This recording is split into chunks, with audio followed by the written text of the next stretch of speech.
Hi, my name is Jane. We might have met before, but you're about to rediscover a lot more about me. Maybe even more than you bargained for.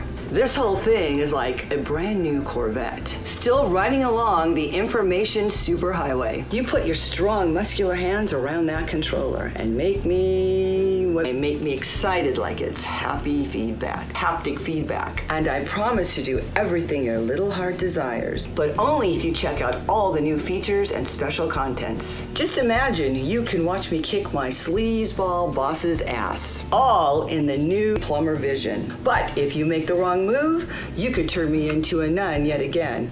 Imagine that, me, a nun? No way. Really, it's all up to you. Who knows what you'll do with that little hot pad of yours? It's got way more buttons than the last time we met. I like a man who knows how to push the right buttons. Point is, life's a game, and this game is all about life. You do right by me, and I guarantee to do right by... Oh, whoa, what the hell are you doing? We're not gonna do this again. You are a sleazebag, and this is not the 90s. Do you think I'm stupid that I don't know what you're... Welcome back to Plumbers Don't Wear Ties. Now let me remaster your face.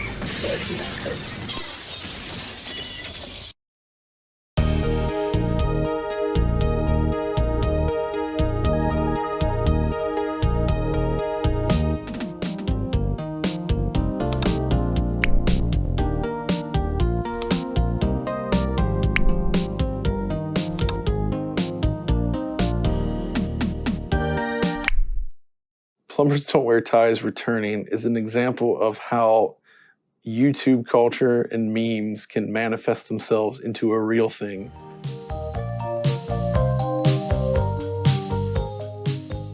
I think the most common question when seeing that Plumbers Don't Wear Ties is coming back is why? Why on earth? Like, to me, that's almost more enjoyable than getting to release this project. Just knowing that there are people out there thinking, why are they wasting their time doing this? If you're just purely happy that Plumbers Don't Wear Ties is coming back, I think we need to have a conversation, because you shouldn't just feel happy. You should have questions, and you should be asking those questions. I ask myself questions every day while I'm working on this project, and I will for the rest of my life. I think the project is very interesting from this perspective of who else would bother remastering the worst game of all time to the level that we are trying to remaster it, in terms of adding all these extras and these exclusives and these, bonus features. One of my favorite things about limited run games is that it seems that they have this ability to bring back things that shouldn't exist.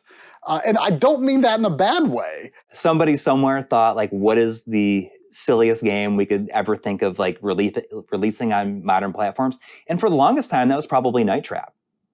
And, like, what's even sillier than Night Trap is Plumbers Don't Wear Ties, because, that is really hitting the bottom of the barrel. There's no cash grab in Plumbers Don't Wear Ties. This is actually one of the hardest jobs we could possibly give ourselves, because we now have to give you a reason to buy the worst game ever made. The whole time I'm thinking to myself, are we really putting this out? Like, who is asking for this? I think it's really important to kind of recontextualize games that maybe culturally up until this point have only been the butt of a joke. Like, everyone knows Plumbers Don't Wear Ties, but does anyone actually know Plumbers Don't Wear Ties? How many people really know the bad games or have had a chance to play them? And I feel like, from a historical perspective, somebody needs to be making these historically bad games accessible again, so people can satisfy that curiosity that they have in understanding why these games are so bad. That's why I really like to see projects like these, is to sort of recontextualize things and put them in a different space than just, haha, this is stupid. It's funny, it's weird. There's a lot of bad stuff in it, though. There's stuff that hasn't aged very well, and I think people can learn a lot from sort of the bad that is in there, and just making sure that they don't try to replicate it. I mean, that's why I support publishing it. We're making this game readily available again. And I think we should, because it's important. Remember the bad parts of your history. Just remember them in context. And I think this is a good context to engage this game.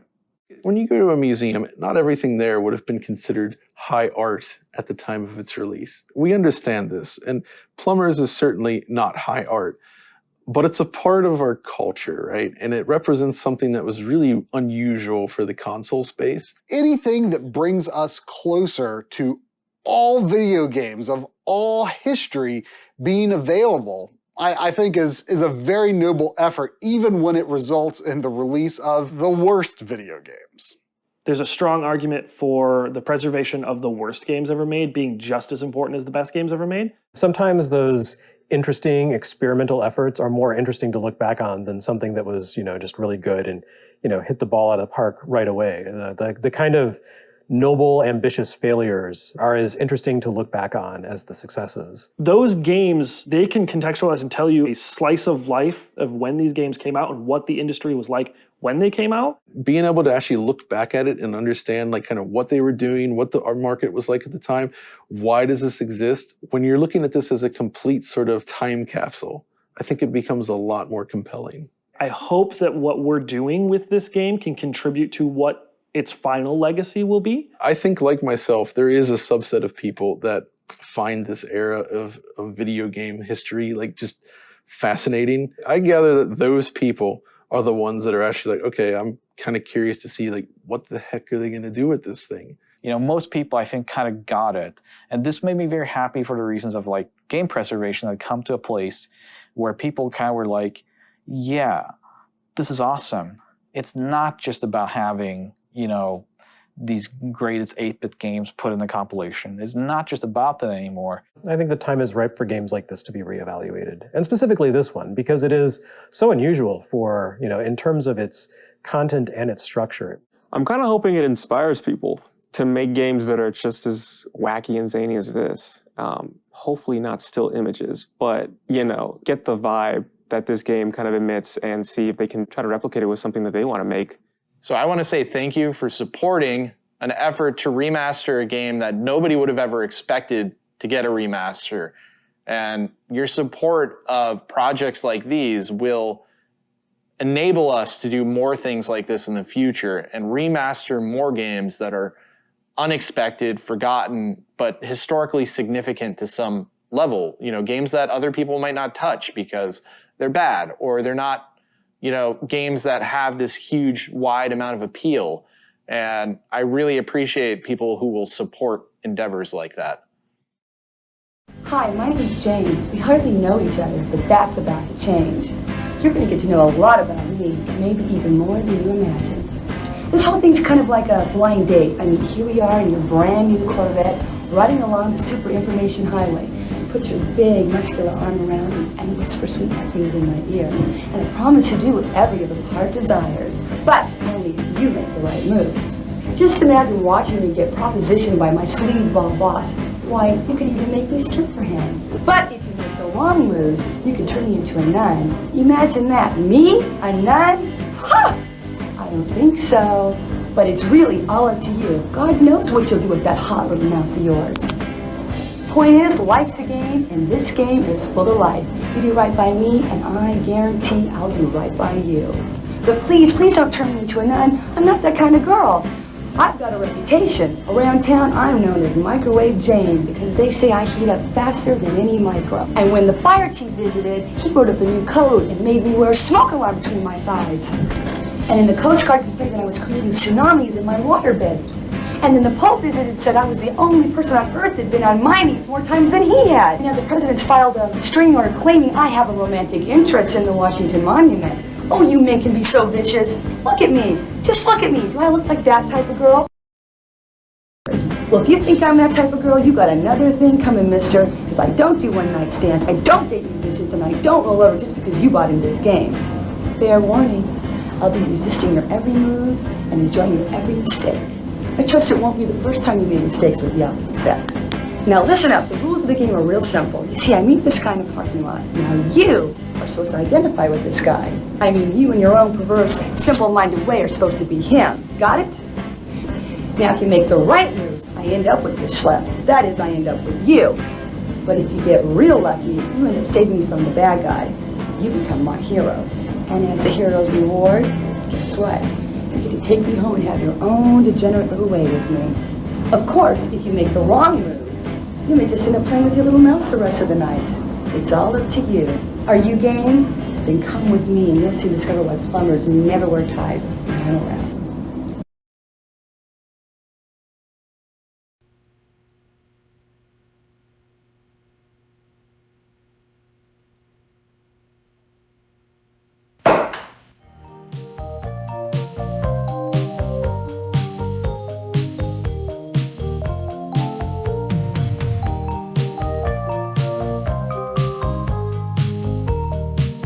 Don't keep me in suspense. Give me the full story.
Yeah, it's me. Leave your message at the beep and I'll come back to you. It's your mother. Now get your ass out of bed. I know you're there, John. John? I said get up, John. John, if you don't pick up this phone, I'll be in your face in 5 minutes.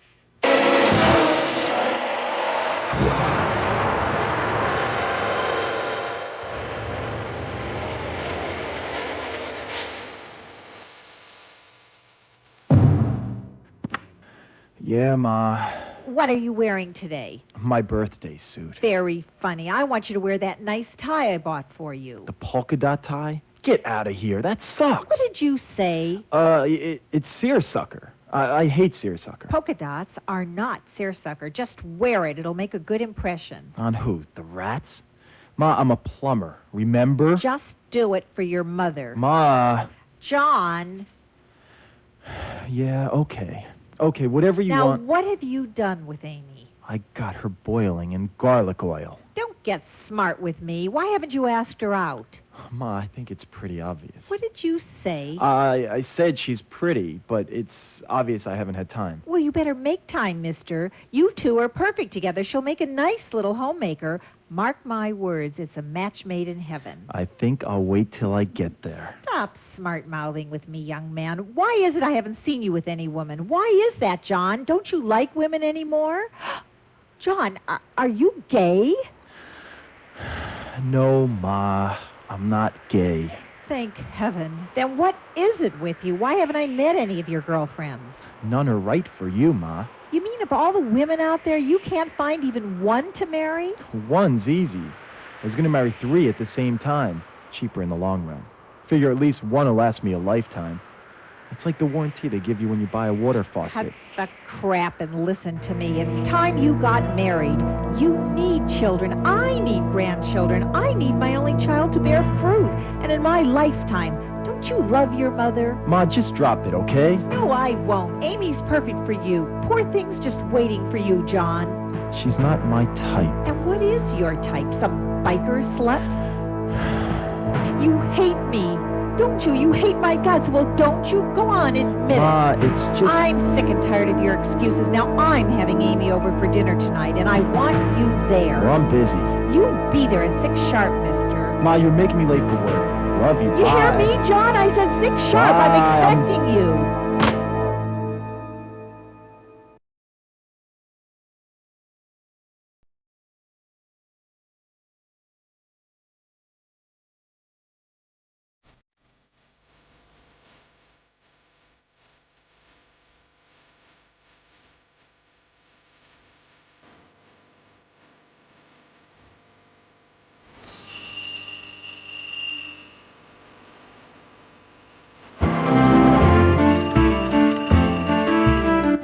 Hello? Jane? Jane? You there, Jane? Hello, Daddy. Where are you, Jane? You called me, Daddy. Don't you know where I'm at? How the hell am I supposed to know that? Now, where the hell are you? I'm home, Daddy. What the hell are you doing home? Earth to Daddy. Come in, please. Why the hell aren't you married yet, Jane? In that last scene, that bitch of a mother told her son to have kids. Now I'm telling you, I want some too. Your clock's a ticking. Now, why the hell haven't you been productive? I haven't had time, Daddy. For Christ's sake, girl, how long does it take these days? You ain't that busy. Now, damn it, Jane, you get on the stick and make some babies for your poor old father before he dies.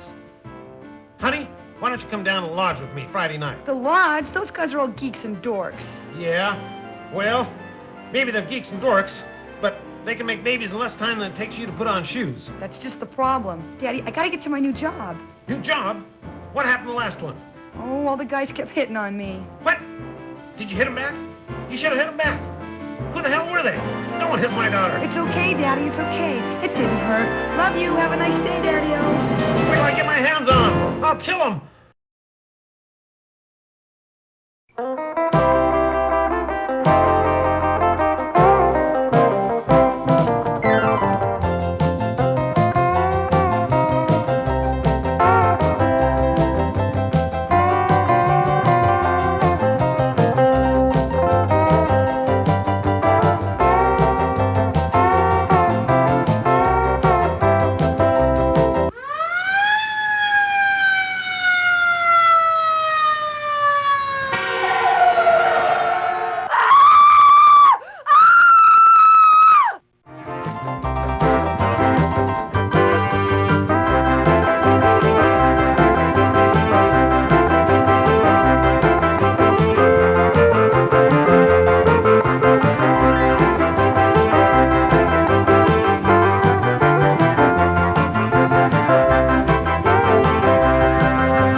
Whoa!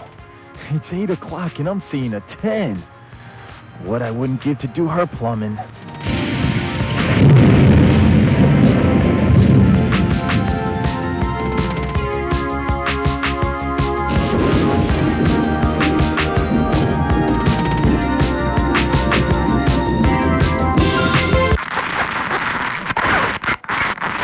Whoa, I'd call that better living through chemistry. This is Harry Armis. Welcome aboard. Please extinguish all smoking materials during this story, because it's going to get hot enough as it is. And fasten your seatbelts, because I'm about to turn this story over to you. Your assignment, should you accept it, is to get these two lovebirds together. You know how difficult it is in real life. One wrong move, and you're sitting home on a Saturday night. One wrong move here, and the consequences for these lovers could be dire and unexpected. Fair warning, sport. Go ahead, make their day, and your choice. But you better make it damn good. Remember, we're keeping score. So, who do you want to make the first move? If you want John to do it, hit A now. Jane may be daddy's girl, but she's no slouch when it comes to getting what she wants. Besides, John's really a wimp. Jane makes a move on him before he can count to 10. Watch out, John. These two aren't ready to meet each other yet. Have them do it later on. Jane may be daddy's girl, but she's no slouch when it comes to getting what she wants. Besides, John's really a whim. Jane makes a move on him before he can count to 10. Watch out, John.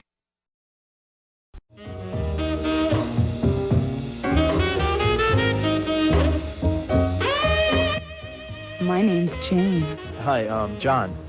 We've got to stop meeting like this, baby. Better than a singles bar. At least we can hear each other. You are single. Yes, very.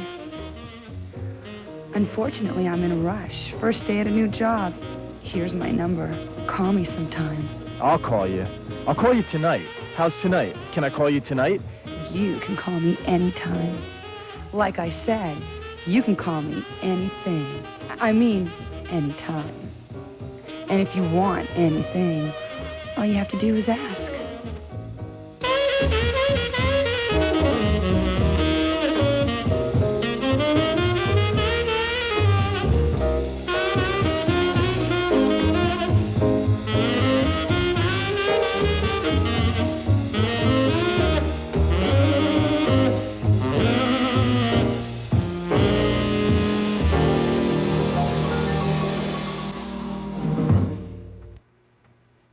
God, what a smile. What a body. What a kiss. She's a 15. No, a 20. She's a damn 1,000. And I got her number. I can't believe it. Well, I didn't exactly get it. She gave it to me. How could she give me her number? She doesn't even know me. She's a slut. I could be an axe murderer. I don't care if she's aggressive and bold. She probably just uses men for her own selfish, perverted purposes. She's probably afraid of a commitment. Probably never had a real relationship. She won't give a damn if I don't have an orgasm. Selfish bitch. She'll just use me. God, I don't believe it. We're perfect together. Wait a minute. Something's wrong. The area code. Which area code? What the frig area code is it? LA's got at least a dozen. I know. Simple, I'll just make a dozen calls. You jerk. She gave you a phony number. That's why she was so easy. Too easy. God, I love it. She's much worse than I thought. Damn, I should have gone after her. What if I never see her again? I know. I'll put a note with my number on her windshield. Nah, she won't buy it. A beauty like that gets hit on all the time. Damn, if she doesn't call, I'll die. Man, I gotta get to work. No, this is more important than work. Oh, God, I have to wait for her. I know. I'll play with her rearview mirror till she comes back. I just gotta see her again.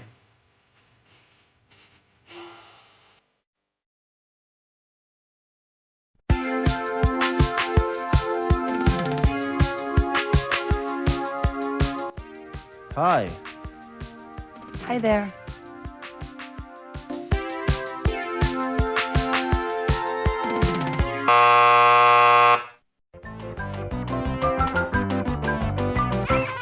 Hey, sport, how you doing? Guess who? It's Harry, your buddy. I knew I could count on you to screw up the story. Way to go. We got their adrenaline flowing, pumped up their interest, and you just let them walk away? You really bit off on that romantic sunset choice, didn't you? What a wimp. Hope you don't wait for romantic settings to meet someone. Let this be a lesson to you. Wait. You may be saved. John's having second thoughts. Let's listen in.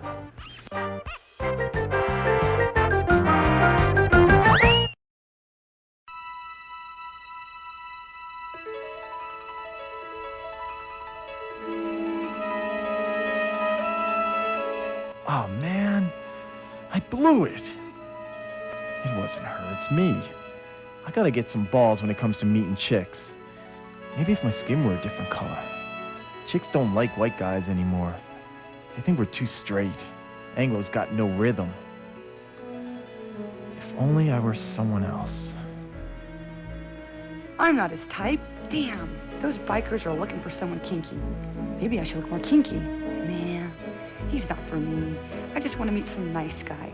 Maybe if I were small-breasted and just normal.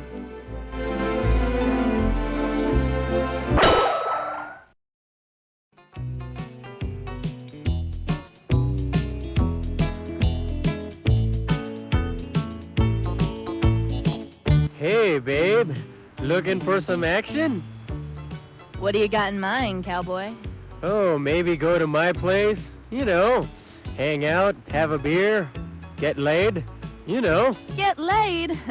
You're gonna need some help in that department. What do you mean, help? You saying I ain't man enough for you? I'm just your size. You won't be after this. Ooh.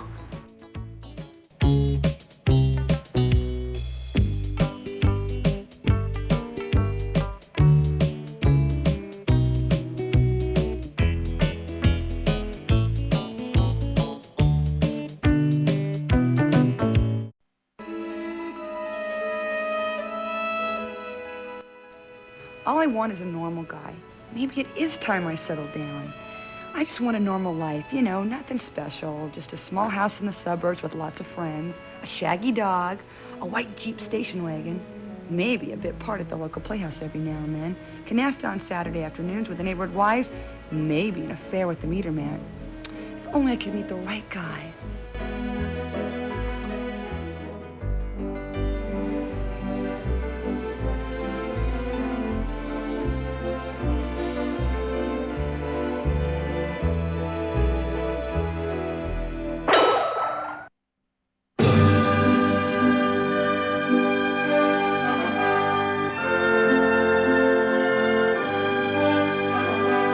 Are you my love? The one I've waited all my life for? Yes, yes, my darling.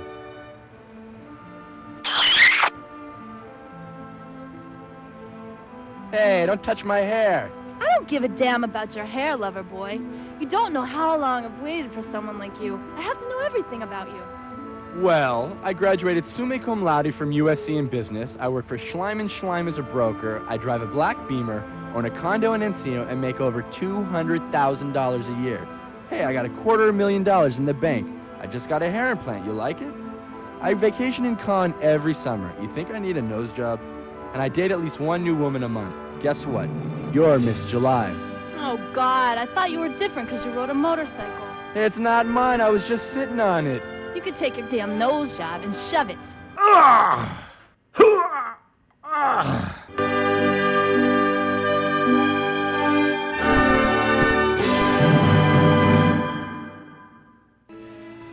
Maybe if I were blonde.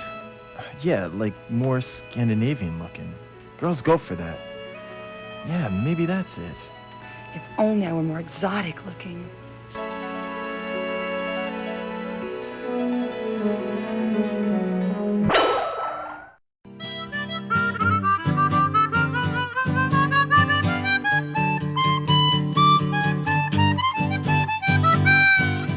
Wait a minute.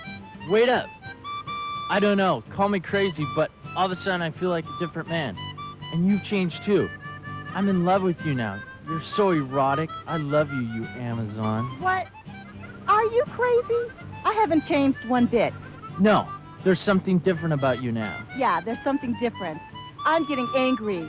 What kind of a come-on is this anyway? Get out of here, you preppy. I want a real man. Wait a minute. Just because I cook souffles doesn't mean I can't. Can't what? I'm a real man. I'm also caring and sensitive. I love the arts, theater, children, grandparents, and chocolate chip cookies. You are so worried about your self-image. I bet you can't even get it up. Can't so. I doubt it. I can get it up. Can't. You bull-like bitch. You women just love to put down wimps. I mean men, don't you? Admit it. It's become a national pastime for you women. Hasn't it? Hasn't it? I hate women like you. I'll kill you for this.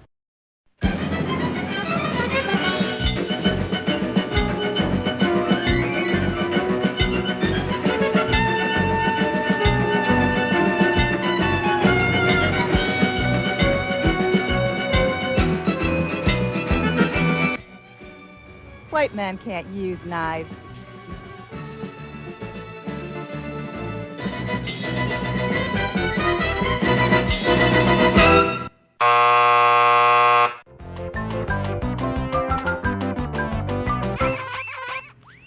Hey, champ. Feeling down at this point? Huh? The storyline even gave you extra characters to fool around with, and you still couldn't get the two lovebirds together. What is it with you, anyway? You skipped breakfast this morning? You want another chance? Well, I suppose. Now put your tail between your legs and go back to the original choices. And do the right thing. All right, I promise to do the right thing this time. Just give me another chance, okay? So, who do you want to make the first move? If you want John to do it, hit A now.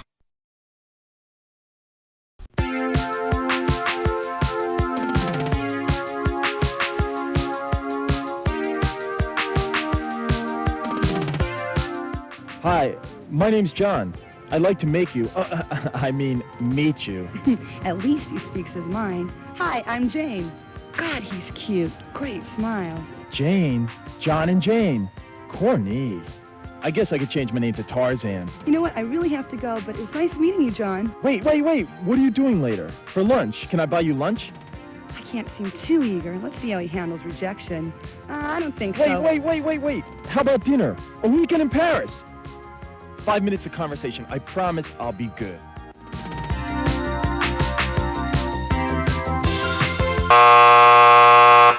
Hey, sport. Harry again. John made the first move just like you wanted him to, and look what happened. She's slipping from his grasp.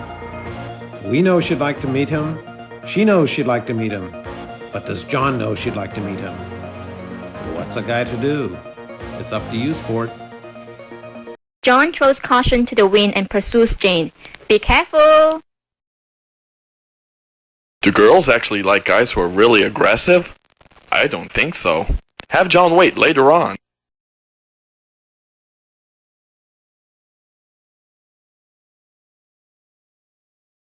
John throws caution to the wind and pursues Jane. Be careful!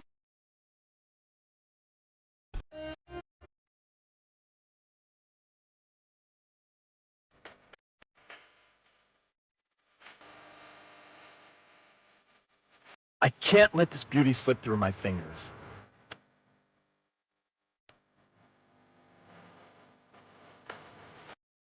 Flowers and leather? This guy's different. Interesting. To the most beautiful woman I've ever met. You're a charmer. Thank you. They're beautiful. No, you're beautiful. Come on, just lunch, please. You know what? I'd love to, but today's my first day on the job, and I don't even know when my lunch break is. She's weakening. Flowers are magic. Simple, I'll just wait for you. Here in the parking lot. You're crazy. About you? Yes. Just give me a chance, please. He's persistent. I like that. Great looking bod, too. Give me your work number, and I'll call you about lunch. Today's not a good day. Why? What do you do?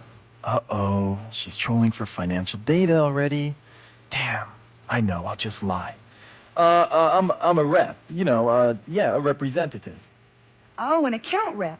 My new boss is some kind of account rep. Maybe you know him. Mark Thresher? Oh, yeah, Mark. Mark Thresher, sure, he rings a bell. I probably had a drink with him at one of the exclusive account rep clubs around here. Oh my goodness, maybe you two work in the same office. Wouldn't that be something? Oh, no, different offices. How do you know? Well, you see, I'm an independent. I work my own account rep territory. I got my own office. Your own office? You must be very successful. Oh, I do all right. I'm really late. I'll tell you what. Why don't you give me your home number, and I'll call you there, okay?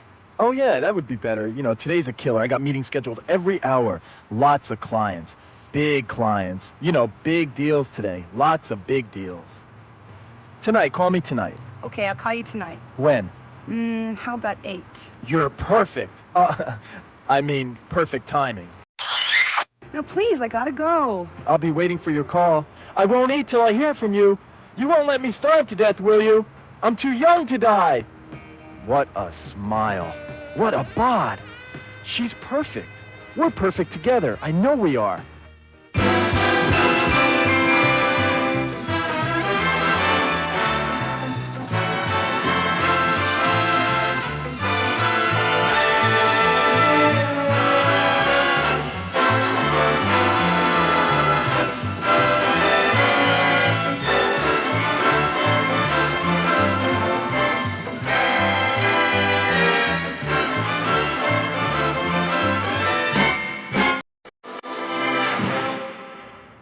I gotta go check my horoscope.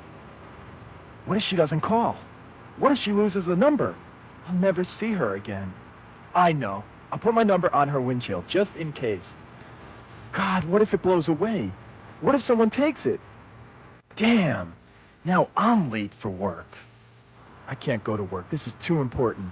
I'll call in lovesick. I just can't lose her.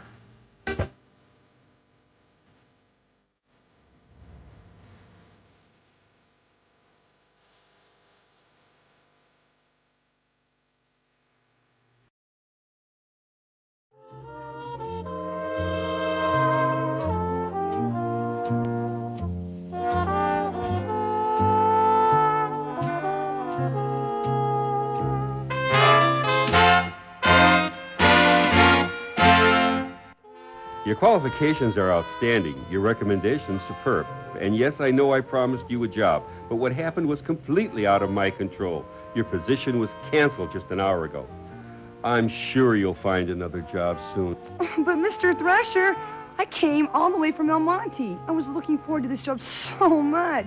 And I do love downtown LA. I mean, I don't like the muggers or the dirt or the slums only 2 blocks away, or the trash or the homeless or the poverty or the crime or the potholes or every other person asking for a handout, but I really do love LA. There. Please, call me Mark. Oh, God, this is the most humiliating experience of my entire life. Oh, don't worry, Jane. If you're looking for work, you'll have lots of humiliating experiences. Oh, but isn't there something here for me? I know, I'll start in the mailroom. I'll empty trash. Can I clean up offices? I'll even make coffee. I can work my way up the organization. I just need someone to give me a chance, please. Mr. Thresher, I don't have a lot of money. I was counting on this job, praying for this. Oh, God, Mark, I'm desperate.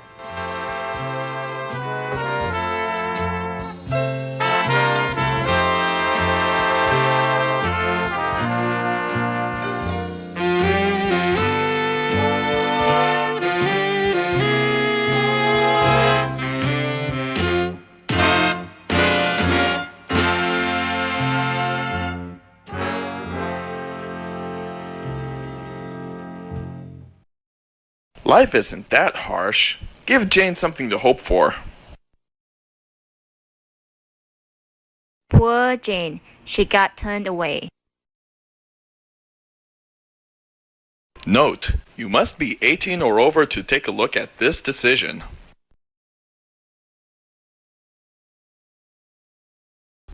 You know, perhaps something can be worked out after all. Yes? Take your clothes off, Jane.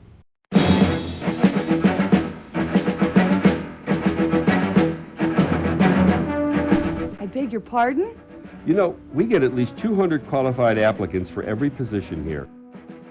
It's those people who do that little extra thing. They're the ones who get ahead. Take my clothes off? You can't be serious. I'm not whistling Dixie, Jane.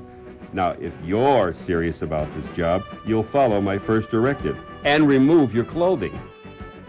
Here? Now? Read my lips. No one told me about this part of the interview. I remember when I was just a little girl and I got lost in the park and I felt so alone. I couldn't find my daddy. He was nowhere around. No one was around. I just sat down and bawled my little head off until... Take your damn clothes off!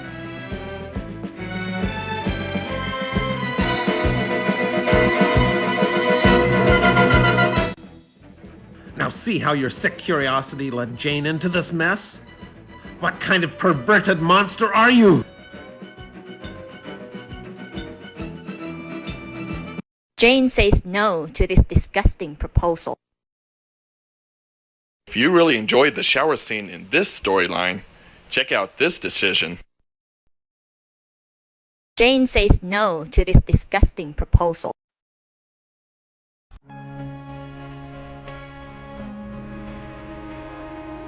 You promise I'll get the job if I do this one thing, Mr. Thrasher?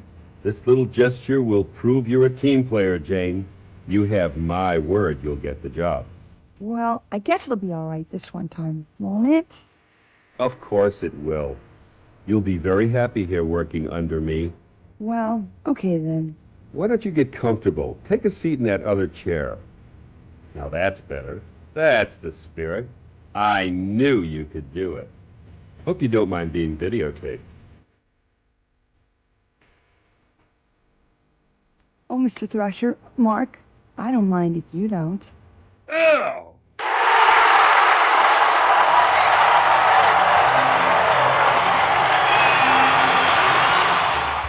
Show this tape to your wife, you animal!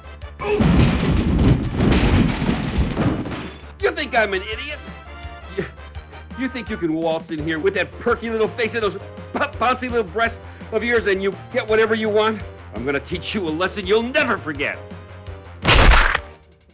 You little bitch, no one does that to me.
Run, Jane, run!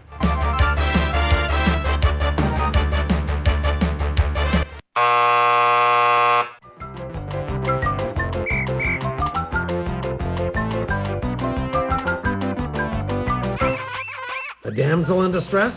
Chased by a killer wielding a letter opener? Well, sport, do you think you can handle this choice without getting the lowest score in the history of this game?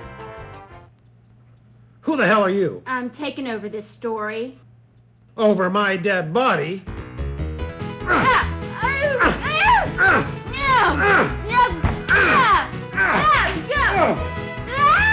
Take that! You're not taking over the No, story! it's mine! It's my story! Fine, Damn it. I'm taking it over!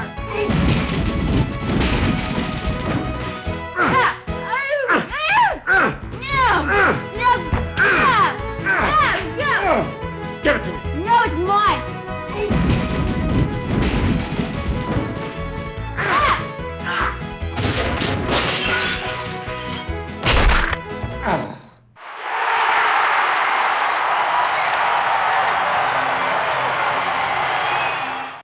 Phew! Finally got rid of that obnoxious character. And that horrible music. Name's Thelma. I'm what's known as a takeover artist, wanted in 30 states for hijacking fiction. Probably seen my face at the post office for terrorizing those Book of the Month Club romance novels. Now, if this is the first time you've had a story hijacked, well, buckle up, 'cause I'm in charge.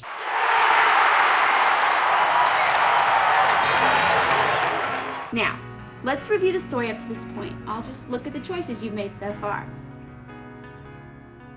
Yes. I see.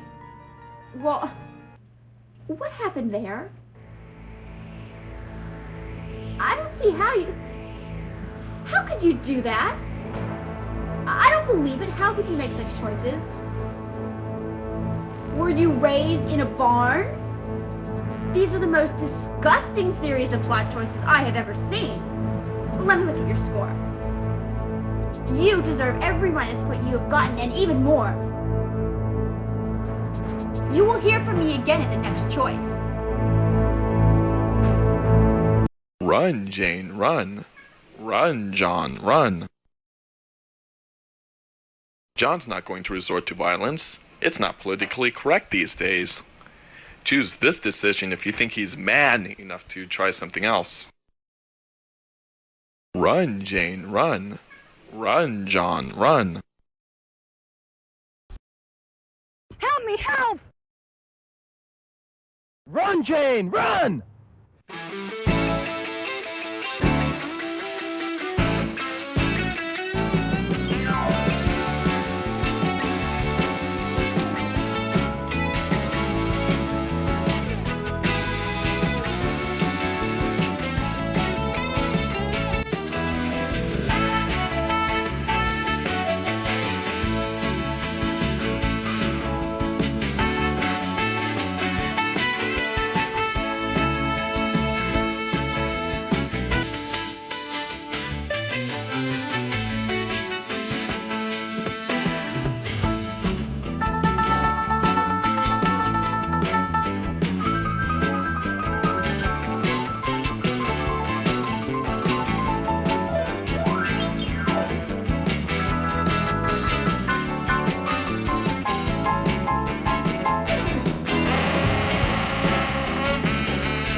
Jane, run!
Jane, I'm here. Hold on.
Son of a bitch. Ooh, wait till my daddy gets a hold of you. Call the police. Whoa, whoa, no police. Don't call the police. You're going to jail for what you did to me. What'd he do to you? He wanted me to strip for him to get a job. You're disgusting. Go, call the police. Wait a minute. Whoa. I can make you an offer you won't refuse. There's no way you'll refuse it. It's been proven in many, many movies. What? A real job? Like in Working Girl? No, I'm offering you a lot more than that. Try $5 million. $5 million? For what? One night with you.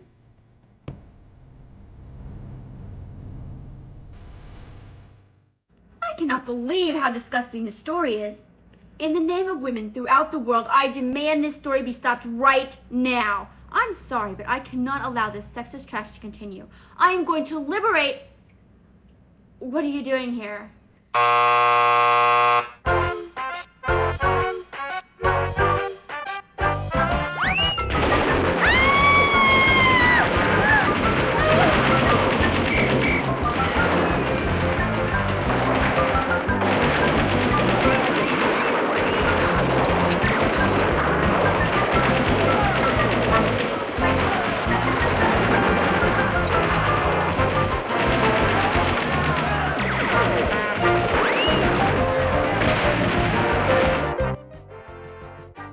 So much for that liberation front. I'm back in control now.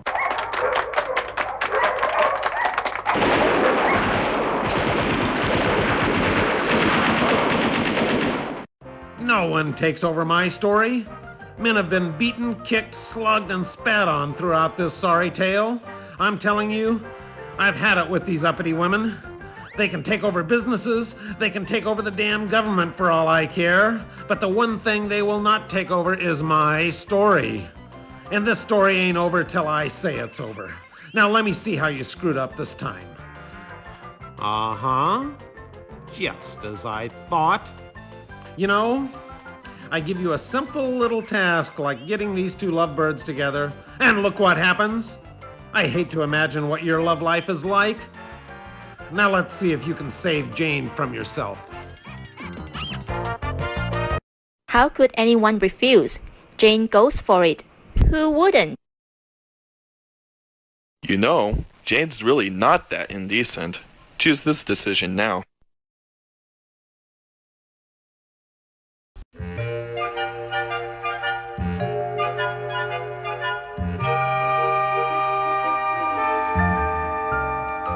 Who do you think you're talking to? Some bimbo? Who the hell do you think she is? Hey, let the lady speak for herself. Tell him. Tell him hell's gonna freeze over before you'd accept such a ludicrous offer. Jane, I love you. I loved you the moment we met. I waited for you. I idolized you. I've seen you in my dreams. It is a lot of money. But what about us? I couldn't stand it. Just knowing you were with him. Even if it is only one night. What's one lousy night? What were you gonna do? Buy me pizza and expect the same thing? No, of course not. Jane, it's not that way. I don't want you for a night. I want you for a lifetime. I've been searching for you. Freudian slip? He was an egotist, didn't you? I'm going to keep that in the script. I'm going to use that. I'm going to paste that together and use that. Okay. All right, ready? Oh, that's pregnant. Okay. All right. Down the top, page 65.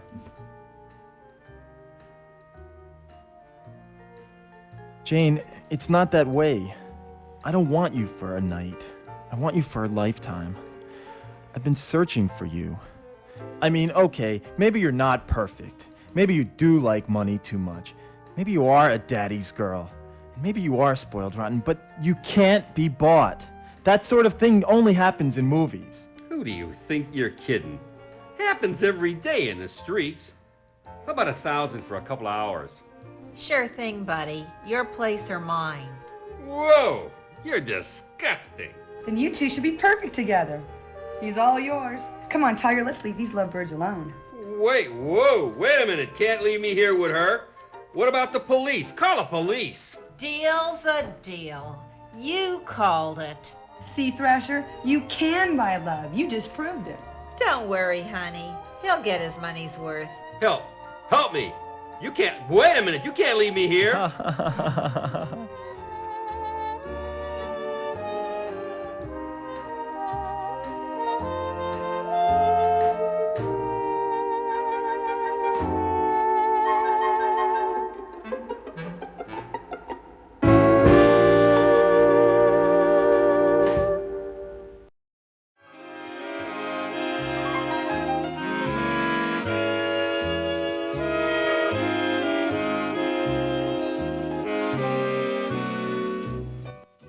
I want to thank you for what you did.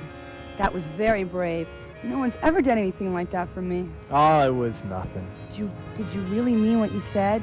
You know, how you felt about me? I've never felt like this about anyone. This is so crazy.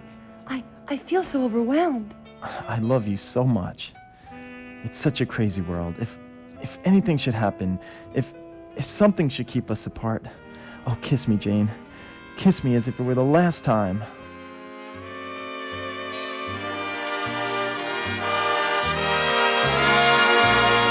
Well, congratulations. It's finally getting steamy in the asphalt jungle. I don't believe you've made it this far, especially with a score like yours. Has John won over Jane with his heroics? Will he finally turn his life around and marry the woman of his dreams? Or would you like to see something completely different?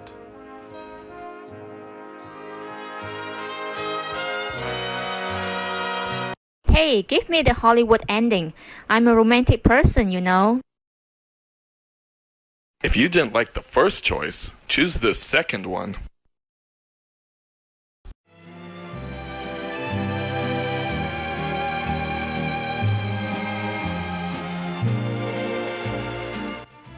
John, I'm sorry, but there's something I have to tell you.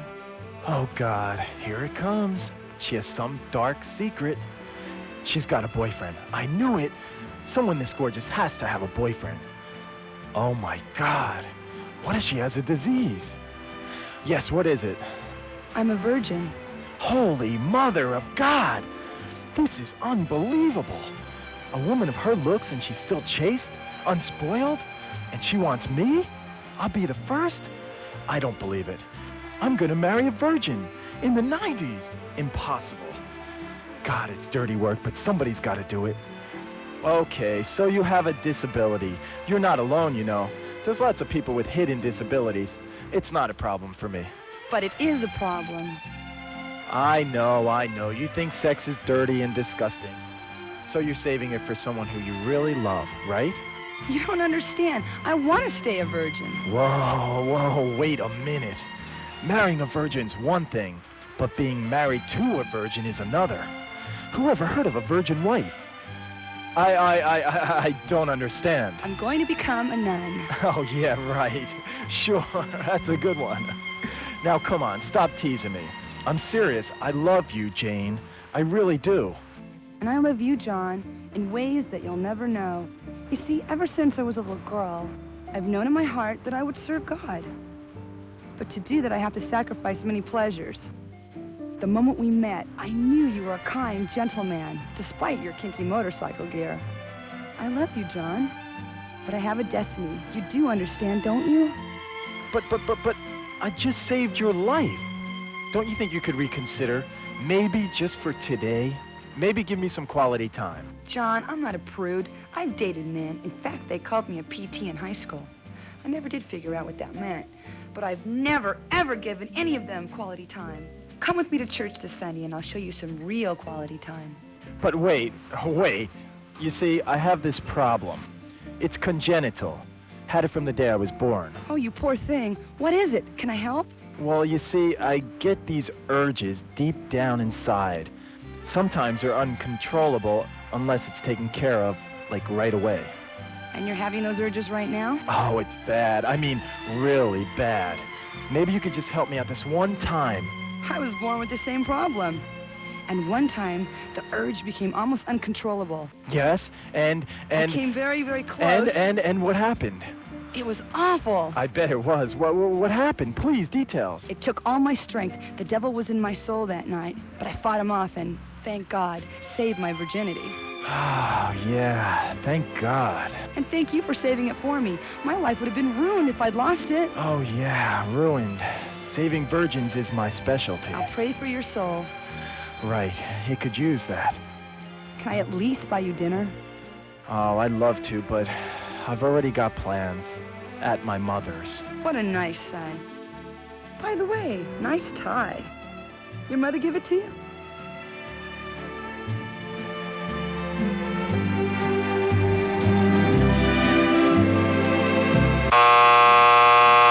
You guessed it. Well, you've done it again. What can I say? All John wanted was a little nookie, and you matched him with a nun wannabe? And now he's headed for dinner with his mother, who's arranging a shotgun wedding. Fine ending you created. You'll never eat lunch in this town again.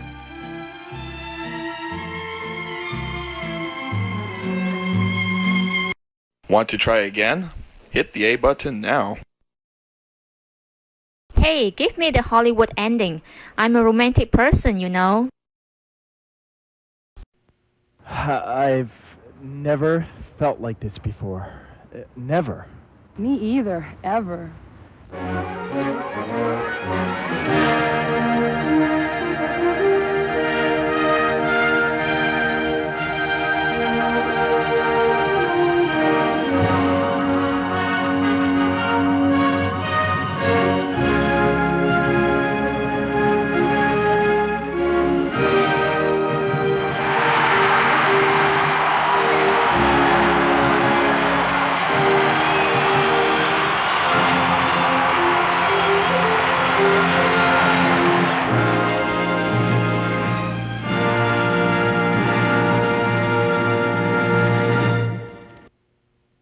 Maybe we should go somewhere and park. I mean talk. Yeah, I'd like that. What, talk or park? Talk, for now. I'm just testing. What about your work? I thought today was real busy for you. You just cleared up my schedule.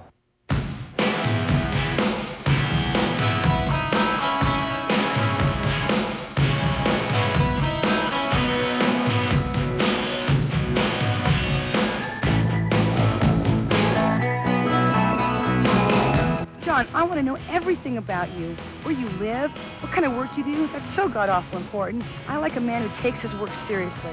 I want to meet your mother and... Jane, hold on a sec. I don't want us to get started on the wrong foot here. There's something you have to know. Yes? What is it, dear? Well, you see, it's about my work. I'm really a plumber. Oh, I just love your sense of humor. You're such a joker. No, I'm serious. I'm really a plumber.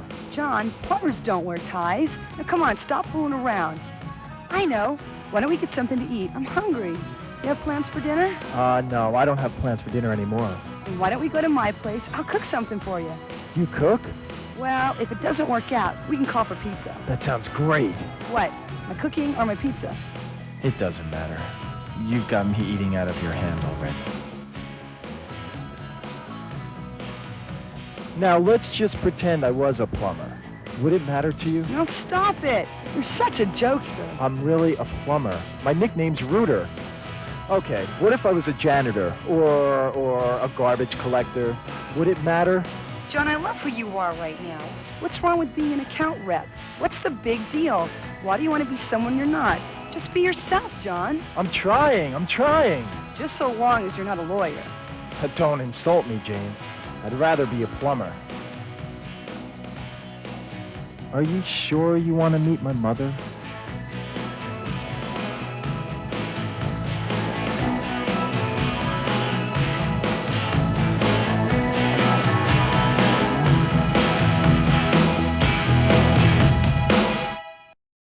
I want to know who's behind this. Give me the credits.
Perhaps this will be a lesson for you. Perhaps you'll take your next...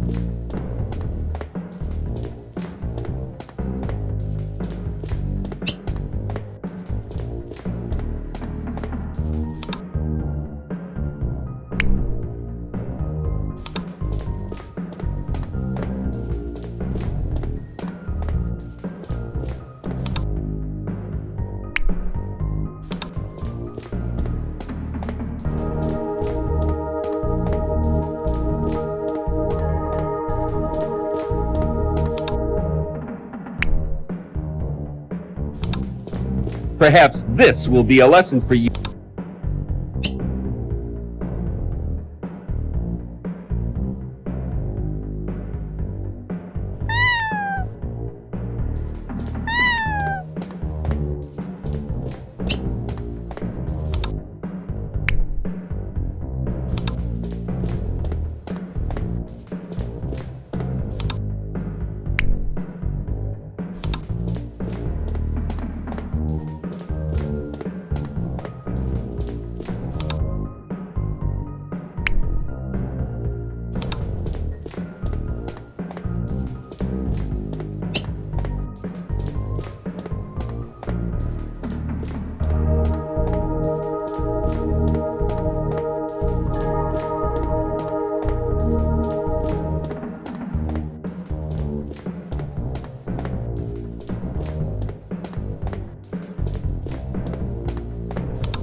Perhaps this will be a lesson for you. Perhaps you'll take your next job.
I think it's probably largely forgotten by people below a certain age that there was a time that seeing a video clip on a home electronic device, a digitized clip, was a novelty. You're going to get to know a lot about me, maybe even more than you imagine. The big promise of CD-ROM was that it had an amazing amount of memory capacity compared to a cartridge.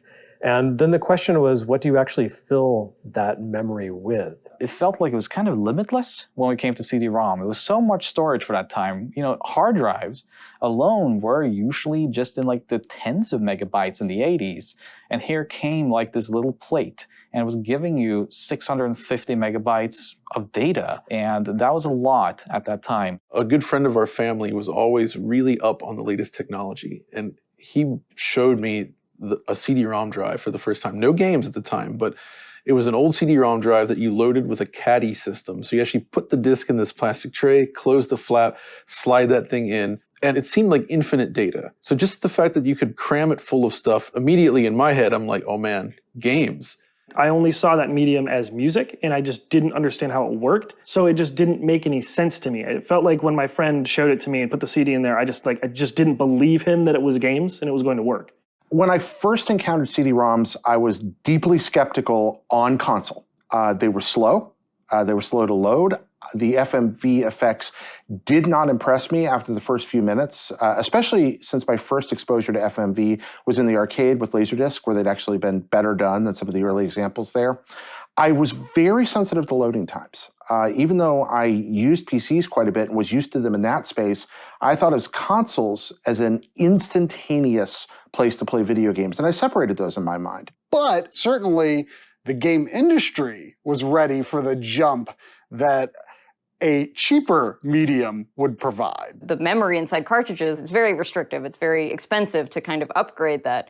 CDs opened this whole world of possibilities for really, really nice renders and even videos. All the magazines had hyped up that you could have CD music and anime cutscenes.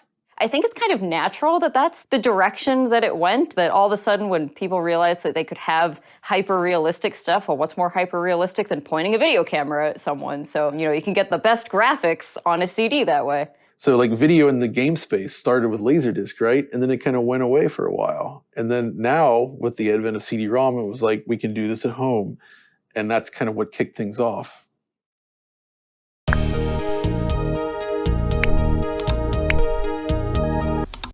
Plumbers Don't Wear Ties does not have a lot of actual motion, the motion part of full motion video in it. It tends to be a lot of stills, but you're still accomplishing that same kind of like, the graphics are these real people. They're not pixels, it's real people acting out a scene.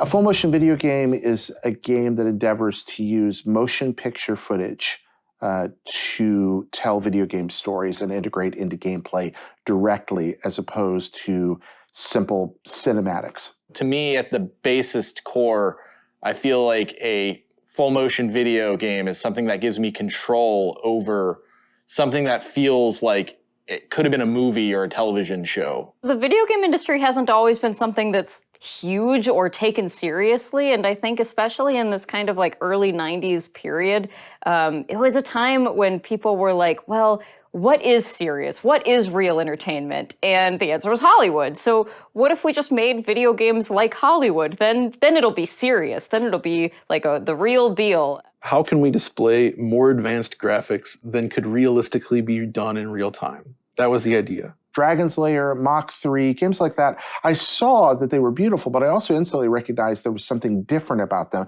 And I was also really in at a young age to movies and was aware of the existence of Laserdisc.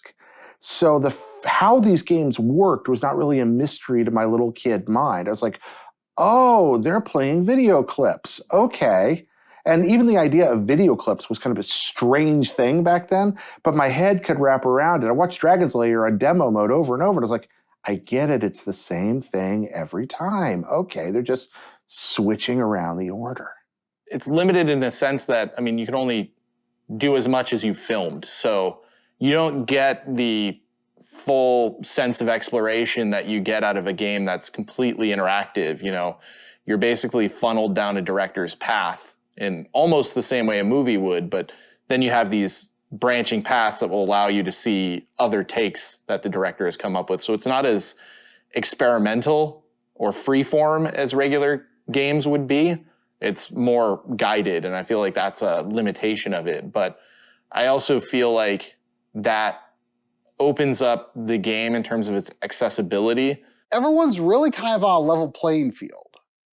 Whether you're deeply into games or whether you're just, you know, someone's uncle, like my uncle, who had some games like that, like Mad Dog McCree on the computer. Especially in the PC space, developers and publishers were always looking at how can we expand this out? How can we get dad playing video games and mom playing video games? Or, you know, anybody really. And there was many different types of genres and types of games, and I think FMV is just one of those things because it was usually not that complex. And it was designed to be like, hey, you like watching movies?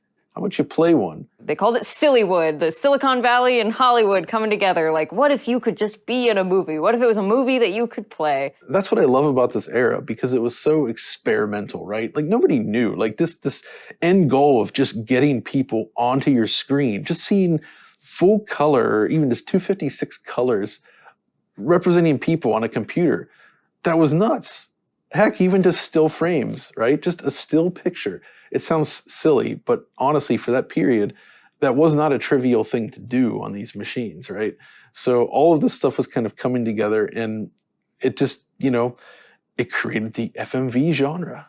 When you had CD-based consoles, at least that early, this was like the only type of game that you couldn't get on a cartridge. So FMV was really a chance for people to say, look, we have all this space. Let's really put it to use with something you can't do in any other format. And FMV, you know, while it wasn't always great in terms of gameplay, it made use of the potential of that medium in a way that traditional games really couldn't. FMV on consoles was the realization of that dream. The problem was it was a very clunky realization. It was a very limited realization. Some of that had to do with budgets. You're kind of limited by the logistics and the realities of the actual cost of creating these things, especially if you're filming real actors and real sets. The reality of it was that a lot of these games just weren't actually very fun. So if video games aren't fun and the production values aren't Hollywood level, then you just are kind of pushing buttons to a bad movie, which is not really what I think anyone had in mind. You know, once you've gotten the entire story, then there's nothing else. And that's one of the good things about Night Trap is that you can play through it several times and always see like some new stuff. Night Trap is so honest about what it is that it's one of the best.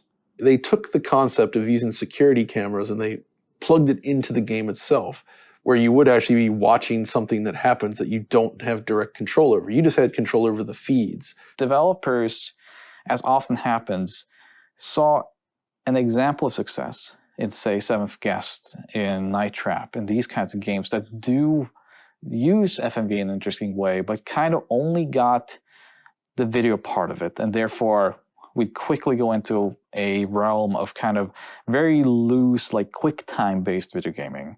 And so the games themselves became more limited in its genre than it actually needed to be. It's good to go back and reevaluate and kind of understand what those games were about and what they could be, what people tried to make of them. Even though we have so many more genres of games now and so much more technology to do this in a full 3D space, I think there's still the sense of that realism and the fact that our eyes connect with these characters in a different way, the fact that we know they're real.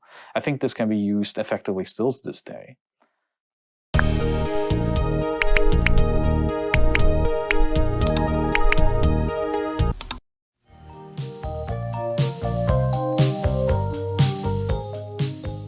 Like most of the universe, my first exposure to Plumbers as anything but a legend I'd read about in places was James Rolfe on The Angry Video Game Nerd, dissecting it, and then just being like, well? Saw that episode, didn't believe that there was any way that this game was actually real, then had to track down a copy of it and play it, and yeah, it's worse than that video would lead you to believe.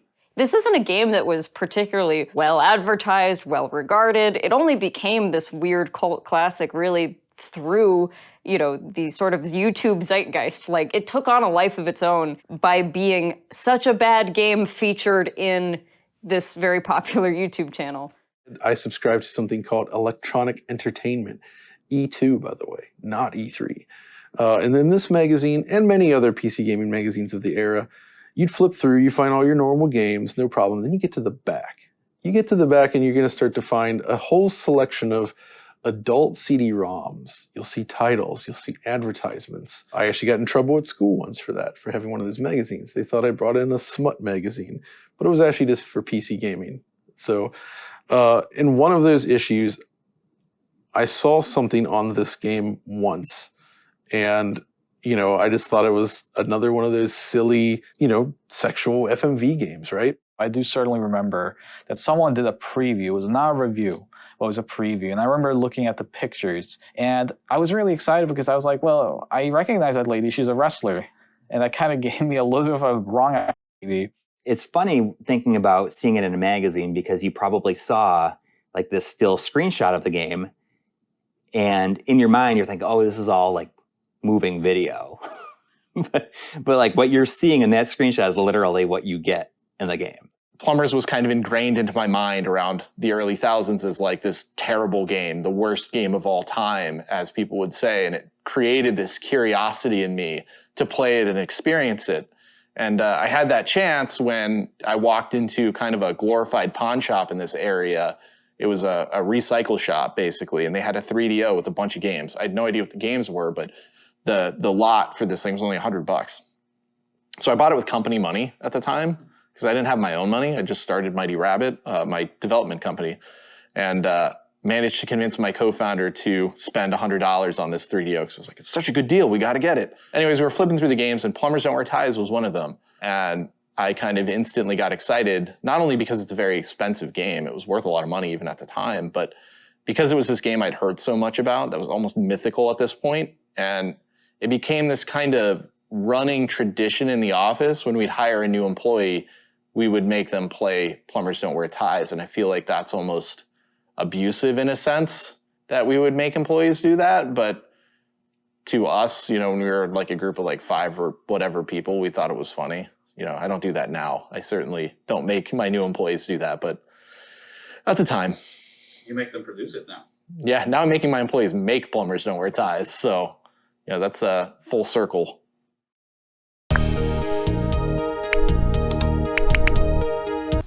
The internet was in its infancy. People weren't just browsing this kind of light adult style content. So putting it on CD-ROM was probably seemed like good business at the time, but without a lot of money behind it. I feel like that's the question, is how did this happen?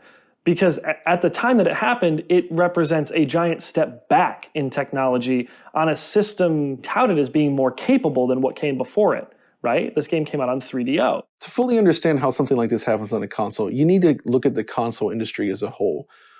Up until the mid-'80s or so, consoles are pretty open-ended. After that point going forward, console manufacturers actually implemented systems to essentially require developers to adhere to their standards in order to publish the games. The 3DO, though, was a very different beast. So this was the brainchild of Trip Hawkins, who was the founder of Electronic Arts. Rather than just building a box called the 3DO box, they actually built a standard. And companies like Panasonic, Sanyo, and the like, they would then build boxes to the specification. But along with that, they essentially left it wide open. You didn't have to have the 3DO seal of quality. That was not a requirement on that. If you had the manufacturing capabilities, you could publish on 3DO. And that meant the wide variety of quality in terms of what appeared on the system was interesting. You get opportunists coming in and saying, okay, well, what do we need to make a video game? Well, there's no requirements that you have to really meet other than the fact that it has to run on the console. You have to be able to plug in a controller and make a choice, at least to start the game. And I guess that's it. So you look at Plumbers, and yeah, it is the bare basics of a video game, but a video game nonetheless. Plumber's format is very strange. The fact that you're getting these stills with what I've heard described before as sort of a radio drama. Oh, kiss me, Jane. Kiss me as if it were the last time. Did they only do it this way because they didn't understand how to get it to work with video? So they just said, let's just use photographs. It makes you wonder if they have some sort of video master of this stuff and they're just like pulling selects out of each one. I feel like they had no ability to capture full motion footage, digitize it, and figure out the technological component in actually making that full motion video run on the platform. It's a lot easier to just display an image or whatever. The video codecs of that era were extremely rudimentary, huge in terms of file size. You couldn't get a lot of video in there. So it's entirely possible that they just at some point deemed that, okay, we can't do this on one disc. And by going with still shots, it basically allows them to tell something that's a little bit longer and has different branches. If you try to do it all with video, I'm not sure it would have actually been feasible on that single disc. I would think that moving from still frame to still frame could be a beautiful way to make a video game. I mean, that's what Myst is. Myst is just a series of still images stapled together, and they're stapled together in a compelling way that made it one of the most successful video games of all time. So Plumbers doesn't commit a crime just by using that format. It could have been a very effective kind of storytelling game. They kind of just went with the easiest route possible to produce this game on as little money as they possibly could. And I feel like that lends a lot to its charm because it's just so obviously low budget. Even though it's a low budget game, you still need to be able to develop for this platform. And that was still a taller bar to cross compared to building a game for the PC at that era. So the developers of Plumbers Don't Wear Ties obviously had to climb enough of a ladder to get over that hump to actually be able to program 3DO software to get this released on the system, even if technologically it's rather anemic. So the format just comes off as cheap. It's just another way to signal to you, oh, we didn't want to spend money on this, but you bought it. Ha ha.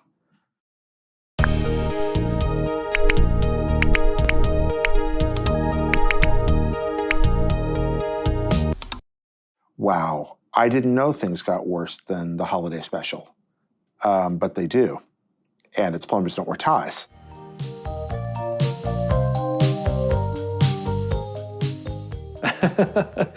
Man, I really don't know if it's the worst, but it's really, really, really far down there. You have to steel yourself for this game when you play it, right? But it's certainly not something you're going to forget. There is no contemporaries. There is no comparisons. It's just that bad. Plumbers really is just as bad as everyone says it is. It's garbage. It is a grease fire. It is the worst of all worlds. This game is always going to be remembered for being what it is, which is this extremely bad example of 1990s full motion video excess. It was probably always meant to be a campy, weird game. I don't think anyone who was sitting in on those storyboard meetings was like, yes, a beautiful, flawless work of art that will color people's cultural ideas for the future. It's a campy game. You can have fun with camp, right? The goofiness factor and the unexpected appearances, like a certain chicken man, it does result in something that's perhaps a little bit more memorable in a really dumb way, right? Like, make no mistake, it's not good, but it's not good in a way that is good. I'm giving it too much credit, but in a way, I guess you could accidentally say that it is the first American-produced visual novel. This style of game wasn't actually unheard of at the time, maybe in the US, but that was something that had been explored a lot on the Japanese side, where it was much more about still images, about reading, about audio, sound novels was what they called them in Japan. So in a way, it was almost a little bit ahead of its time, although it probably ended up being that way just because of budgetary constraints, is my guess. Most of those adult games of the era, they didn't really try. At least what I've seen, by the way. I haven't gone through all of them. Let's make that clear right now. But the ones I've looked at, they tended to be either more like cyber or more serious. And this one was just kind of goofy. But then, some of the other stuff in there, like the abuse from the boss, for instance, It's pretty bad, right? It is probably not the way we would depict women in very many scenarios today. It treads into some kind of strange and uncomfortable territory sometimes. But the fact that that she had a good time working on this game and that was very comfortable the entire time, it shows just kind of how inherently capitalistic this all was. Like they were just trying to make something that they thought would sell, and and they thought that putting a woman in these kinds of situations could sell, and maybe not a reflection of the moral values of the people involved in the project. I think nowadays, at the very least, there's an entire genre that's just meant to sort of positively portray those kinds of relationships, which is the otome genre. It's visual novels for women, essentially, or at least that's how it started. And this is very popular in Japan, and it's basically just kind of woman-forward romance. Just really kind of sweet. I mean, sometimes goes into raunchier territory, but we have genres that kind of put this stuff into maybe a better context now that we, at least in the United States, didn't really have at the time. You can go back and play the best games of all time over and over and over, and they're always going to age super well. But 9 times out of 10, the story behind them isn't anywhere near as interesting as these horrible left turns and these train wrecks that we come across. It's really okay, I think, to take something truly awful and mock it. Look at it and say, this is the worst we ever got to. People always remember the greatest games of all time. They're always going to remember the worst games of all time as well. Nobody's going to remember a game that was somewhere in the middle. Those are the games that fade into obscurity. But being the best of the worst is almost as good as being the best of the best in terms of being remembered. It is zany, it is baffling, and it's just... it's Plumbers Don't Wear Ties.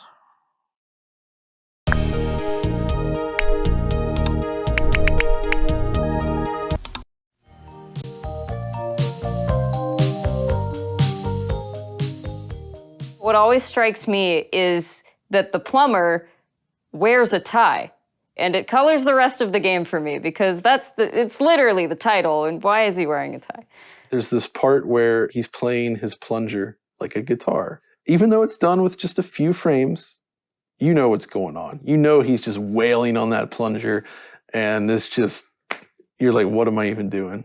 But you can't stop. That's the point where it grabs you, and you're just like, I need to see where this is going. The mother, she's got the makeup on, like the green makeup, and she's got this big smile. It's the creepiest image, and I think the reason why it sticks out to me is because it's the image that I was using for testing for some of the upscaling stuff. So it's the one that, I think of Plumbers, that's the first one that pops up.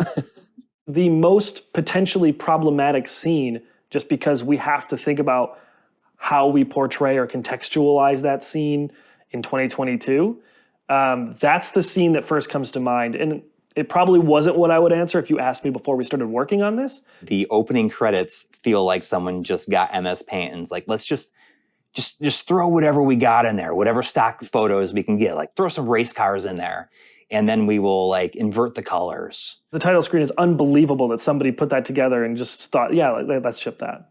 The first time I played it, what really got me was the host guy. You would make a decision and you would just come out and be like, well, I'm taking 29 million points off your score. And I'm like, where did this arbitrary number come from? What the hell? The chase scene across Hollywood, just this walking, lazy, just whimsical sort of lollygagging about chase, if you want to even call it a chase. It looks absolutely ridiculous and completely full of non sequitur scenes. It's bizarre and I guess maybe funny.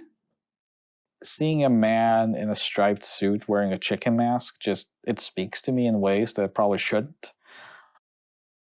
I don't know what it is about it, but people sometimes see holy spirits in their coffee foam and in the clouds. But I see a man in a chicken mask, and I kind of feel like that's my religion.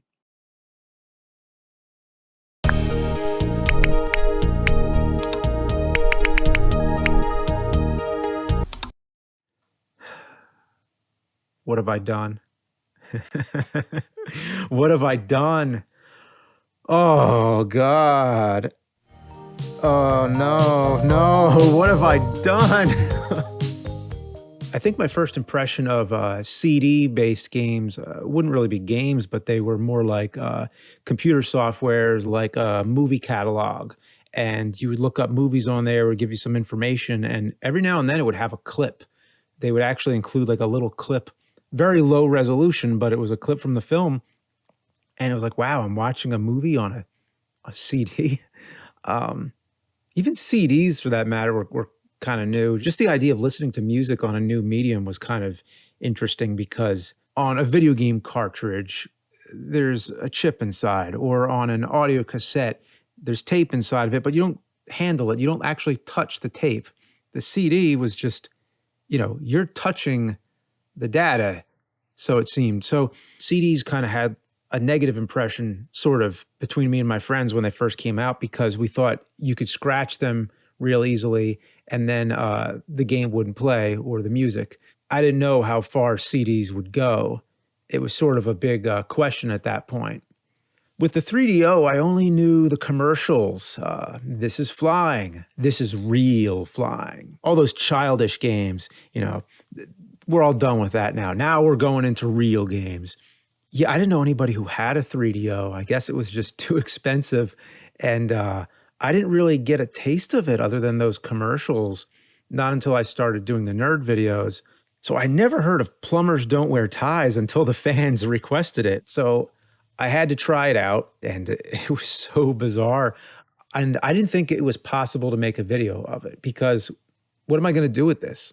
Most of the games I would review, I would be able to change the course of action by playing the game. There's many variables to what I can do and what I can show happen.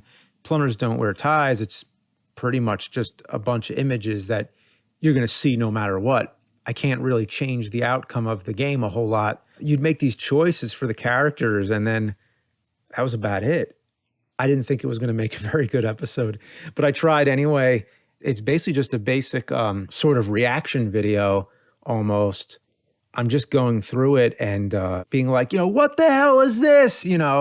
That kind of thing. Like, there wasn't really a whole lot in my commentary other than just explaining what I'm seeing, as if I need like confirmation. Like, hey, is this what's happening? Are you seeing what I'm seeing? The panda head in the bedroom, the guy playing guitar with the plunger. There's all those weird filters, and the guy with the chicken head.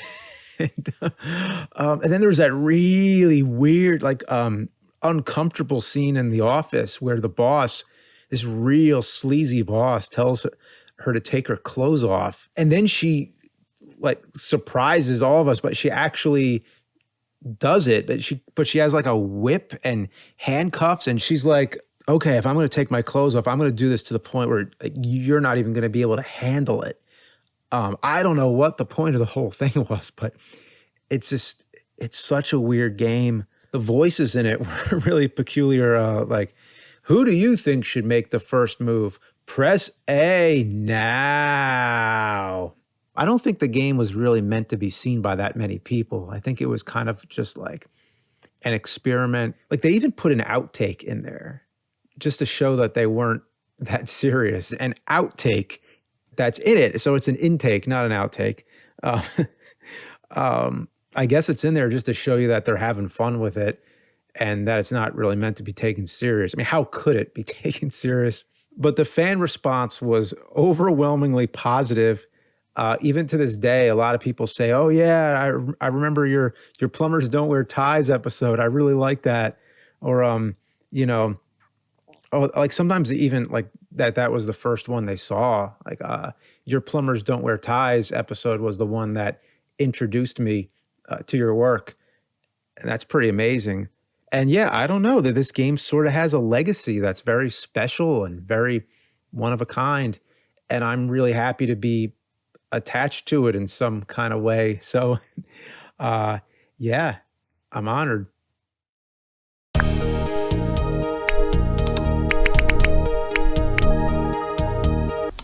Hi, I'm Jeannie Basone, aka Hollywood, from the original Gorgeous Ladies of Rustling. It was a TV show in the 80s. At a young age, I knew I wanted to do acting. I knew that, and I kept saying to Mom and Dad, I want to do this. I'd like to model. I'd like to give out Academy Award. I want to pose in Playboy. These are things that a 12-year-old, what am I thinking? I want to, what am I thinking? And my parents would just look at me and just keep moving on. So I figured, well, after high school, I'll do what I want to do. I got with an agency. And I just did one thing of extra work, the people that walk around in the background or they're sitting at the table. And then I went back to my regular job, which was drawing blood. That is a phlebotomist. That's not what I wanted to do. I'm sure that's what my parents would like me to do. So there just happened to be an audition. And I went home and I checked that audition. It was a sports TV show. I went after work.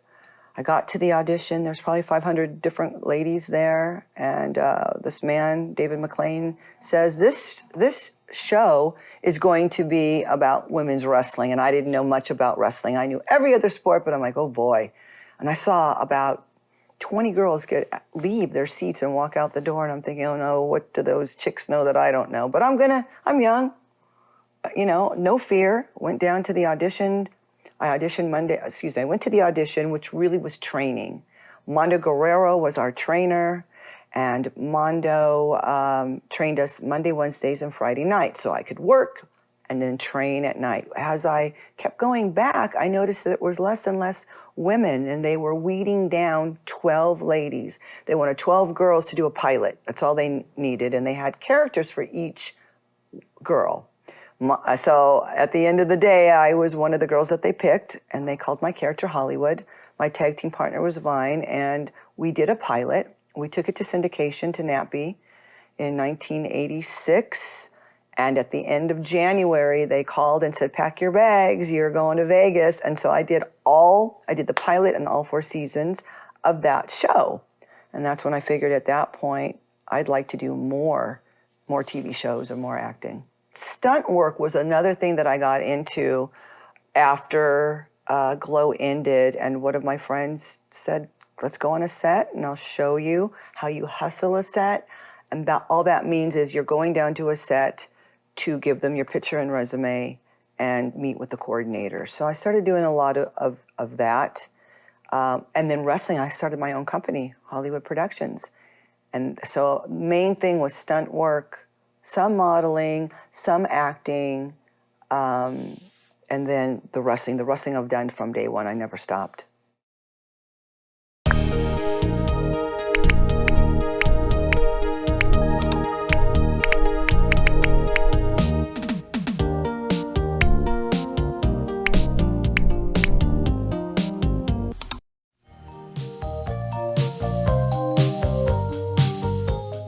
There was a restaurant that we used to work at noontime. It was a lunch lingerie show.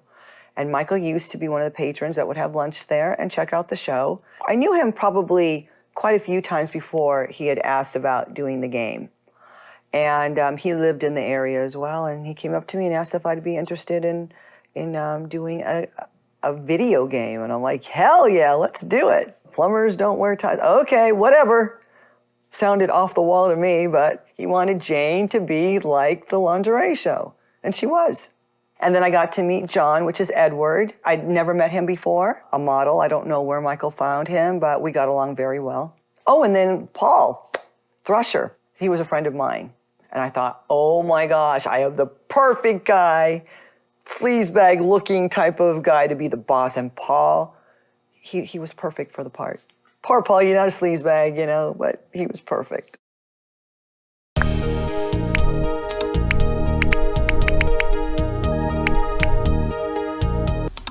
What I remember is just 1 or 2, maybe 3 trips to do this.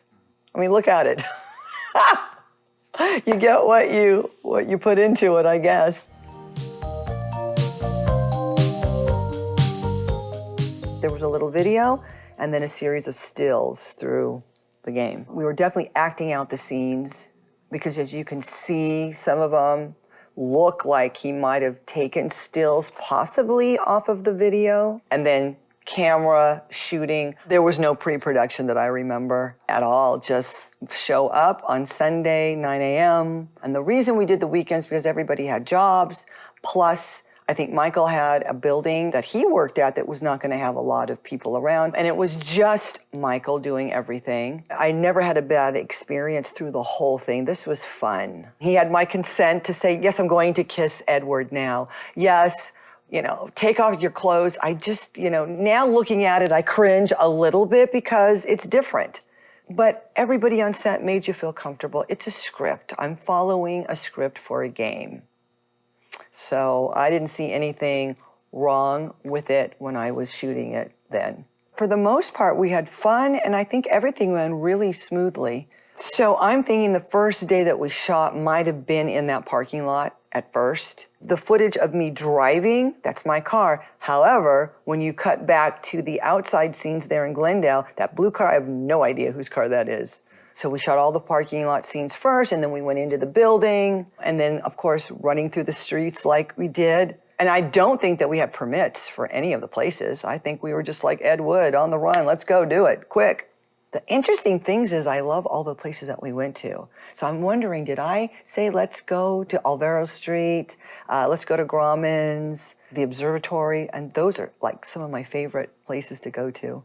So I'm wondering if I had any input in any of where we went. I'm pretty sure it was my idea to lay down across the tracks with the train. I know it was my idea. I'm like, that's the damsel in distress part right there. We're doing that. I think Michael let us go with the flow. He gave us a lot of space to do what we wanted to do. I think that's what made the shoot so fun, is letting us do what we want to do. Hey, may I suggest this? And I probably didn't say it as nice as that. I probably said, we're going here, let's do this, blah, blah, blah. And then here's another question. Did he tell us what I should wear? Did I pick out? Because those are obviously my clothes.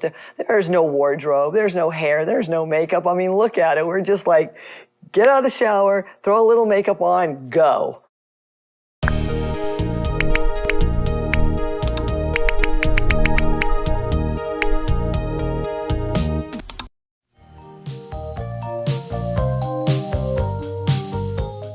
It was a great experience. The only thing I was trying to figure out was, how are they going to put all of that into a game? And I never saw the game.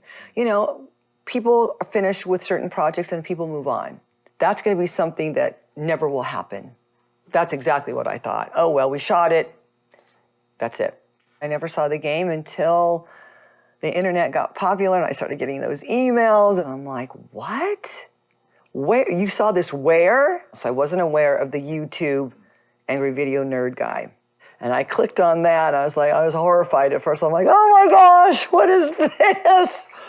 But he was so funny because basically he's saying these things. We're thinking them, but he's saying them out loud. If you listen to the language that he's using, and it's so funny, I had to laugh.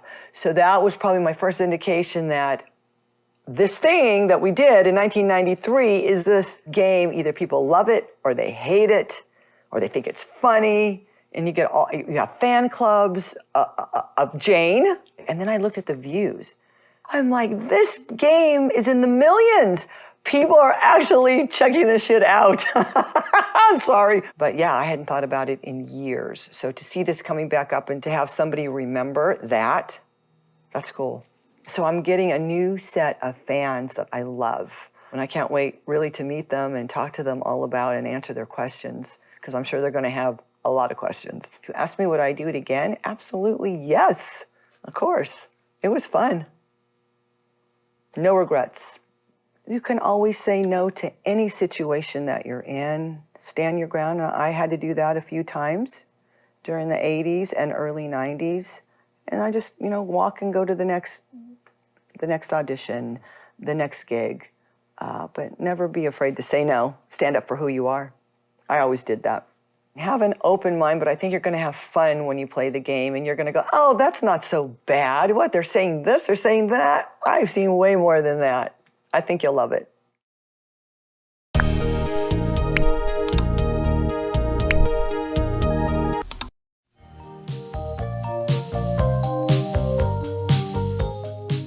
I started trying to find the rights for Plumbers Don't Wear Ties back in 2016. And I thought that it was with whoever owned Kieran Entertainment, which was the publisher on 3DO. So I looked up Kieran Entertainment. I went through all of these records with the California Secretary of State. I found all of these business records that were associated with Kieran Entertainment. It was like Digital Stuff Incorporated and all these weird things I've never heard of. And I tried everything I could in my power to reach out to these people. I signed up for white pages. I got phone numbers. I cold called those phone numbers. I sent mail to the registered address of these companies, and the registered address of like whatever their most recent company was is actually just a random empty plot of land on the side of a highway. There is no mailbox there. There is nothing to actually receive mail. So of course my mail came back like 2 months later as undeliverable because there was nowhere to put it. Like, I almost feel like these people don't exist. I don't know, but I could not get in touch with these people. So after 4 years of trying that, I wrote to our lawyer and I said, hey, what recommendations do you have to figuring out who has the rights? And he was like, did you search the copyright database? And I guess I was just really stupid and I never searched the copyright database. I'd always searched the trademark database, which doesn't really provide you with a lot of information. But the copyright database will have emails occasionally. So I was able to find the copyright for Plumbers Don't Wear Ties. And then there was this name on it for the guy who had started United Pictures, which was the developer of the game. And clicked on his name, and I got some other things like a diet program he had developed. So I clicked on that, and then boom, his email address was there for this diet program copyright. And I was like, holy shit, I've got the way to contact whoever has the copyright. So I emailed him and he was like, wow, I'm surprised anyone is interested in this. And, within a couple weeks, it was all negotiated and done. And we were able to pick up the rights to restore and remaster Plumbers Don't Wear Ties. And I felt this weight lifted off my shoulders. I felt this, 4 years of effort just finally coming together. We believe we can contextualize this game in an interesting way that will make it not only like the best way to consume the game, but to understand what it was, how it could have happened. We found that idea super fascinating. So I discovered Plumbers at work. It was something that was floating around at the time, and Joe, he basically was like, hey, you want to know what this is? And he sent me the link to a video by Angry Video Game Nerd that I thought was very funny, very well made. And I was intrigued. I was like, if this is something that we're bringing back, I want to be a part of it. When you look at a game like this, it's easy to assume from an outside perspective that, well, it is just still images. It is just audio files being played back. That seems like basically 2 lines of code. However, there's so much more to it because the actual timing of the audio and images is somewhat finicky. The tools back then were much more in line of doing some operations like this in terms of FMV gaming, in terms of audio playback.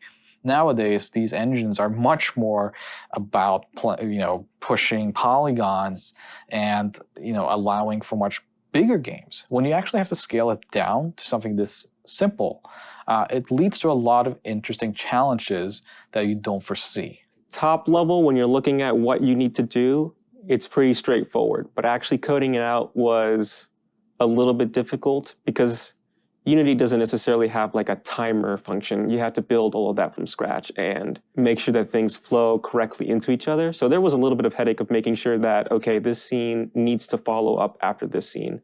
And sometimes you mess up. So you got to really go and figure out, okay, what broke. There's some fan assets and sites that show a lot of the differences between the 3DO and the PC version, and then include information about like the timestamps and stuff like that. Things that made it super useful for us to very quickly break apart the game and rebuild it exactly how it was, right down to like the millisecond of how these things are timed out. We were given a lot of assets from the older title, even lots of code too, but it was very difficult to understand how to implement that in something like GameMaker or Unity, so we had to start from scratch. One of the biggest and most difficult things that we had to figure out was allowing the player to essentially skip through some of the scenes, just so that they don't have to sit through one that they've maybe already seen. They can just skip right to the decision part of it, or just skip to the next scene. That was a little bit difficult, trying to get that to work with the timer, making sure that when we did skip, we set the timer. We made a decision early on that, like, obviously we never wanted to try and approach this game by just putting it back out exactly as it was. We don't think there's a lot of value in that package, even if you remaster like the photos in the one video that's in there. So it basically became like, well, what can we do to create a value around this? And the value we thought that made the most sense was playing it very straight, contextualizing and telling a story about how this game exists, finding the right people who would have something meaningful to say about it, and maybe using it to make a living history piece as opposed to just a remastered version of an old game. You shouldn't spend money on that original version because it's hundreds of dollars and very hard to seek out. But with this limited run version, it is as easy as either downloading it digitally or preferably buying it physically to own in your own collection as this curiosity in video games. And I think that's the legacy it leaves behind, is that it's one of the biggest curiosities, especially in the Western hemisphere of video gaming. It's kind of like crazy that something like this happened. It's even crazier that it was brought back in 2022. I like doing unexpected things, and I feel like providing a remaster to this level of Plumbers Don't Wear Ties is a very unexpected thing. So that's really what has always been on my mind with regards to Plumbers Don't Wear Ties. But you know, if this is successful, I would love to be able to look into doing more with it. You know, if there ends up being demand for a sequel, a Plumbers Still Don't Wear Ties, you know, we could do that. Because I actually, you know, I was reading while I was researching the IP on Google that there was actually plans for a second Plumbers Don't Wear Ties, and some assets may actually exist for that floating around in the ether. But you know, this kind of goes hand in hand with trying to find the IP. A lot of the people that worked on the game are kind of like lost to time. Even the people that I have found from that game, like they don't list United Pictures on their resume. So it's like, how do you find these people? You can't really. So I don't know if stuff for Plumbers Don't Wear Ties 2 will ever turn up, but you know, if there's a possibility to make a second one and you know, the business warrants it, I would certainly do it. Again, I think that would be super unexpected.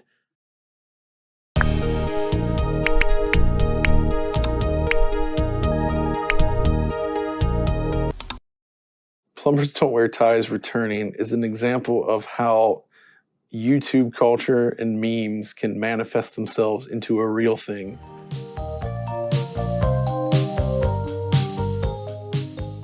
I think the most common question when seeing that Plumbers Don't Wear Ties is coming back is why? Why on earth? Like, to me, that's almost more enjoyable than getting to release this project. Just knowing that there are people out there thinking, why are they wasting their time doing this? If you're just purely happy that Plumbers Don't Wear Ties is coming back, I think we need to have a conversation, because you shouldn't just feel happy.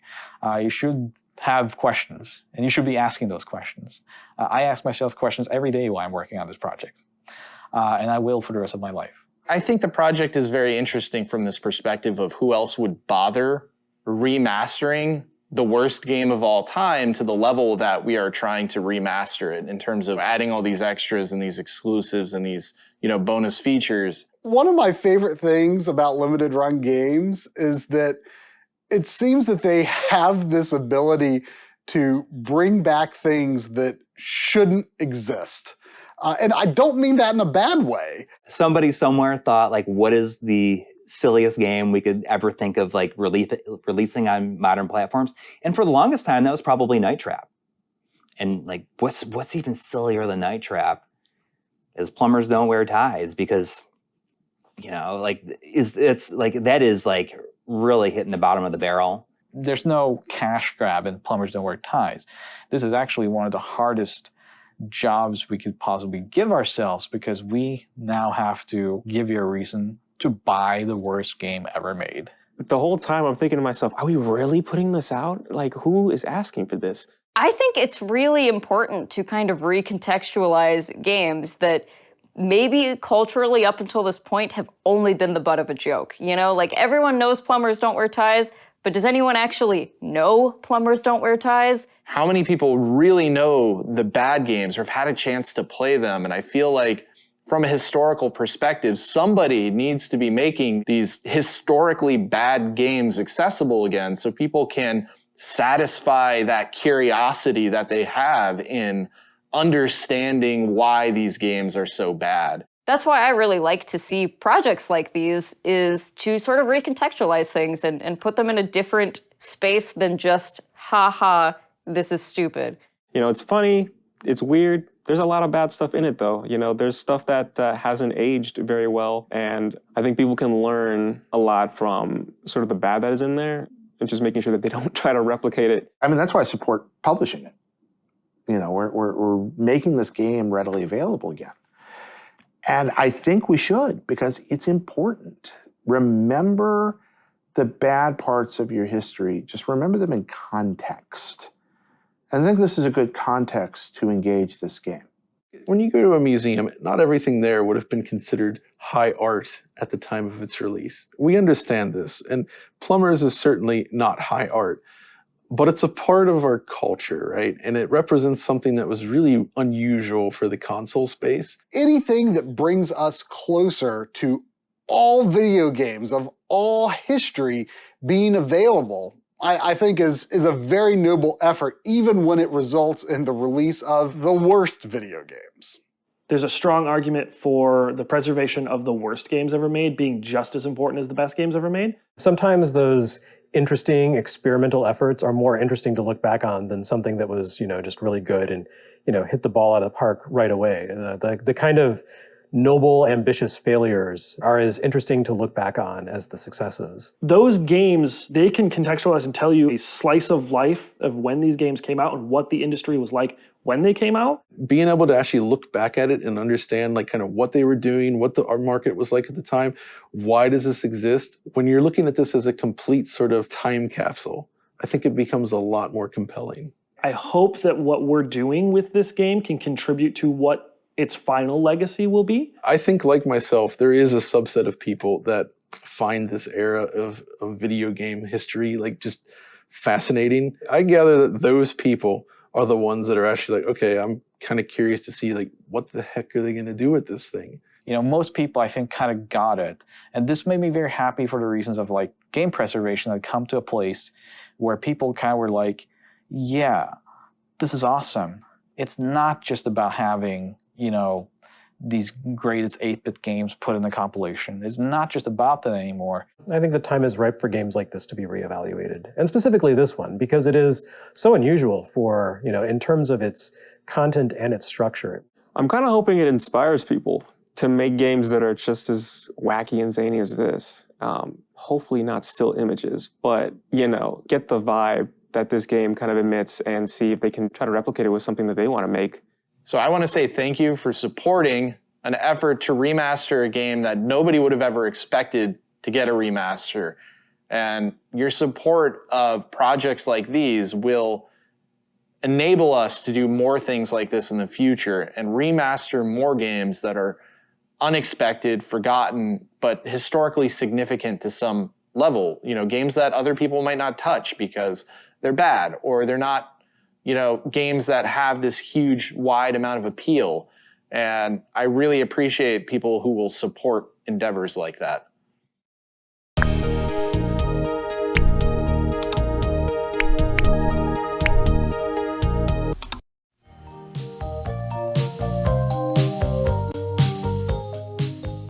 So when it came to actually AI upscaling this game, that was a gigantic task that I don't think I was fully prepared for, but and when I came into the company, I was the only one that had true kind of involvement in the AI scene.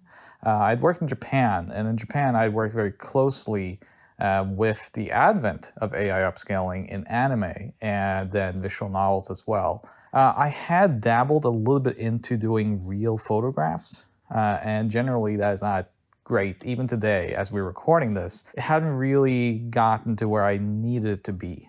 And that was a big problem because we had about 800 images that then needed to go from 640 by 480 index-colored BMP images into fully upscaled, clear photographs. So when I sat down to plan this out, the company, Limited Run Games, had already tried their hand at using kind of conventional AI upscaling applications. There are some out there, they're very good. And the results that came from that was kind of twofold. So you could see You could absolutely see there is something here. Trees, shrubbery, this kind of stuff was being reproduced, but characters, objects, things that very much catches your eye was plasticky and kind of, it looked like everyone was just wrapped in some sort of protective rubber. This is making everyone look much more icky, and we can't go over this. There was another AI model that had been put into use, and it made everyone come out like kind of fried chicken texture. And I was like, I don't think this is going the right direction. So what I decided to do was, I have the connections to get in touch with the actress. One thing I talked to Jeannie was, hey, I wanna try something out here. I wanna do an AI upscale. What I'm gonna do is I'm gonna teach or feed my own AI model and basically have it recognize you. But I need a lot of references. Can I use images of you? And can you supply them to me? And she was very happy. She was kind of like, this is really cool. And so we started to get to work. And it took me about 3 weeks to really create a model that I was satisfied with. The problem I had now introduced was that I had a model that was very good at recognizing Jeannie, but it made also Edward look like Jeannie. So I had to go contact him and say, basically, hey, I need a lot of images of you. And luckily, Edward also had a modeling career. So that was no problem. And feed the AI again, reconstruct the images. Now everyone looked like Edward much more. So what happened in the end was, basically I had 3 different AI models. One for Edward, one for Jeannie, one for backgrounds. The other actors were fairly prominent in their scenes so that the AI could do an approximation and I could hand edit all the inconsistencies. But for the general images, what I did was I ran a batch process once for every person and then once for the backgrounds. I would take those results and actually composite them together from their individual sources into one image and kind of edit around each layer and find, okay, this one did a better job reproducing this, this, and this. Together would form the full scene. That wasn't enough though. What was kind of becoming clear to me halfway in, I would say like 8 to 9 months kind of into all this, even though those original images are very low quality, they still retain kind of like a color temperature and overall quality of a 90s photograph, like a Kodak moment. Because this game is just a sequence of Kodak moments. So what I did was basically scan my own family albums, a lot of pictures from different times. You scan them at a high DPI. You go in real close. What happens? Well, you start to see what is kind of the grain, how colors are blending together. And I went in and I made a custom filter that reproduced that look, that feel, to then batch process on top of the images I now reconstructed. Problem now was a lot of those old images that I had basically reconstructed 6 and 7 months prior had color balances that was out of sync with what I now needed for this new filter, which was then going to like reproduce that look. All in all, it took about, I'd say about a year from the first image to the very last one to get this all in. But as you can see in the game, I think what we managed to do was even better than actually scanning the individual images that was taken back then. And the reason why we couldn't even do that was that the production, the original production, was done on 4 different cameras. Through someone on production, Giovanni, we realized the game had been shot across some sort of bigger like studio photo camera and also a running video camera, a VCR camera. There's film, Polaroid, and then there's actual photographs. And none of this really has survived. So even if we did have full access to the sources, we would have to comb through the actual video and find the stills. It's interesting in the sense that I think the game was meant to be video, but of course, for us doing this reconstruction, it meant we could only use what was in the game, and what was in the game did not lend itself well to AI. I'm pretty proud of it now though, because I think this is basically one of the first times that we used AI for actual real-life photographs. So I think it's pretty neat, and I hope everyone playing it also enjoys it.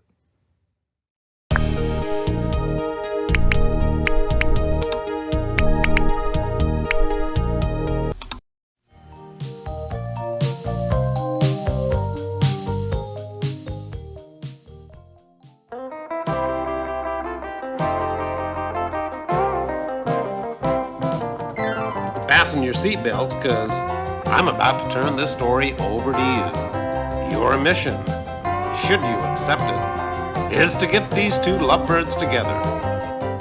Hi, I'm Jane. God, he's cute. Great smile. Jane, John and Jane. Corny. I guess I could change my name to Tarzan. You know what? I really have to go, but it's nice meeting you, John. Wait. What are you doing later? For lunch? Can I buy you lunch? No, I'm serious. I'm really a plumber. John, plumbers don't wear ties. Now, come on, stop fooling around.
Run, Jane, run!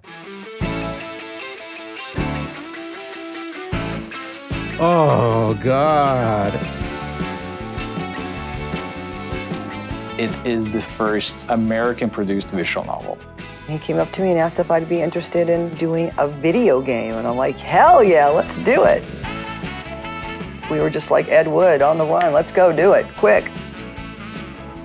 It only became this weird cult classic through the sort of YouTube zeitgeist. I didn't think it was going to make a very good episode, but I tried anyway. Technologically, it's rather anemic. I mean, look at it. Either people love it. I'm giving it too much credit. Or they hate it. It is a grease fire. Or they think it's funny. This game sort of has a legacy that's very special and one of a kind. I think you'll love it.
Hi, my name is Jane.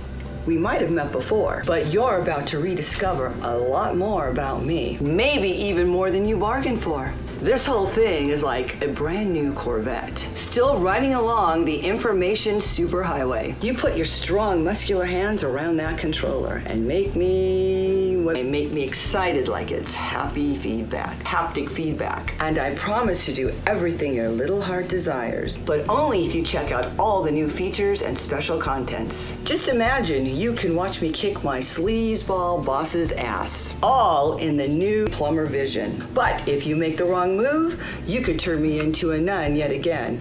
Imagine that, me, a nun? No way. Really, it's all up to you. Who knows what you'll do with that little hot pad of yours? It's got way more buttons than the last time we met. I like a man who knows how to push the right buttons. Point is, life's a game, and this game is all about life. You do right by me, and I guarantee to do right by... Oh, whoa! What the hell are you doing? We're not gonna do this again. You are a sleazebag, and this is not the 90s. Do you think I'm stupid that I don't know what you're... Welcome back to Plumbers Don't Wear Ties. Now let me remaster your face.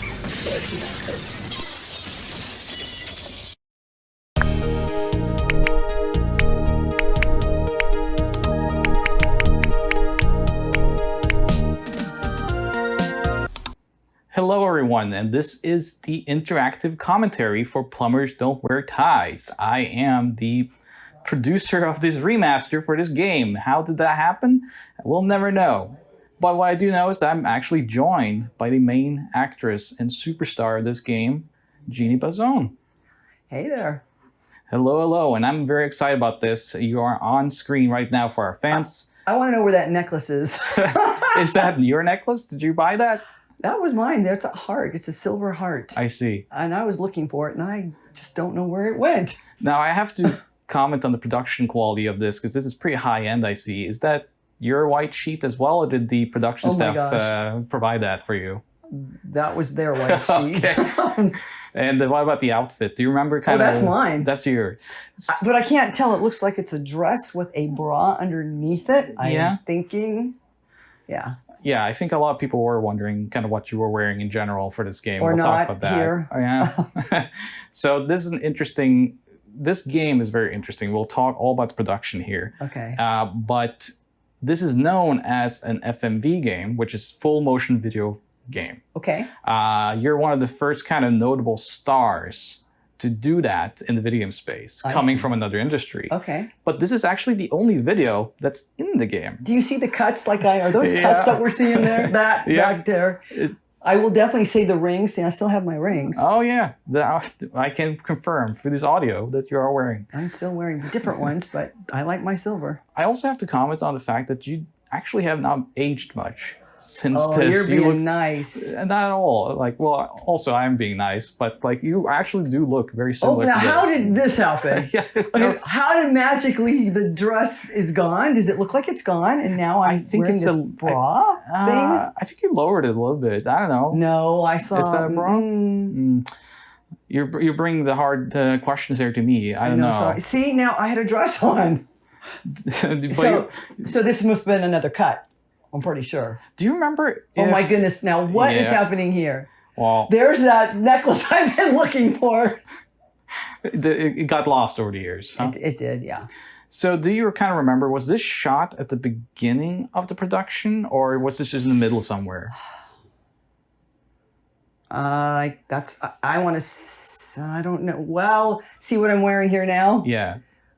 So it must have been shot not in the beginning. I'm thinking there was more happening. You do have a few different outfits. Of course, there's the business outfit that you're most famous for. Yeah. And then, of course, the lingerie. The lingerie for, yeah.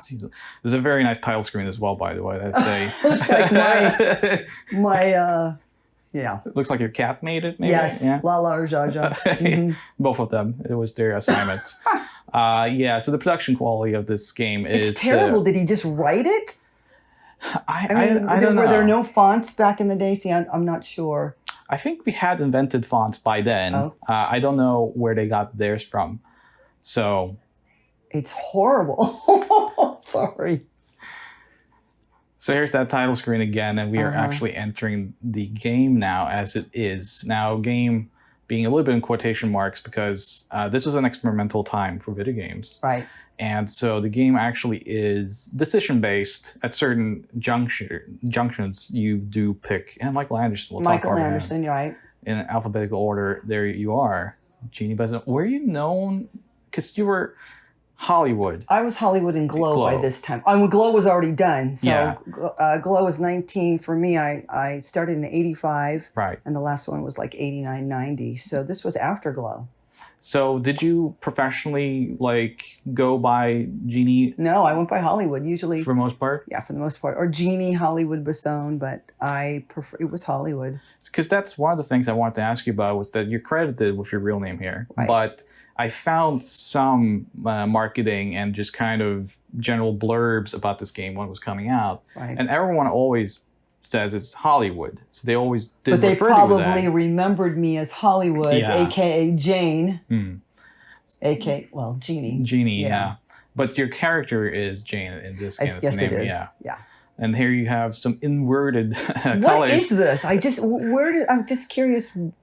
What drugs was Michael Anderson on? Sorry, Michael. Hopefully we can find out somehow. That was one of my questions to you, but I guess you don't know. There you are for the first time in the game. Yeah. And that's the mother. Do you She remember? looks like the Heavy Metal Sisters. That's what when they wore their makeup, that's what they looked like. I swear to God, I thought it was Chainsaw and Spike as the Heavy Metal Sisters. Here's Edward for the first time as well. Look at those abs. I don't even remember that kid having all that. Wow. Yeah, he was in pretty much the same. shape. Yeah, well, he's Good still for in him. pretty good shape. Do you remember Frank? Who's Frank? Yeah, I was going to ask you, because photography is by him. I was wondering if you remembered kind of, first of all, do you remember if this was all shot on video and it's stills, or did they use like photo? I like want to actual say photo Michael cameras? had a video camera. And Okay. everything was video. And if there was someone taking photos, I do not remember another person, but because Michael did pretty much everything. Right. So. And it was longer days too, you know.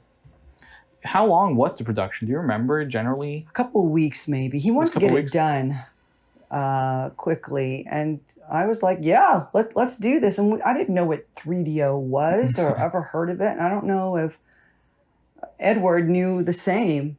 You know, we were both hired. I don't know how he was hired, but I was doing, listen to this.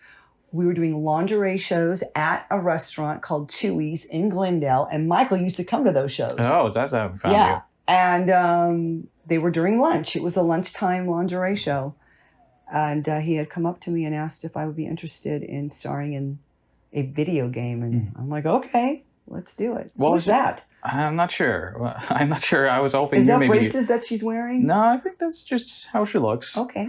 Yeah, I was kind of curious. I don't know. What your concept of a video game was before you joined in a Yeah. production of one. What was kind of your memories of video games at this point? Atari. Atari? Mom and Dad had that. That's Yeah. really, and again, this is 1993, so I'm, you know, late 20s, and I'm not playing video games at this point in my life. I'm going to the clubs and having a good time. Often when people talk about this game in a modern context, it's a lot about how they portray women in this game and just kind of how, you know, sexual a lot of the imagery is. But I have Right. to say that Edward as well is shot quite He doesn't- erotically. So he has throughout no the top game. on. Yeah, exactly. Well, he also has no pants on, and the sheet there barely covered everything. Things were different back then. Right. It was a very playful time. Yeah, it was. And it was Tampa. the same like in Glow. I mean, people flirted with you, Yeah. and you can take it for what it's worth. But for me, that's what it was. It wasn't someone, you know, people hit on you. That was a form of flirting to me. Look How- at that. Yeah, it's An inner negative of her face. They used all the effects in this game, of which there are 3. But so generally, how long did you know Michael before he asked you to join this production? Not long, because he was just one of the patrons that came into the store, came into the restaurant. Didn't know long, but I knew he was there. He'd always tip us, you know, we'd sell him raffle tickets and he would pay for the raffle tickets. I guess he just had what Jane was going to be like, and he said, that's her, the girl in the lingerie at lunchtime. Look at the drum thing. So I was dating, I think I might have been dating somebody who played drums, and those are my drumsticks. I don't think those are, there's Michael. So that's actually Look, he's Michael got Anderson. Drano on there. He has Drano, Drano with the booze and Excedrin. Look. Yeah, And it looks like a racing form. I noticed this as well, and I was kind of curious, what's the implication there? Does he mix Drano in his drinks? I really don't know. You know that's how you poison people. Well, oh my gosh. Who knows? Is it see dark? Is it dark? I'm just saying. But he plays your father actually in this game, and the story generally is about you or John having to get kids and kind of find the right one. Okay. Look, he's boozing it up. Yeah. Look at me. That's how I would be like, yes, Dad. Do you think that, like, we talked a little bit about scripts before recording this, but do you remember on set, was there a full script, or was it mostly that you came up with situations to take pictures of on the spot? Michael had a script for us. Okay. Yeah, and I remember, I guess I memorized it. I'm not quite sure. There was a lot of words going on there, but he had a script for us. Right. This is the famous This shower is a shower, music. and I'm trying to think where this was. Was this Michael's apartment? Whose? Oh, that's my cat. That's your Oh cat? my God, that's Keeters. Oh, Keeksters. How I old was he love at this her. time? That's a girl. Oh, what does she do? Whoa, I don't like that. That man's hairy. No. Not your there preference. I am. Look at Yeah, that. not so hairy. Okay, so listen, if the cat is in there, this Yeah. must be at my house Right. in 1993 or an apartment. This is absolutely insane what we're hearing. So all these, Yeah. this is one of the first video games. Look at this censored. Yeah, so we are watching Well, the censored what- version. I'm not sure what that picture is supposed to be. Is Yeah, it the is it nose. Michael? Can you recognize if that's his face or something? It looks like he has a pretend nose on. Yeah. But Look at all the stuff in the background. Yeah. Maybe this was mine. It had to be. If there was Kitty in there, this is my play. Look at that. That's like Playgirl or something. And Playboy. I And suppose. Playboy. How did Wow, you I wish feel- I still had that body. Woo! As I said, you haven't aged much, but how did you kind of feel about these kind of? I was in here. Yeah. There's the face. Should I be You weren't doing sure? this? Yeah. I don't want to show anything. This is when reality set in for you. Yes, Or- and I or- did not see him, so Yeah. I'll let you know that Edward did his own scenes Yeah. with Michael, and Michael did the scenes with me. So, So Wow. these. So this was also okay. part- So this has to be. Look, There's a there's cat. my cat. Oh my God! And did you see the robe in the background? Yes. That was from Japan. Oh, really? I know I got that when I was in Japan. when Because I you used to go visited. with Japan Yeah. for business, right? Yeah. Yes, I went for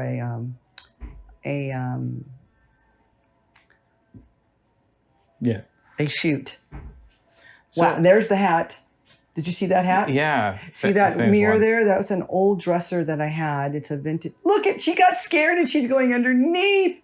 So you shot your pictures at your place, basically, or was this? It is my place. Yeah. It's a place in North Hollywood.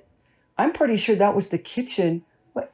So I wonder. No, that is not. Yeah, I believe the shower. Mm. Am I brushing my teeth in the car? I am. You absolutely are. It's not too safe, and you're putting makeup on too. I am. Yeah. Yeah, they should probably have a This warning is probably about the this streets as well. of Glendale Yeah. here.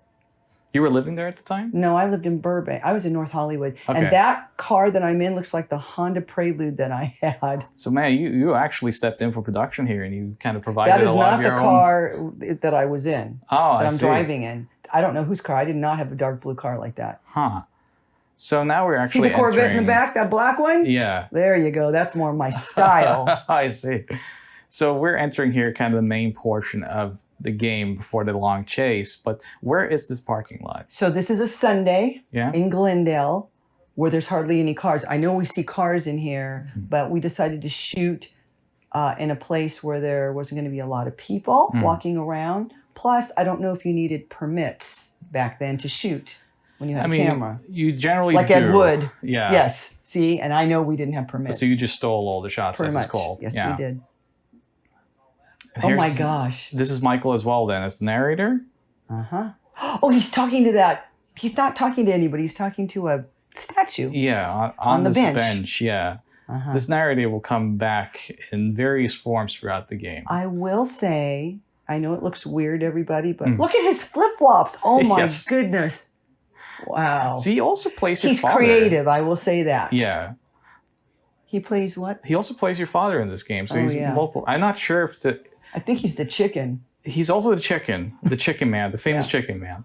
I'm just wondering if it's trying to say that the narrator is also your father, or did it say anything like this in the script? That like That he was going to be my dad? Yeah. Probably, yes. Yeah.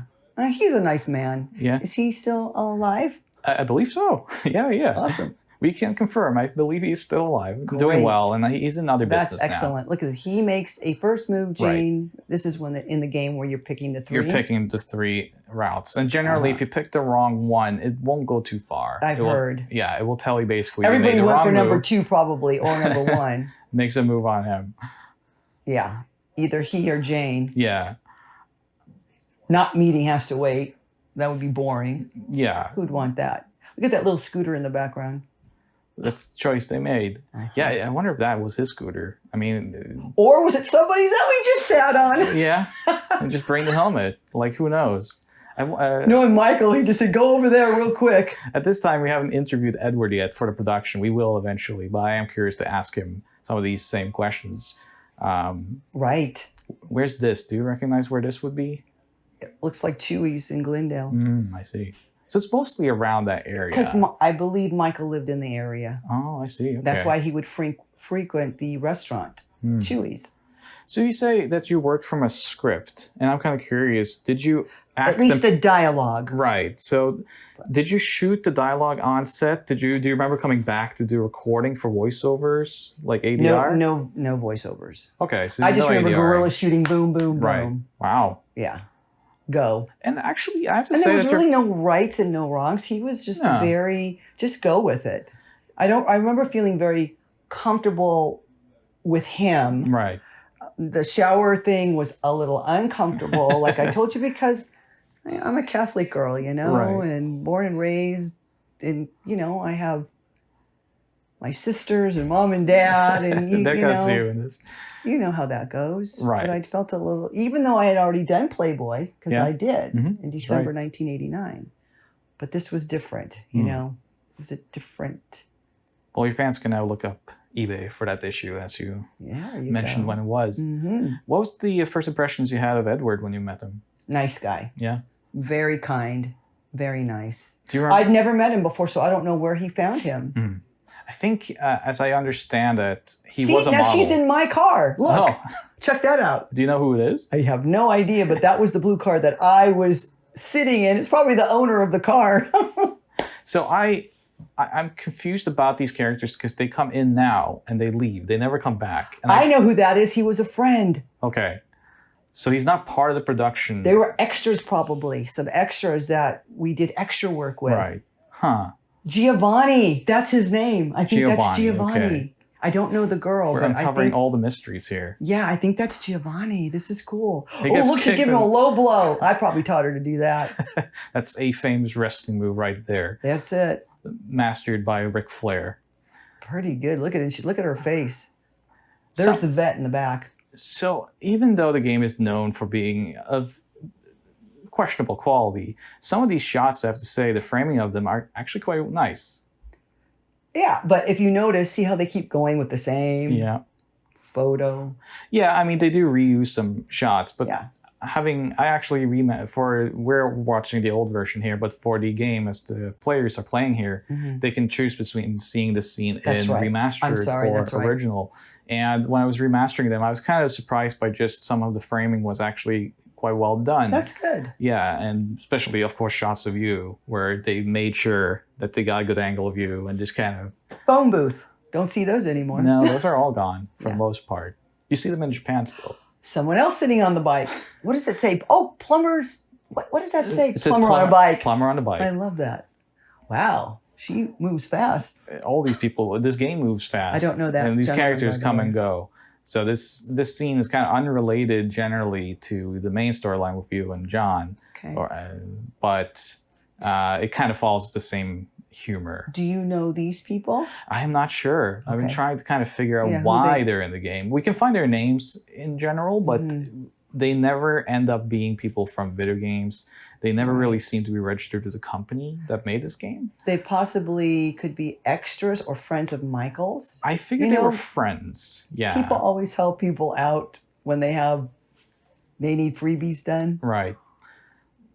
Do you remember kind of how long you were on this specific, we say set, but this location? Did you shoot over several days or this all No, in one we had day? to do this probably in one day. Yeah. And it looks like it's an overcast day, by the way. You don't see Yeah. any shadows anywhere, which was perfect, really, for shooting. That probably, there's that. Back to again. photo again. Yeah. Do you still have that jacket? I knew you were going to ask me. I thought I did. No, I don't think so, but I like that jacket. It looks good on.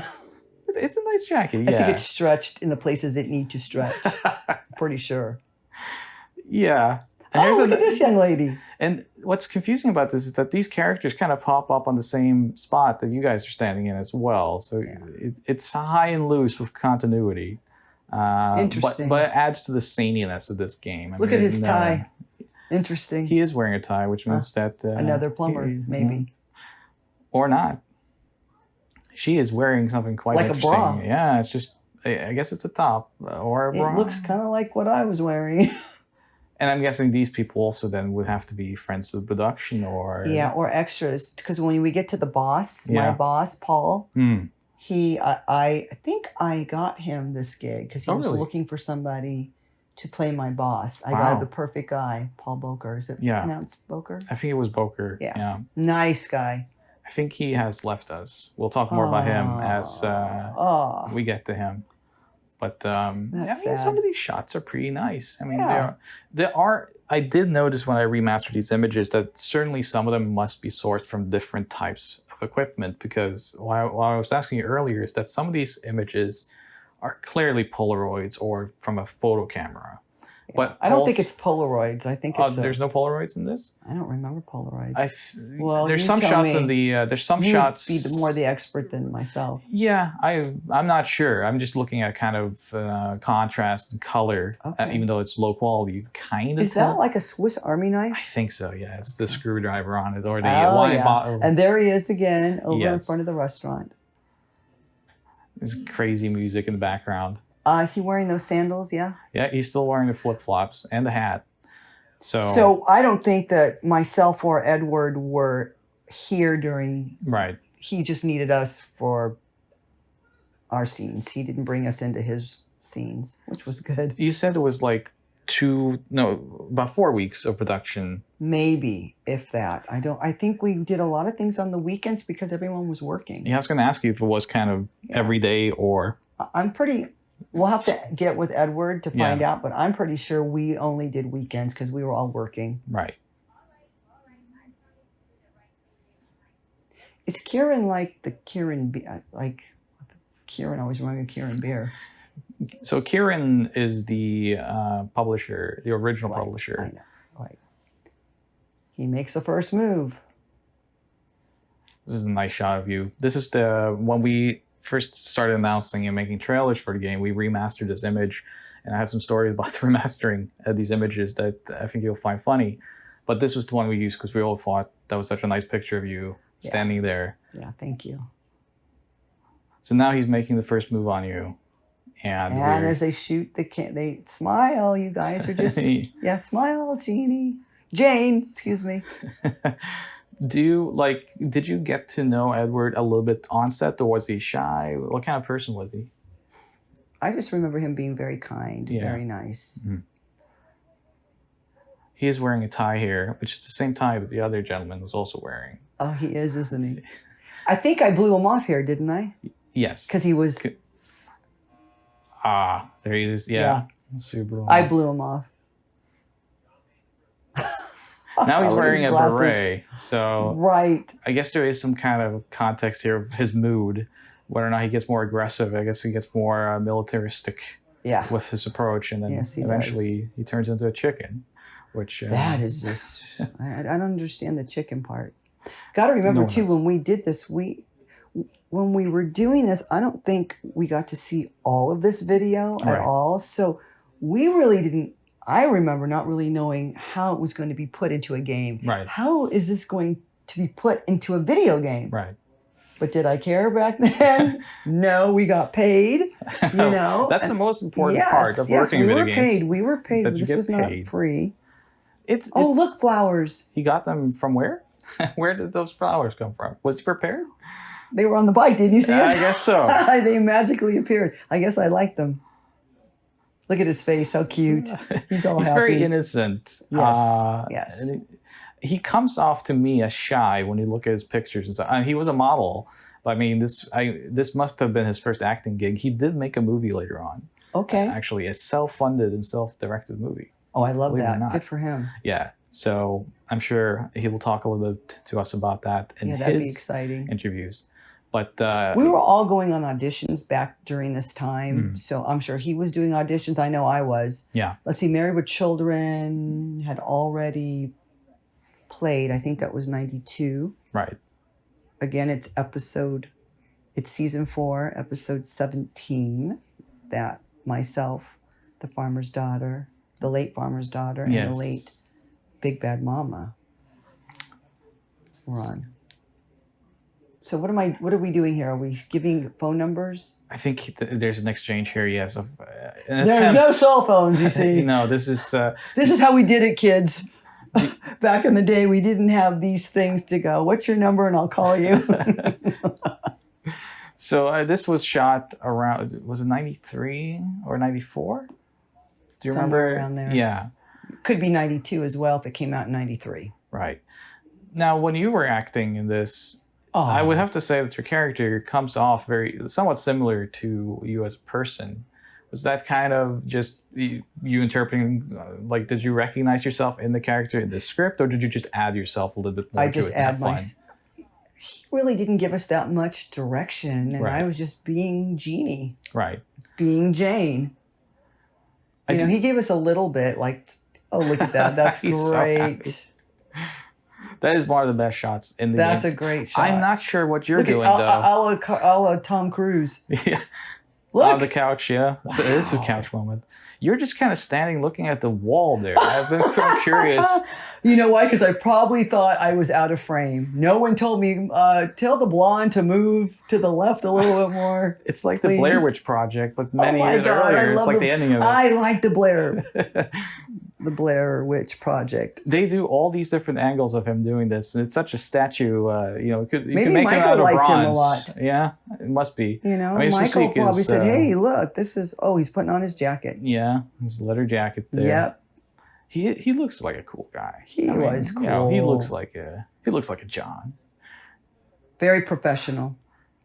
Yeah, this is something that we've been very interested in learning more about. There is also the interviews with you on this game, which you can learn more about the production. But in general, you guys had a lot of fun on set. Oh, I'm yeah. guessing. Yeah. So it was a very good experience for you overall. It was a great experience because, like I said, both of us were trying to do acting back in the day. Right. And on this one, he just picked us. You and you are going to do this. We didn't have to be in a room full of 20 girls that look like Jane. Right.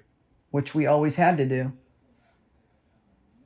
How long was this after Glow went out of business? Do you remember? 3 years later. 3 years two to later. 3 years later. Yeah. And I was dabbling into stunt work as well, a little bit. Right. Stunts. Kind of there. This was like I told you, the lingerie shows that we did at Chewy's. And we also did them at Barney's Beanery. They were lunch shows.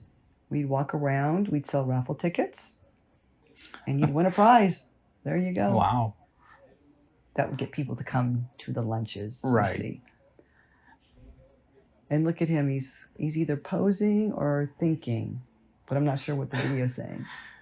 I'm not sure, but so generally in the script then,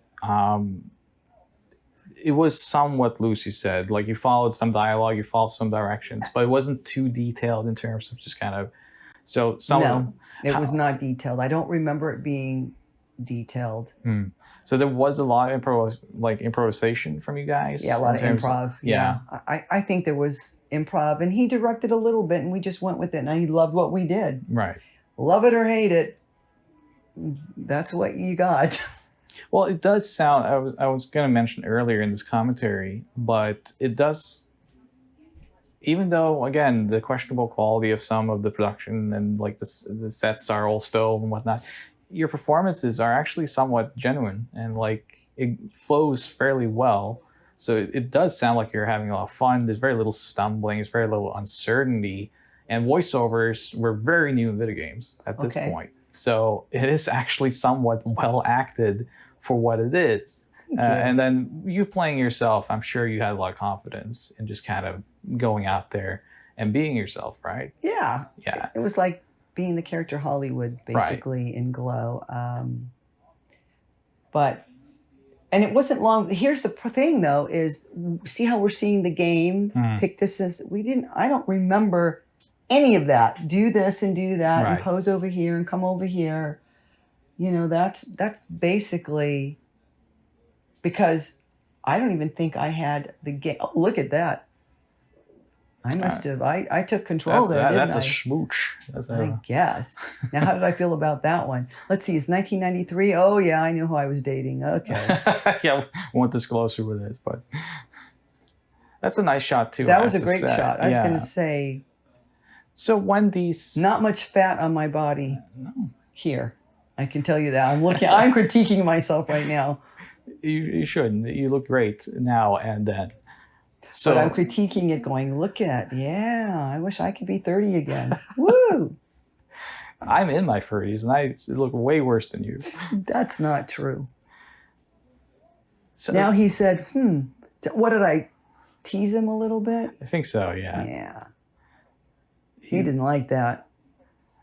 But yeah, as you see these things that you're seeing, Michael would just that's where the improv would come in right there. That wouldn't have been, he would have said, do this and do that. But I don't even remember getting a copy of this game. I think I got mine on Amazon. Really? I'm pretty sure. And Amazon wasn't around back then. Yeah, so you just, so I had no being idea. in the game, you knew about it. Basically, we did this game, or I did this game, and so did Edward, and then just moved on. I didn't think twice about it. What happened to it? Yeah, like where did it go? It went on some store shelves. Not too many, unfortunately. And then it resurfaced on the internet later on and then became very valuable, which we'll talk a bit about. I'm curious if you spoke to Edward at all after production or was it only during production? Only during production. And what about Michael? I can't remember. I'm sure he still came to the shows, and like with any job, time goes on and you move on. Let's see, that's 1993. Trying to think. New boyfriend. At that New point. adventures. Yeah, new adventures. You move on. I don't remember staying in contact with Edward. But we're totally two different people, too. Right. He had very short hair, and I didn't like short hair back then. I liked long hair and bad boys, and I think he was a really good boy. He does come off that way. But he's handsome. Oh my goodness! There's Paul. Yes. So this is. Do you remember? It was Paul Boker, right? Boker. Yes, I worked with him on some sets before. Yeah, I'm very curious about this. So we're now entering what is probably more controversial part of the game, and we'll try to provide some context to it though. But where did you know him from then? If you got him a gig. We were doing some extra work on some movies or TV back in the day. He also had a son that was a little younger than me, but we were always on sets and running into each other. Right. So I think we were the same agent as well. And that's why we were on different things. Do you kind of remember anything he was in before this? I'd have to look him up on IMDb, but no, not offhand. But he's a good actor. I thought that he was a very good actor. Yeah. Look at that face. What?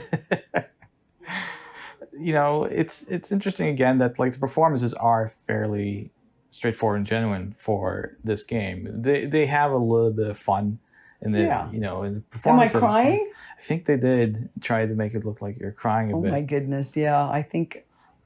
Are you going to ask me, are those real tears? Were they? Was it when you thought about where am I doing? Yeah. Of course those are real. As an actor, it has to be real, right? That's right. And look at his face. He was a nice guy. He has texture, that man. Yes. Like I had to remaster his face quite a lot, and it's interesting. I've seen every pore. How do you put a Thresher? That's what they called him. Yeah, his name is Thresher. So see this building here. This is another building, I believe, in Glendale. And again, we're there on Sunday. I'm thinking it's where Michael worked. So I'm pretty sure that's why we went there. This was his office. I mean, that's how I remember it. His office, definitely Sunday, nobody there, and the parking lot. It's really a do-it-yourself production. It is. For a video game. For real. And this was what was so interesting about these types of games is that because it's video-based, you could kind of cheat your way into a game setting like this. You didn't have to program Right. an AI. You didn't have to make graphics. You were the graphic, right? Right. So a cheap way of doing it. a cheap way of doing it. And this probably was on the lower end of the spectrum in terms of budgets. Of course. Do you remember if There there was was any budget? We'd have to ask Michael, but I'm sure this all came out of Michael's pocket. Right. And why did this? I mean, why did Michael decide to make this? That's what I would love. Yeah, I would love to know as But well. you know what? kind of Some where the people idea are came like that. from. They're very creative and they say, I want to make a video game. There were, Well- movie people at this time were looking at this as kind of the future and a new avenue. So there was a lot, especially from television. There's a lot of people who looked at it and said like, well, I produce episodic small action films on TV for low budgets. And video games is the perfect platform to do something like that. So I do wonder if Michael also maybe put some money into television maybe at some point. No clue. I do not know, but he may have. I wish I knew more about, when you're younger and you're being the actor or the star in the movie and you're younger and you don't have siblings or anybody else in the business, you're not thinking of the technical and the behind the scenes stuff of everything, which Right. I love now. Yeah. I love asking who, what, why, and where. And here it was just like a gig. It's going to pay my rent. It's money. Yes, this is on the up and up. Oh, that's a cute smile. It's very nice. Yeah. This still makes me think that it's a video camera because you can see the blurring of the frame. Right. And later on, you see that. Do you mean pulling from the video? Yeah. So it was a Taking still, and then. Yeah. Yeah, and- that's why it's pixelated. Yeah. Look at that. That's a Yeah. cute shot again, though. It's cute. Look at him smiling. He's very happy. He's waiting. Is he still waiting in the parking lot for me? Probably. He wants you to come back out. Or this is part of the game part, see? So generally, yeah. Ah, I can yes. see. You must have had, quite a lot of shoots on this day, though. Like just a lot Yeah, of. can you see that? Because. And the cool thing, again, I remember saying that it was a cloudy day, so it really didn't matter where the sun was. Right. For continuity. I think this is where also the cover of the video is taken from You're right. one of these stills. Mhm. Oh, now I'm going to punch him and get in that girl's car. What was she doing in my car? Come on, we need continuity here. That's not the game's strong suit. I know, but there's Chicken Man. Oh, Yeah, and there's for the the very first look, time. and there's the flip flops. So yeah, we don't know the context of this, but it is the most famous part of the game. What is the bag next to him? Is that a bag? Do you see the? I see underneath there, yeah. It looks like Cracker Barrel, but there was no Cracker Barrel back then. No. What is that? Maybe you just bought some nachos or something in I don't between know. shooting. Yeah, maybe. Yeah, I do wonder how many people will, because this is always just kind of like one or two people in these shots. You are not there. But So I it do could wonder, be the gentleman that we saw's name that did the photography. So I wonder if this was just something they went out and did Yes. on an off day and just kind of had fun. I'm sure they did. Do you remember kind of how much equipment generally was on set? Did you have Not lights? like what it looks like in here. No. Yes, in our expensive I recording studio. did we at have Plumbers Don't Wear lights? Ties. Gosh. He might have had one light. One Maybe light. those old lights, Yeah, yeah. The ones that get bulb. really hot. Yeah. Yeah, the bulbs. Now this, look at that, because that drawing right there, I don't think your cat even could make something that looks like that.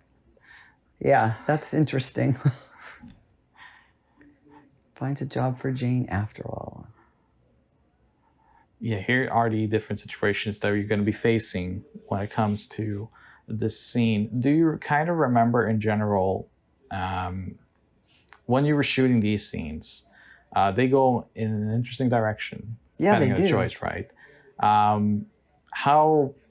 You came from lingerie modeling and stuff you mentioned, but like how prepared were you for these situations with Michael? Well, I felt comfortable on set. Yeah. I know that with these guys, but still you're just like, you always know here what feels good and what doesn't feel good. Right. All the time. So I felt a little uncomfortable. But that being said, he probably thought that I'd be the perfect Jane because we were doing lingerie shows at lunchtime at restaurants. So I was already dressed Yeah. like that. So And it is shot, like when you do end up in that attire, and it is shot very much like a lingerie model is shot in the catalog and such. It doesn't really go much beyond that. No, it doesn't. So while the situation is somewhat interesting here with him propositioning himself onto you and other various But questionable things. that's what happened in the 80s. Yeah, exactly what you're seeing right here with Me Too today. This is what, I mean, and some ladies could handle that. Yeah.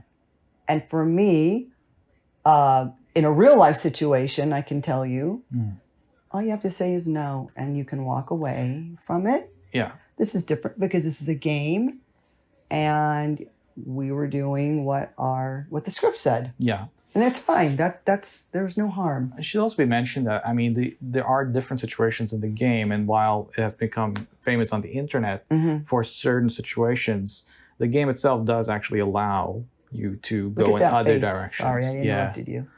These, to me, sometimes, there's some shots here through the office that do look like Polaroids just because of the lighting. Okay. And it could also be just because of the backlight. And it probably was Polaroid. You're It probably could be right. something like this, or because this looks different from the others. The quality we're watching here is not from the source, but when I was remastering some of these shots, I kind of noticed that, like, hey, these shots are very different from, and I wonder if, do you remember if there were workers in this office at the time, or was it just after working hours? I think it was after working hours. Okay. It was definitely a Sunday. Yeah.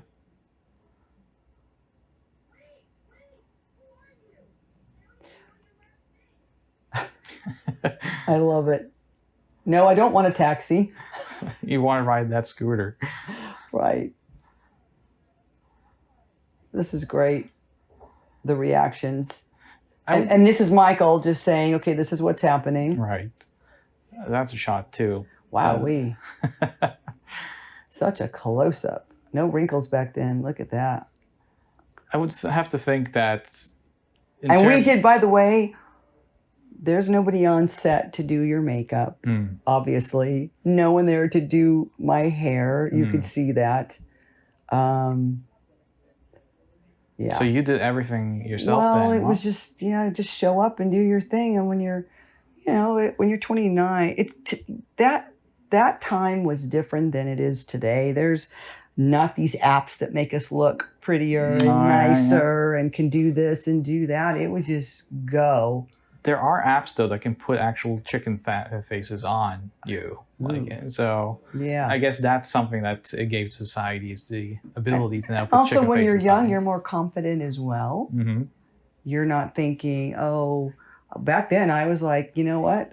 Oh, I wouldn't hesitate to wear high heels and something that showed my body because that's what we did. That was part of the And product it's different that you're when providing. you're, but when you're young as well, there's no fear and you're confident. Obviously, I had to be doing this. Nowadays, I'm like, okay, wait a minute. I need my makeup done and my hair, and I need some sleep. Well, Can you give me some water? At Limited Run, we did try to provide you with some of these things, but you still have to do your own makeup. Of course. I'm fine with that. Yeah. No, I'm talking about back then, there's just no fear. Yeah. You come in the way, the way you kind of, of course I put some makeup on, but I'm just looking at my hair. I'm like, did I not curl my hair? Is it not brushed properly? It makes me laugh. I like your hair in this game, I have to say. But, I was born in the 80s, so this It's looking like we're just looking now in the rain today. Was this also your necklace? This is a different necklace. Yeah, I than saw the that old necklace. one. I'm like, where did that one come from? So this is the famous scene. Yeah, it looks like he's thinking that he is asking me to do something different. Yes, so very different from the other choices. Yes. And again, it does end up in a situation which is definitely out there, but your character does actually kind of circumvent it and get, you're strong enough to stand up to this. Yeah. And you as a person as well, you're pretty strong. You're a wrestler. You've always portrayed strong female energy, right? Always. So yeah. Even in this game, I think in some ways this has been portrayed as a a little bit harsher than maybe the reality is. It's a very bad situation, but your character gets out of that situation by being cunning and being strong. Right. Look at this. He always had a different hat. Yeah, he started with a top hat. Right. Now he's got to the police hat. He got the police hat. He got the chicken mask. Now I'm curious. Did you see that chicken mask stuff while production, or did you remember? Did you discover this many years later? I can't remember. Now look what's happening here. Yeah. Now I'm seeing that that shot right there looks different than the shot. Oh no! See that's different. Yeah. See that white and black? Mm-hmm. It wasn't white and black a minute ago because I just had a bra on. Right. So we had to have some kind of a wardrobe change in here. Maybe it was shot a little bit earlier. Probably. Yeah.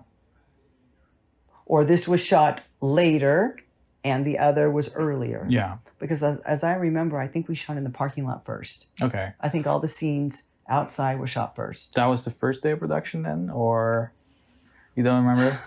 No, it wasn't the first day. I think that was another day. Mm-hmm. Oh, but see, that's different.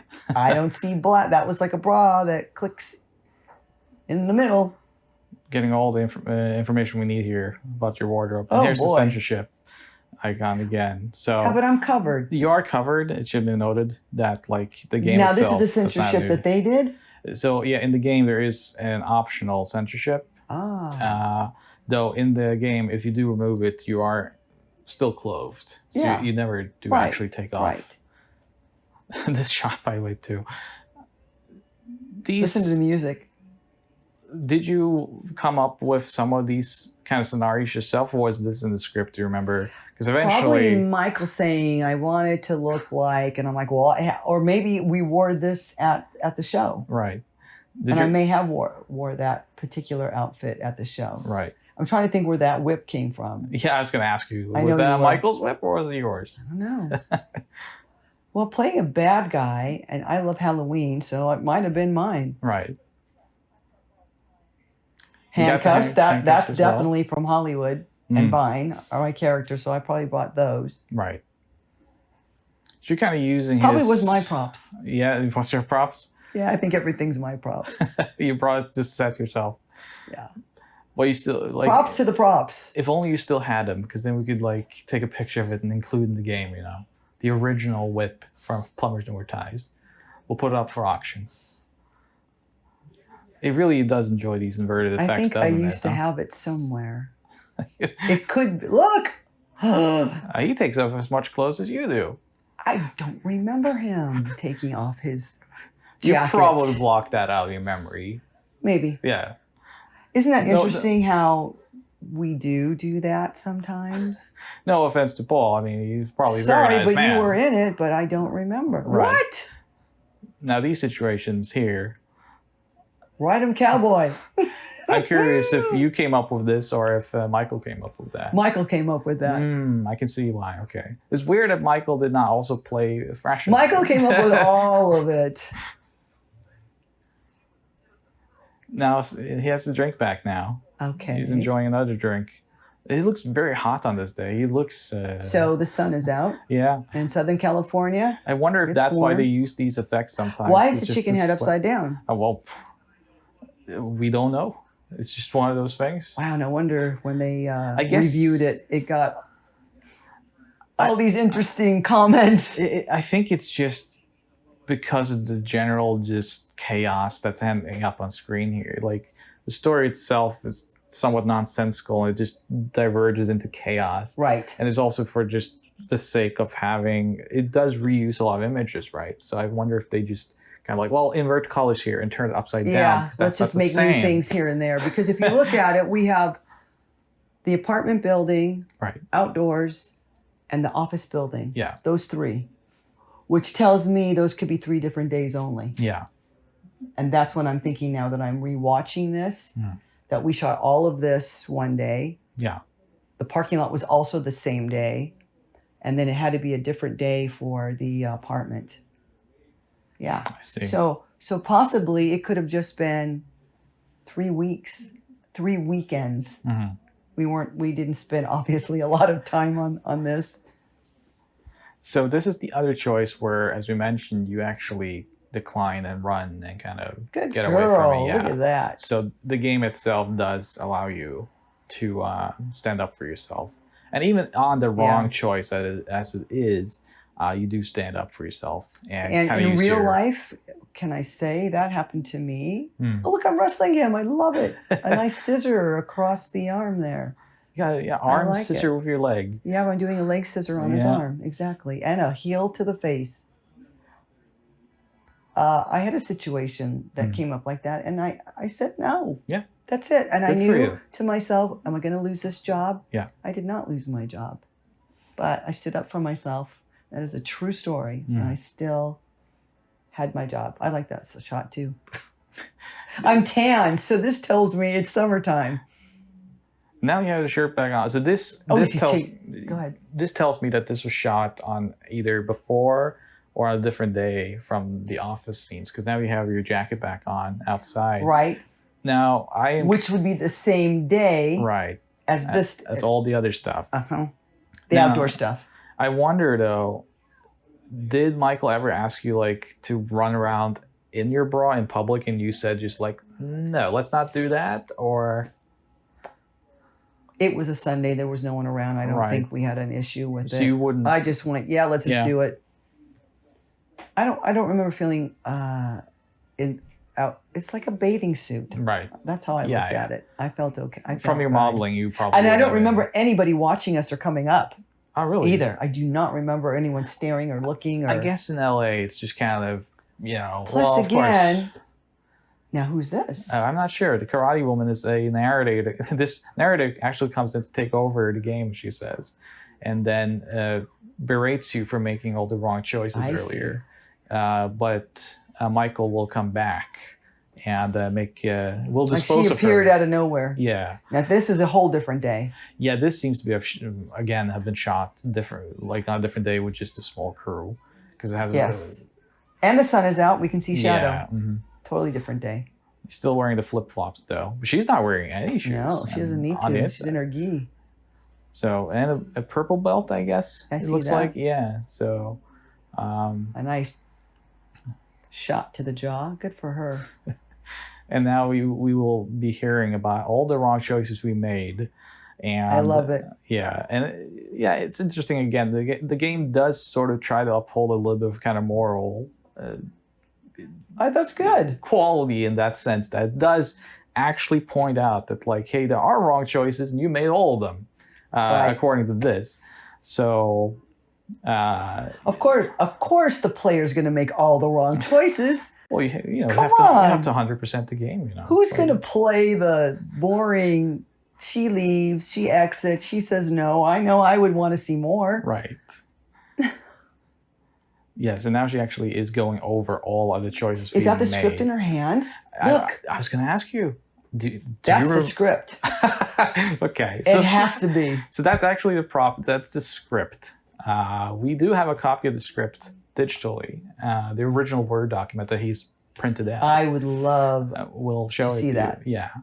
So That's cool. it's not that, for a script, it wasn't that long, obviously. No. It was a game. Right. And also what I noticed when looking at it was that there wasn't really anything. I was wondering if we were going to find scenes or dialogue or something that wasn't used. Like some... Right. Some deleted scenes. Did you find that? we didn't find any other than... What format did you get this on? So we got like floppy disks and such. You did. Floppy disk. I Mhm. remember those. Okay. We got everything that does exist. There doesn't exist. Did you have to find a new machine to like an old machine to play that? we- Wait, floppy disk was the one that went into the computer, right? Yeah. They were like The yellow, small orange, diskettes. different colors. Yeah, they could be.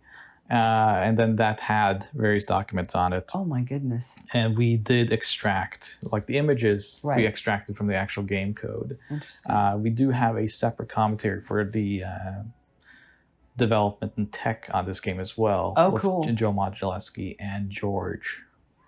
No last name. I love it. But no deleted scenes? So, in terms of deleted scenes for this game, there was a PC version actually Okay. released that doesn't seem to have made it much into retail. We don't really know. There's very little documentation on it.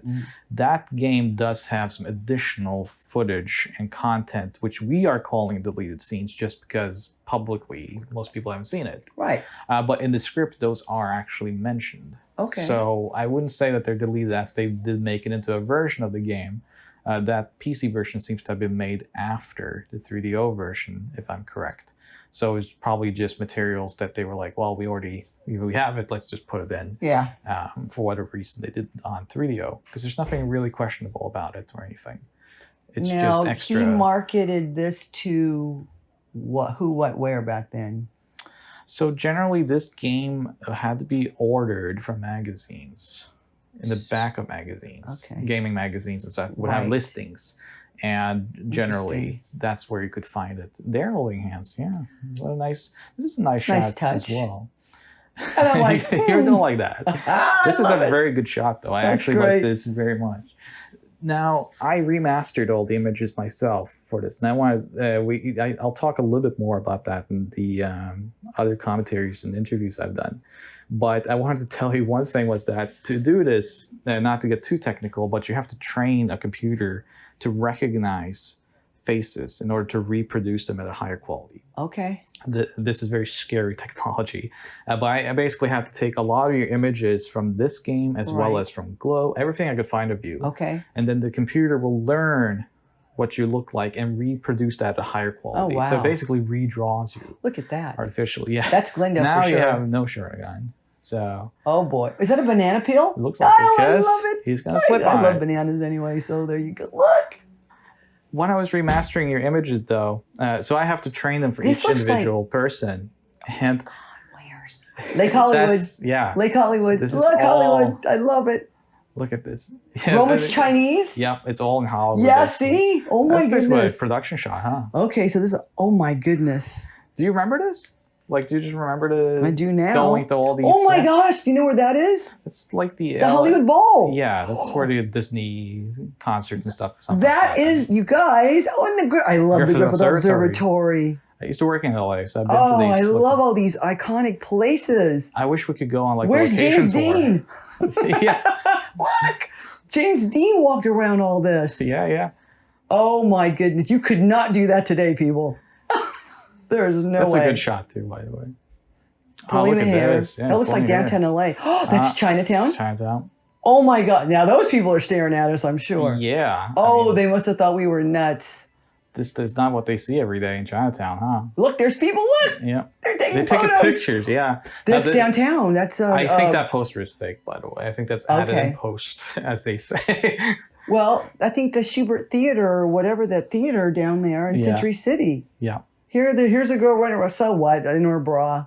Look at that guy. Do you remember this? Because I have a suspicion he just sat there and ate That an might ice be. cream and you That jumped up could to be him. the photographer. Do you think so? No. I'm just saying. I think you just jumped That's on him. Travel Town. I probably picked these places. I love all these places that we're at. Right. Travel Town. Look at that. This is where I think it really comes out how Favorite much shot. fun you guys Damsel have. in distress. Yeah. Love, love, love Production it. shot. That's, you know where that's at? I know exactly. That's That's by the train station, isn't it? Yes, it is. It's on Bell Street. Yeah. I used to go there all the time. So do you know how long it would take to run through all of those areas? There's one of the vendors. I have a feeling That's Hammer It's all Hamlet. over. Yeah. Oh my goodness. I should be exhausted by now. He looks You've like been he's going to running have a all heart over attack. town, yeah. That must have been a long day. And in the heels. Do you remember what this building was? Is it just, did you find an abandoned building just like, let's steal a shot here? Or was it something Probably. Michael owned? Did he have No. property? Because no clue, guys. This is just like an empty building, right? It is an And empty it's- building. And kind of decrepit, and there's some filing, there's some furniture. I always assumed, wow, that's a risky shot. Wow. I had a red polka dotted bikini, so. Matching his tie. That wasn't, that's I don't think that was interesting. planned. That but- was not planned. Look, those are apartments over there. Yeah. So I was wondering if this maybe Michael owned this and renovated Maybe. it or something. Yeah. Because it seems We're going to need to ask Edward. Yeah. I will absolutely ask him when we speak to him about this. It's a good shot too. Yeah, that's a great shot. Speaking of Edward, as I was mentioning to you, I was I was remastering your images, but I had trained the computer to look at different people, and that's different modes basically. I would have to select you to reproduce images of you. I made mistakes sometimes, and I would have you on Edward. So I would reproduce this image of Edward, but it would recreate your face on him. I'm not sure if I'm going to add that in the, well, in the it special kind of would content. go with the storyline, sort of the way But it goes. I here. did keep a few of those mistakes, That's so funny. maybe I'll show them off I'd like to in see like that. the Plumb the Depths mode. Wow. So this enters the last part of the game here, where there's a negotiation going on. How see much? What am I must be saying? Don't. Yeah, you're basically telling him not to Don't kill kill him. him. Yeah, Oh, don't kill and him. then Thrasher will start saying that he just wanted to spend some time with you, and he's willing to pay for it. There's that internegative looking shot. Yeah, it's weird. Now we're back to the narrator for the last time here. She's now no longer in the gi. That's actually No. somewhat of a nice dress. Cute I have to little say. dress. Yeah. So I'm really I wonder not where sure. he found her from. Yeah, I'm Again, guessing, it might have been a friend or an actress. No, there's Michael again. He's coming back to take over This production. toy gun. Yeah, toy gun. And he actually You does. could not get away with any of this today. No. Oh my goodness. And it does this kind of Wow. mafia hit job on her. Wow. So- But as you were saying, though, you guys were just having fun on set. Yeah. There was never a bad day, huh? Never a bad day. No. Absolutely not. This was all fun. Because when I contacted you to take part in this production, you've been very generous with us and actually taken a lot of interest in this, and we're very happy about that. But generally, you always spoke so highly of the fun you had, and this is something I wanted to talk to you about for this commentary, which is, it sounds so much like you guys just had fun. We overall. did. We Yeah. did have a good time. This was just, it's something that we also were able to put on our resumes when we were Right. trying to get a resume together. And I think I did have this as a video game. I think I have this on the IMDb as a video game as well. I actually, Do I? yes, you do now because I added you. Thank you. Because I did notice that it was a little bit incomplete, and so and also Beautiful. Edward was not credited under his real name, proper name. Right. So I added him as well. Great. So That's why I saw it. That's why it's Mhm. there, because you put it there. I see. this is also a very funny shot here of him just aiming that toy gun, obvious toy gun, at himself. Yes, and the helmet. Did you ever get any kind of production stills or anything after the production was over? No, we did not. You did not, no. No, sadly, we did not. It's just kind of like doing your gig and going to the next gig. Yeah. You know? Do you remember what your next gig was right after this? Do you kind of remember where you went straight after this? I'm trying to think. It would have been 93, 94-ish. So. Right. Well, I had my company started, so I was wrestling. So Yeah. I'm still wrestling here. Still and, to this day? Yeah. And still doing games. There was a lot of game shows back then. Mm. A lot of those 90s dating Yeah, ones. Dating game was one during this time. Yeah. And it was interesting because on all of those shows, I was the luckiest person back then. I was winning. Yeah. Winning, that's not even a, You win at a winning. dating show? But there was quite a few different game shows that I had done. And once one company had or production company had Yeah. your name, I don't know how they would get, other ones would come and say, we got your number from da-da-da-da. And I'd go and audition, and there'd be another one. Also back then, it was no YouTubing, there was no internet. So once you found a talent that was good for TV, someone Yeah. that was obviously as beautiful as you are, but also had the personality, because you were a And wrestler. can't even talk. The word I'm using is when you're reliable. I can't Yeah. say today. Just say, and when you're reliable. Yes, and because I was very reliable Yeah. for the on these shoots. If I said I was going to be somewhere, I was always there. And on a set, you show up early. Yeah. You do not show up late. I mean, you were even such a strong personality that you were on a game show with Sting, the wrestler, right? That's right. We And you did stood 15 toe-to-toe. episodes. Yeah. 15 episodes. Well, let me just tell you, against WCW, regardless of what some of our answers were, I just knew to hit that button, not think later. Punch the button and then figure out what and I'm like, and I blurt out something stupid sometimes. So this sequence here goes on for a long time. It's a negotiation of your price, kind of what you're worth, and I have a feeling here because I think the script doesn't really go through this as much. So I also felt like this must have been improvised on the spot, maybe a little bit.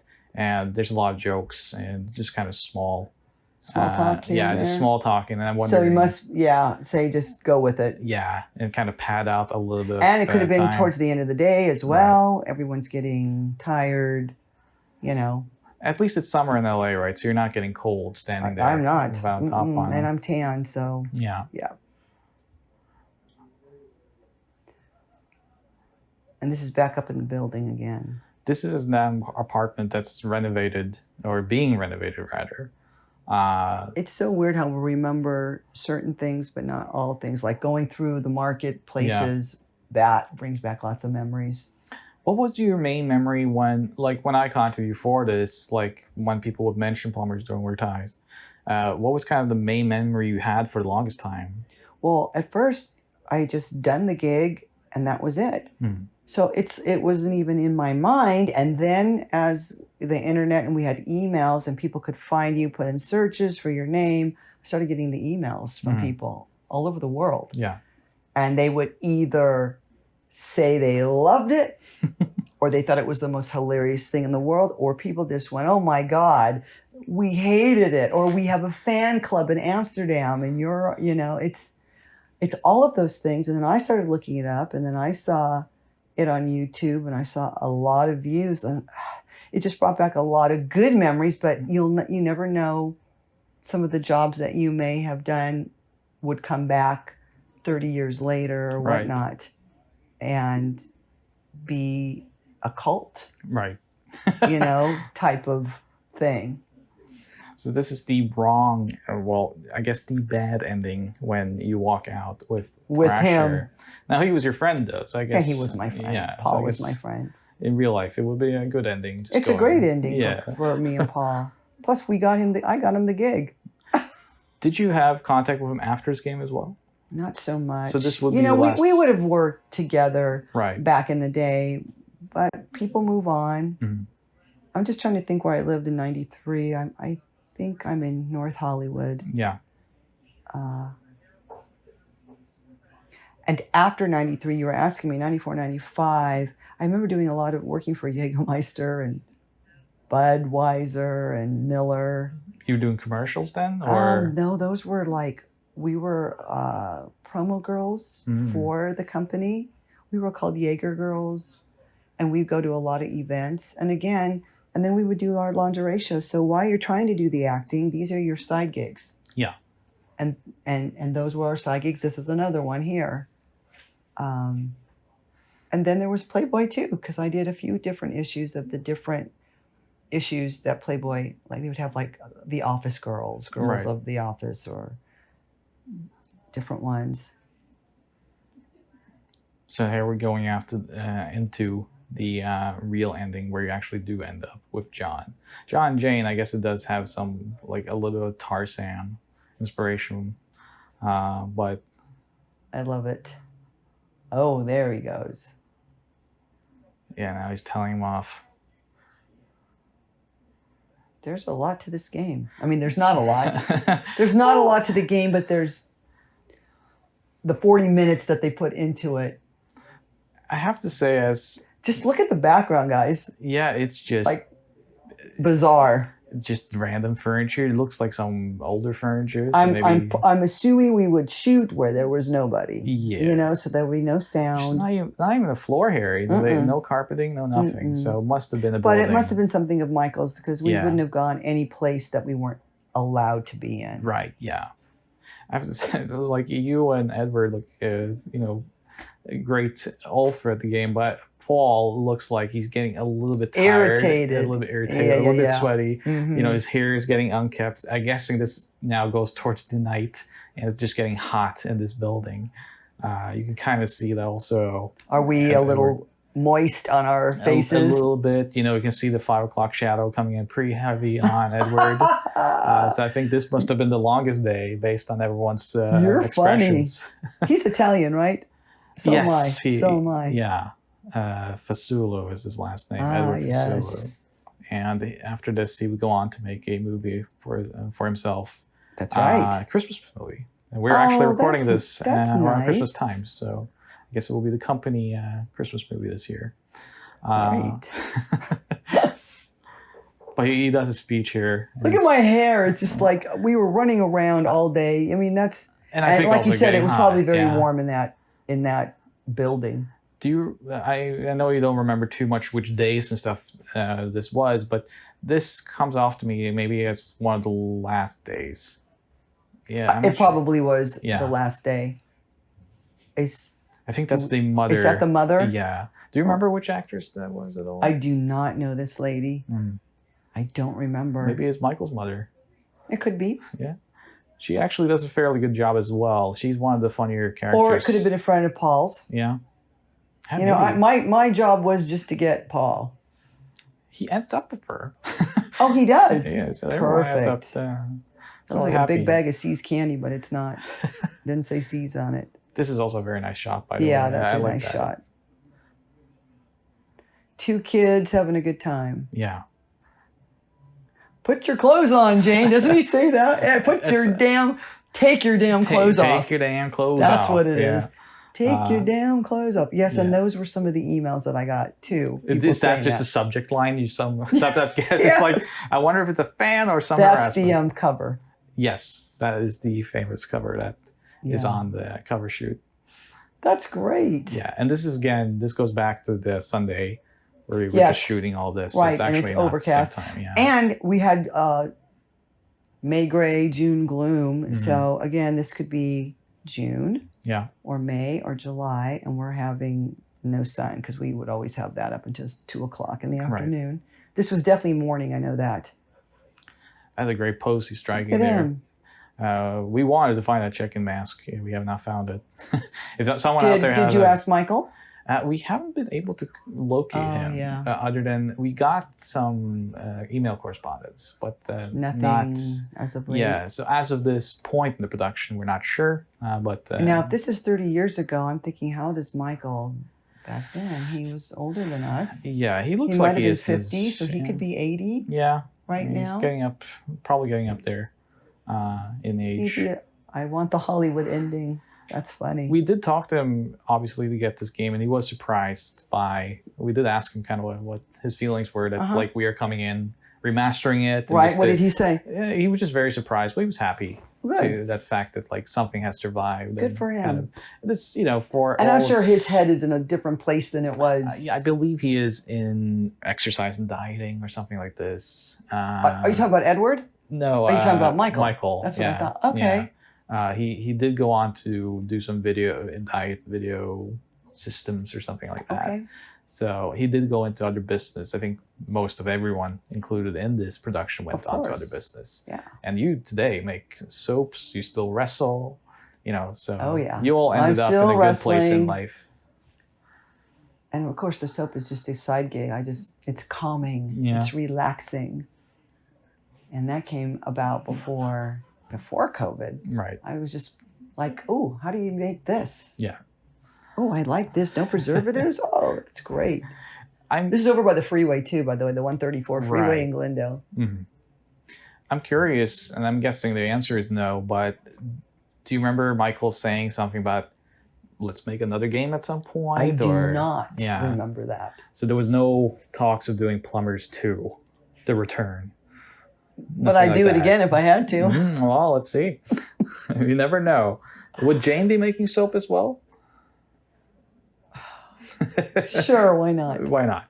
We're having we're scripting right here, right now. But yeah, we'll see. I love the eyeliner. I still do that. Look Yeah. at that. Amazing. Some things just don't die.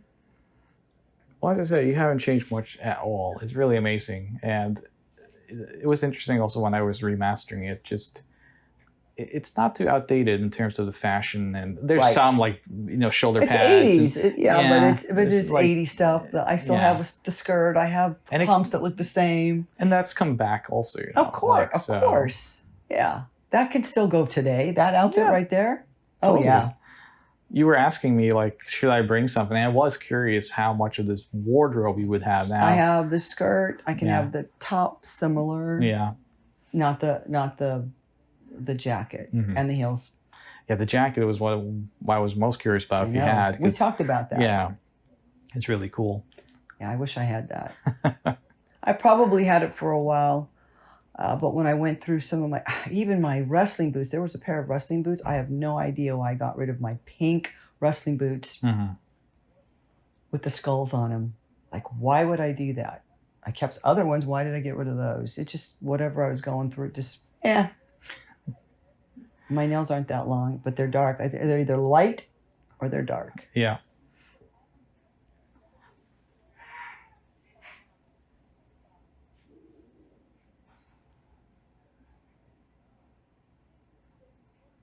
So how many people were, do you remember kind of in general, what was the full cast of production here? Do you remember how many people were involved that you saw? Was it generally just like 4 people on set? Was it 10 people? Like, No, it was way less than that. It was Yeah. always just the talent Mhm. only, and Michael is all I remember. So Michael was I just thought basically Michael did everything. Yeah, he That's was what I like a thought. one-man show Yeah. for this. Yeah, I'm curious kind of what, in general, And we you probably thought got in video one games car are. and went. Yeah, all huddled into a car. Hmm. And I was living in the valley, so I was living nearby. I don't know where Edward was living. I believe Edward was mostly based in Florida for most part of his, but at this But time he was here- modeling. Yeah, He so had maybe to be in California somewhere. I I'm don't know guessing where. he also maybe did some men's underwear Oh, great. stuff. You know, it says here that it's ready for the full Hollywood ending, which is, I mean, a little bit of a nod maybe to you being I Hollywood. think so. I didn't see Yeah. that. See? That's great. I love it. I liked doing this. This Yeah. was fun. I'm glad it was fun. When I not really watching this all over again, we had a good time, and I'm Yeah. glad I did it.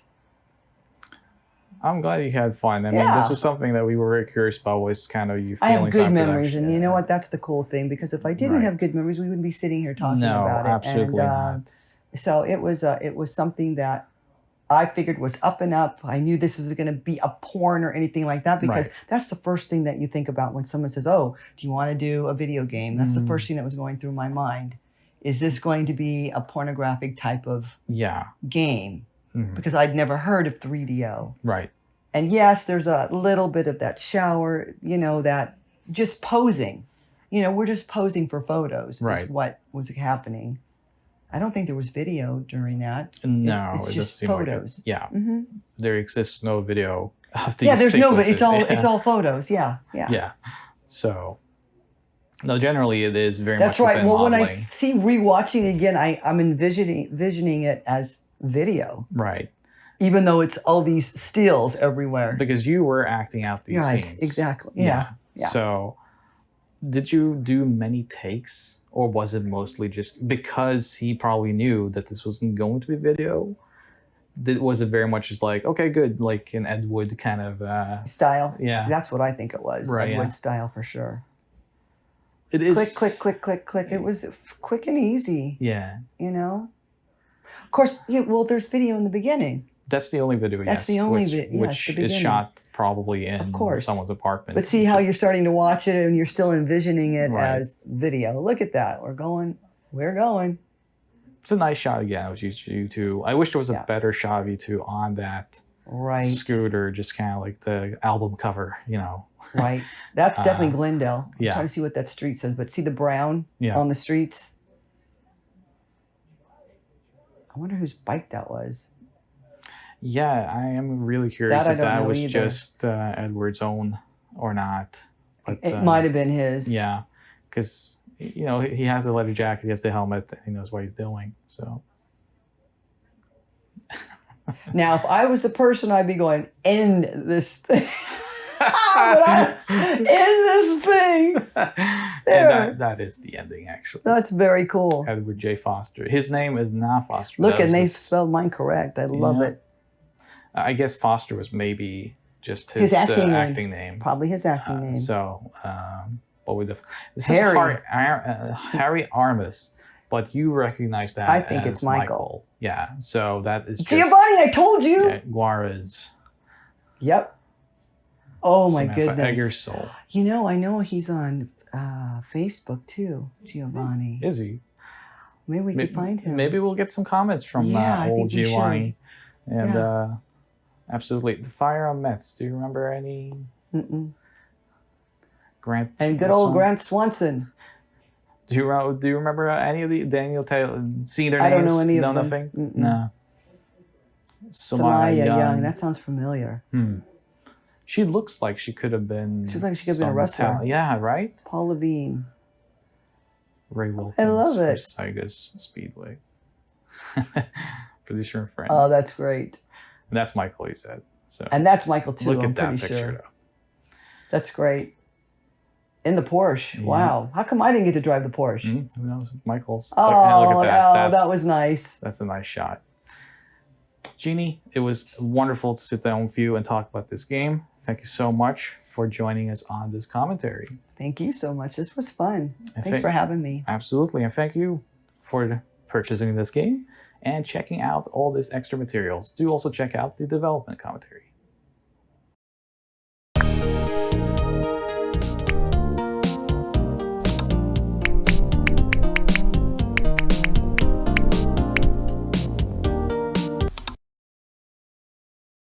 Hello everyone, this is the developer commentary for Plumbers Don't Wear Ties Remastered, or whatever name we are actually picking for this title. At the time is undecided when we record this. I am the lead producer on this game, Audie Surley, and I'm joined today by the lead programmer on the game, George. Why don't you introduce yourself?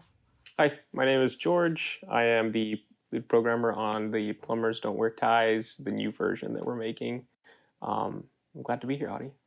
Do you have a last name, or are you keeping this out for legal reasons? I'm keeping this out for legal reasons, 100%. We're also joined by the development lead at Limited Run, and also on this game, Joe Modulewski. Hi, you just said my name. Yeah, I'm putting your whole name into this. Yeah, I'm Joe Modulewski. I'm the development director at Limited Run Games, and I am the director on Plumbers Don't Wear Ties, name TBD. At the time TBD. of this recording. That's the final name, actually. That's the final That's name. a subtitle. So yeah, this commentary, thank you so much for unlocking it in the Plumb the Depths. We're going to go through a little bit of the history of us getting this title on our desks and figuring out what do we do with this. It was quite the journey, and I came in a little bit later. So Joe, why don't you kind of take us through when you heard about the fact that we were doing this the first time?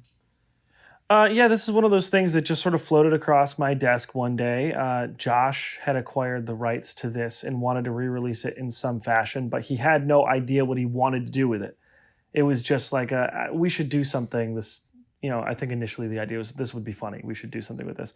But I tend to like to take projects and treat them with a seriousness that sometimes maybe they don't deserve, and that ballooned into where this project led. And Audie, you probably remember early on, before you were a part of this project, we spoke about this. And I came to you and I said, hey, I've got some ideas for how I want to approach re-releasing Plumbers. And the general idea was, hey, we should put together a package that isn't necessarily just the game, but it's about the game. Yeah, I certainly do remember this because at that time, I think my reputation in the games industry was pretty much cemented with Digital Foundry that I know bad games and I know how to do bad games. And yeah, you gave me a call. This is before I was hired by Limited Run. It kind of brought this to my attention, and kind of the idea of we don't want to make this just a joke. We want to do something actually kind of clever here. And we discussed at length how we could make a package about the context of how this game comes to be, but not so much just like remaking it image for image and say like, well, that's it. That's all we do. So I thought I thought the premises of what you guys wanted to do at the time before I joined was kind of interesting, but I was curious how this is going to end up. Yeah, I think it's one of those things that we had a base idea. I had an idea in my mind, for lack of a better word, of like what a vibe of this package was going to be, what I wanted to see in the end. But I had no plan on how to get there just yet. It was still really early. We had a lot of other projects we were working on. It was just kind of floating in the background. But I do think you make a really good point that I want to kind of hone in on. We didn't want the package to be a joke. Because really, at the end of the day, if you want to find humor in Plumbers, which is what people have been doing for the past couple decades or whatever, there is no joke about Plumbers funnier than just the content of the game itself, and that can speak for itself. We can't make a package that's, one, it doesn't feel appropriate to make a package around it. Yeah. Right, that's trying to be funny. And two, if your goal really is to try and be funny, you're not going to make something that's funnier than some of the content in here on its own. So we knew immediately, like, I don't want to lean into that. I think what's way more interesting than any of the laughs people have had about this game is the contextualization of the game, like what the industry was like at the time it was made, how something like this could get made, and the little bit of as much stories we could get about the people who were involved. Everything about that is way more interesting than, hey, let's make fun of this. And I mean, it might sound completely ridiculous to go into a project like Plumbers Don't Wear Ties and say, well, let's not make fun of it. Like, you would think that's the initial reaction for all developers, just like, well, this is a joke. Let's not treat it as any more than a joke. I've always been of the kind of, my comedic thoughts on this is that, well, there's nothing funnier than the actual effort that went into this game, which was quite massive, and we'll get into that throughout this commentary. But yeah, as you were saying, we wanted to kind of make, from before I joined and even after, we wanted to make a kind of document, an archive of the industry at the time, the medium, the CD-ROM medium. Why was this so important to the games industry? What kind of direction did it go in, and how did that direction lead into the bottom of the barrel where a game like this could exist, right?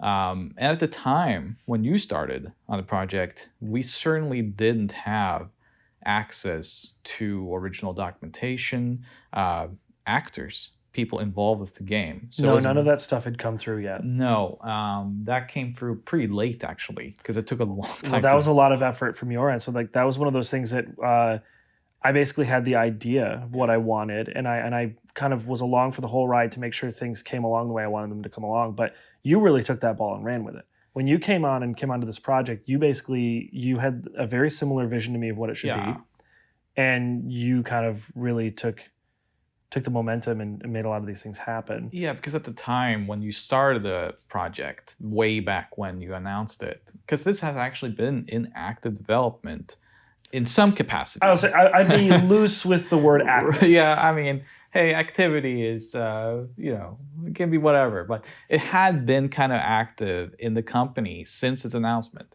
There had been kind of, discussions, sketchings, just theoretical sketchings of what this package could be. So there's always been something. And when I joined, you guys had already kind of created a basis for where this wanted to go. And it was easy for me, especially considering you're pretty good at laying out a product. That's one of your kind of special skills. So it was very easy for me to come in as a producer fairly late, actually, and say like, well, all of this I can build on. This is laid out really well. And the programming as well at the time was fairly well laid out. So how about we kind of introduce, where did George come onto this? So George came on, I don't remember if George was on this project from the very start, because again, you mentioned when we first announced this, there was a plan. Yeah. There was an idea, but that was a while ago. It was a little later. I think we intended to ship it within a year. Yeah. Of announcement, and then it just sort of ballooned in scope of what we wanted to do. I think, George, you did come later. And then I assigned this to you because I thought it was supposed to be a very small scope project. And I thought, hey, this is a great project, because George is doing development support at this company. Yeah. He helps a lot of the developers we work with on external published limited run titles. and I wanted to give George a chance to do a little bit more of what he's educated in, which is programming. So we gave him this. I don't even remember when this came across my desk, but I remember thinking to myself, wow, this is something that we want to do as a company, huh? Very interesting. So I want maybe, elaborate isn't the best word, but what I want to do here, George, because there's a couple things that are interesting about this. One, you're the programmer in this, so you had to learn a lot about this game that you'd never heard of before.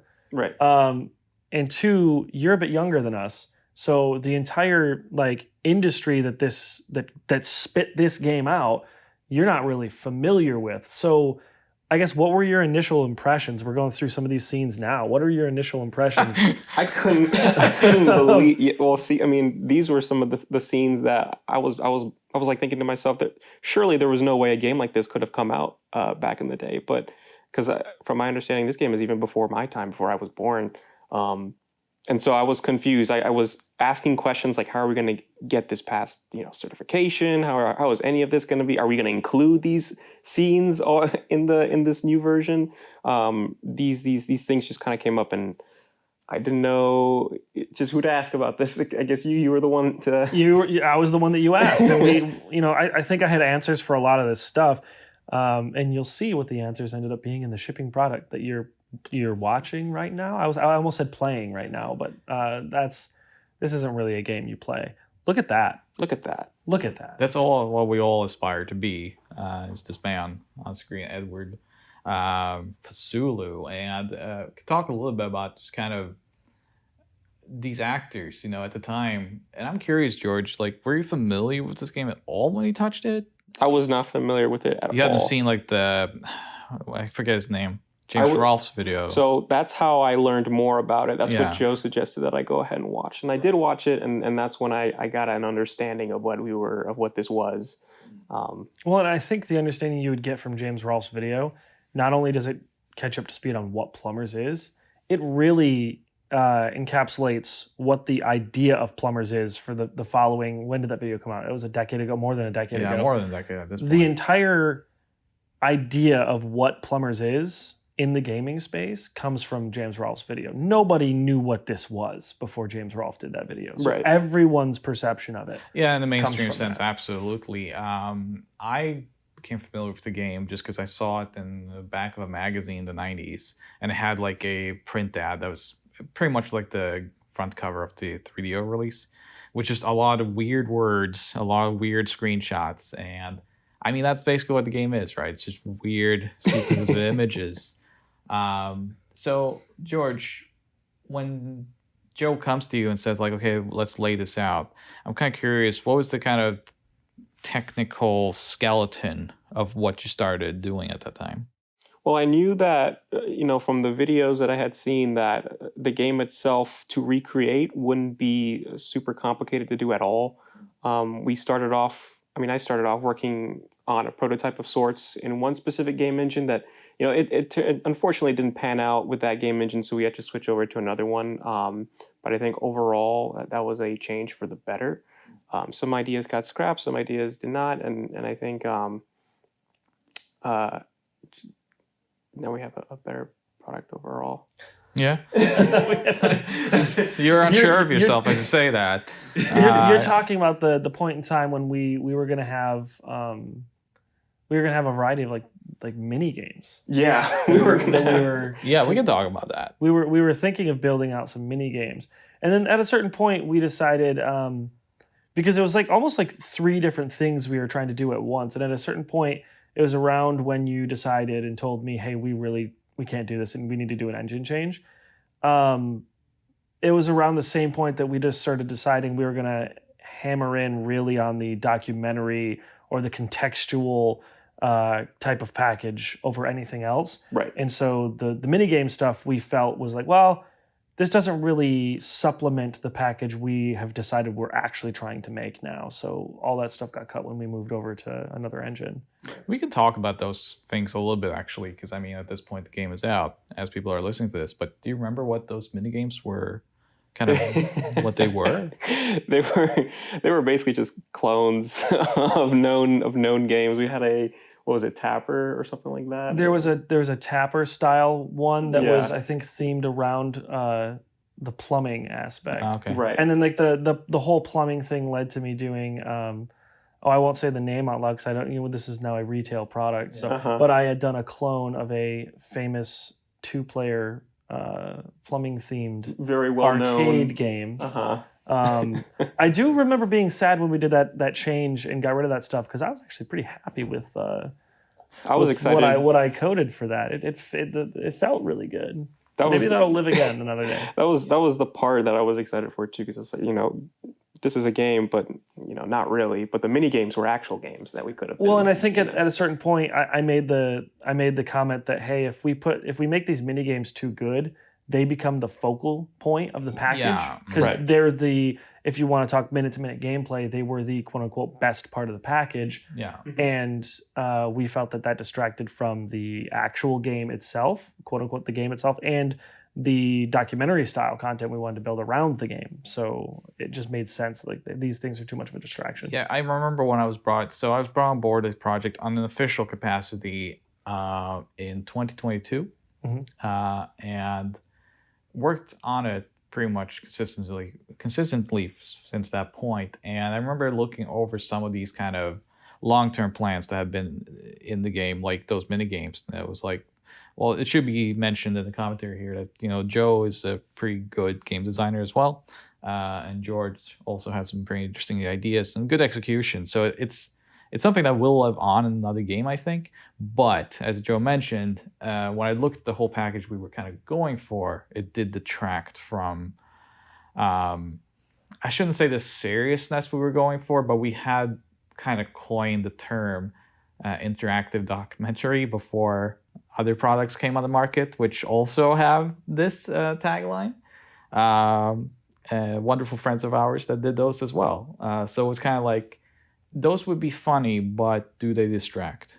Does it take away from either the levity or just the context of what the individuals in the game will be talking about? Because eventually we did get unprecedented access to the Plumbers' history through the original team that was involved. Then, of course, Jeannie, who's on screen here, is what's her name of the game again? It's like Jane in the game, Jeannie Basone. Yeah, Jeannie Basone in real life, Hollywood from Glow. And I knew her for a little bit before even joining Limited Run, so it was kind of natural for me to reach out to her. So Joe, I mean, when did this even get announced?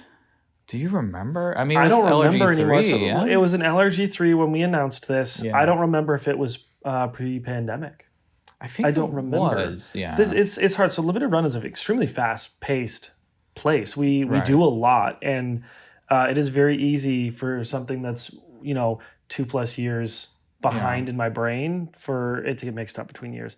I don't remember when we announced this, but I do know when we announced it, we had talked with Gene to do sorry, my brain just like melted. Gene or Jeannie? Jeannie. Jeannie. What? Yeah, it's hard because in the game she's Jane. In the game she's Jane, and when I Jeannie. saw her name spelled out for the first time, I thought it was Jean, and when she said it out loud as Jeannie, a little mixed up. Jeannie's involvement initially, she's involved in the announcement of it. Yes. So you had put us in touch with Jeannie. Absolutely. Quite early, but that was the extent of our plans with her at that time. Right. She was not going to be involved in the actual product or any of the additional marketing, but it just ended up being that we had her out here. We talked to her, and she was an absolute delight and had a lot of really cool insight into how this was put together. A lot of really fond memories of her time spent working on it, and she was like happy to talk about it. So we're like, wow, we should involve her a little bit more, and that kind of ballooned the whole thing. Yeah, that was my feeling when so as I mentioned, I came in 2022, became an official part of Limited Run as lead producer on development. And I correct me if I'm wrong, Joe, but I felt like the company had kind of earmarked me to join this project from the start. My first day at the job, actually, Josh was like, well, obviously, you're joining the Plumbers team. And I was like, oh, yeah, I guess, obviously. It's like, you flew me out all the way here from Oslo to say that. But I was very excited about it. And I had an immediate discussion with you at the time where, okay, as I mentioned, the skeleton laid out was really good. George had basically remade the game in quotation marks. Yeah, we had a functional version at that time before Audi even showed up, right, George? Yeah. Right, correct. It was fully functional, and there was kind of preliminary ideas for including the original images rescanned, which didn't pan out. We'll talk a little bit about that.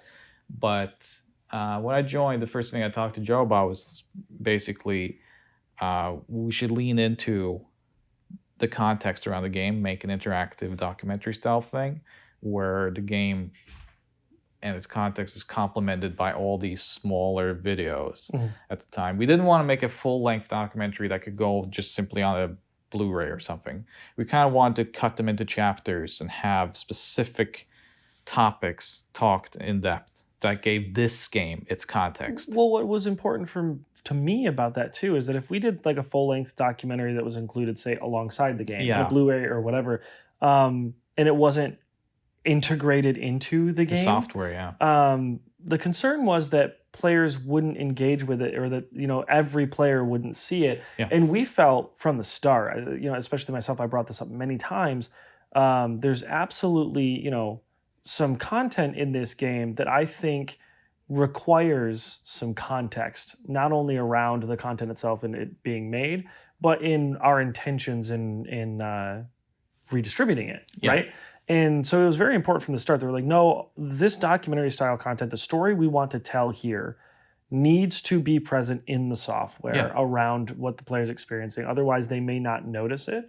And again, it goes back to right from the start, we knew that what we didn't want to do, even though this is what came across our desks initially, was just, hey, just do this.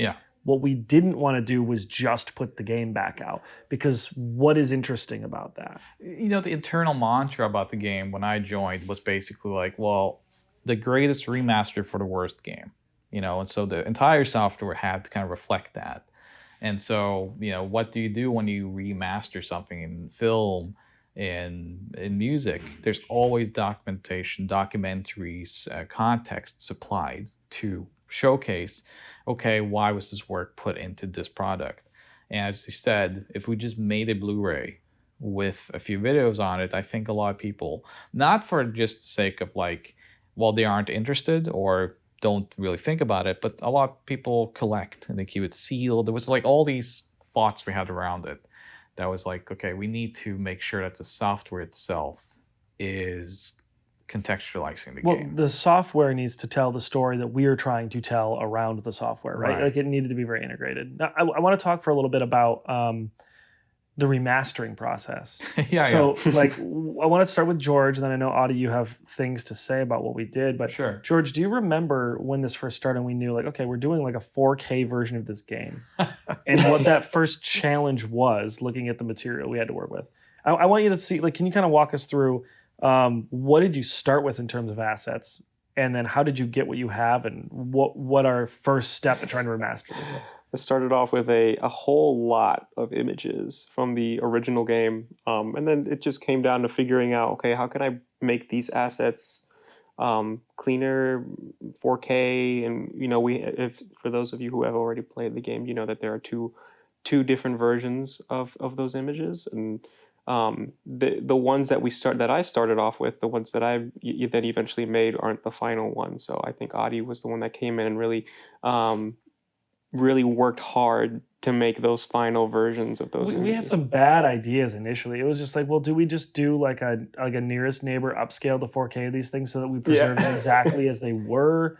We tried a couple of different ways of bringing them, but we weren't really sure what the best way to remaster it was. And then, Audie came in and was just like, no. Well, so the thing, there is a actual video kind of showcasing the process for this called Seeing Clear, I think, in the work design documents, at least that's the name of it. So do check that out in Plumb the Depths. But the images that George was originally working with, I believe, was extracted from the PC version of this game. There was a 3DO in the PC version. Yeah, everything's based off the PC version. That's correct, right? Remember, it was the PC version. You had a unique struggle in the beginning of this, trying to even sort out the structure of like, okay, how what's the progression of all these images? How do we put together the timeline, all that stuff? Like, you remember sitting down, you had to figure all that out down to like the millisecond. It was trying to figure out what which scene follows the last, et cetera, et cetera. And I was just trying to figure out, okay, I guess I have to watch a long play about this and then figure it out. And evidently that wasn't the case. Thankfully, there are fans out there who are extremely there are fans out there who I guess really love this game and managed to figure out what the order of operations was, which image comes after which, where do the decisions lead. And so that information was extremely, extremely helpful for figuring out what goes where. Well, and it was the timing for the music and stuff too. Oh, the timing for the music. Also, the fans definitely were able to help out with that. You say fans, plural, but like we're not sure. It might be one person. Might be one person. Yeah. I can confirm it's not me. There was suspicion. I remember when I joined the company. I was like, "Did you make this?" And I was like, "No." So I'm not that crazy. But yeah, it was like 640 by 480 images, BMP, I believe. BMP, right? Yeah, right. On the original. So not only, man, you had a lot of setbacks with that, because those images are index colored, so they have a lot of loss of information. Obviously, they're very low res in today's resolution. The modern TVs and such. You can smooth them out by like doing bilinear filtering and things like this, but it's still gonna look real bad. Right. And unfortunately, that was kind of where it was stuck with that feature for a long time, because there was no real answer to this. And people might be already thinking, well, AI upscaling was, already around. And yes, I mean, that was the answer in the end, but just generic AI upscaling won't help you at that point where we were. Well, what's interesting about this too is, you were doing AI upscaling for this. So we got to kind of recontextualize the development here too. Yeah. When you proposed and you started doing the AI upscaling for these pictures, this was well before things like ChatGPT were in any sort of mainstream understanding. Like, this was a pretty unique idea.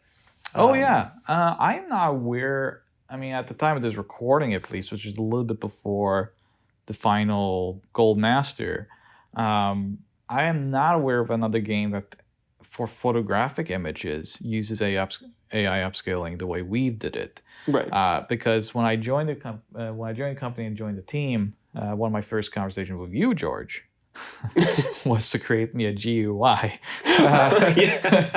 Because I needed something. I needed like a visual way to keep track of all this game is based on about 822 images, all things considered. There are some repeating images, so it actually goes down to about 700 something. Right. But basically, I needed something, and what it came down to was that I had to. So I'll go into this in the video I'm doing about just image upscaling, but I had to create my own models, and I wanted to do it the ethical way. So I contacted both of the actors in the game. Jeannie Bazone was, of course, involved, and also Edward Fasulu, and had them give me images that were from that time and also more recent, because they don't have like endless amount of images. Now, it is lucky for us that the two main actors in this game was models. So that meant that we had a lot of references for a lot of parts of their bodies. So image upscaling was a little bit easier from that standpoint. But basically it came down to that I had to create an individual model for Jeannie Bazone, an individual model, AI model for Edward Fasulu, and then another one that was concentrating on backgrounds and composite together up to 4 or 5 different image upscales, and then kind of separate the layers between the different outputs for these individual models. So it was an extremely lengthy and difficult process that I will never do again, George. I think the upscaling aspect, like remastering these photos, I think that's the most time-consuming part of the entire development. Yeah, you asked me to calculate the time, and it took me about 9 months of actual like weekly effort because I had to go back again and again because the AI wasn't really, even with all the materials I had to create my own models and batch process all these images, there were just certain times where the actual information on the original images wasn't good enough. And so what happened was that the AI would try to appropriate a lot of details. And when you went back on just first eye cast, it would look fine. You'd look at it and be like, that's the image. Because you'd see the same colors and this kind of like same composition. But then when you look closer at it, it's like, hold on. Like, there's something really strange going on in the background. Oh, you want to talk about, speaking of strange things, do you remember, I don't know if you were around for this, but do you remember the first attempts we made at doing any sort of AI upscaling for these and everyone's skin looked like fried chicken? Yes. Yeah. Oh, yeah. And we actually joked for a while, like, should we include fried chicken mode? And have these images as like an alternate. Yeah, I mean that is the trappings of AI upscaling. So the reason why I even know about it is that when I worked in Japan, the anime industry had started using AI upscaling, and so I worked on a lot with that. But that is very easy because it has very strong black outlines, 2 shades. Right. This kind of like AI is perfect for it. But for a photograph, is much more complex.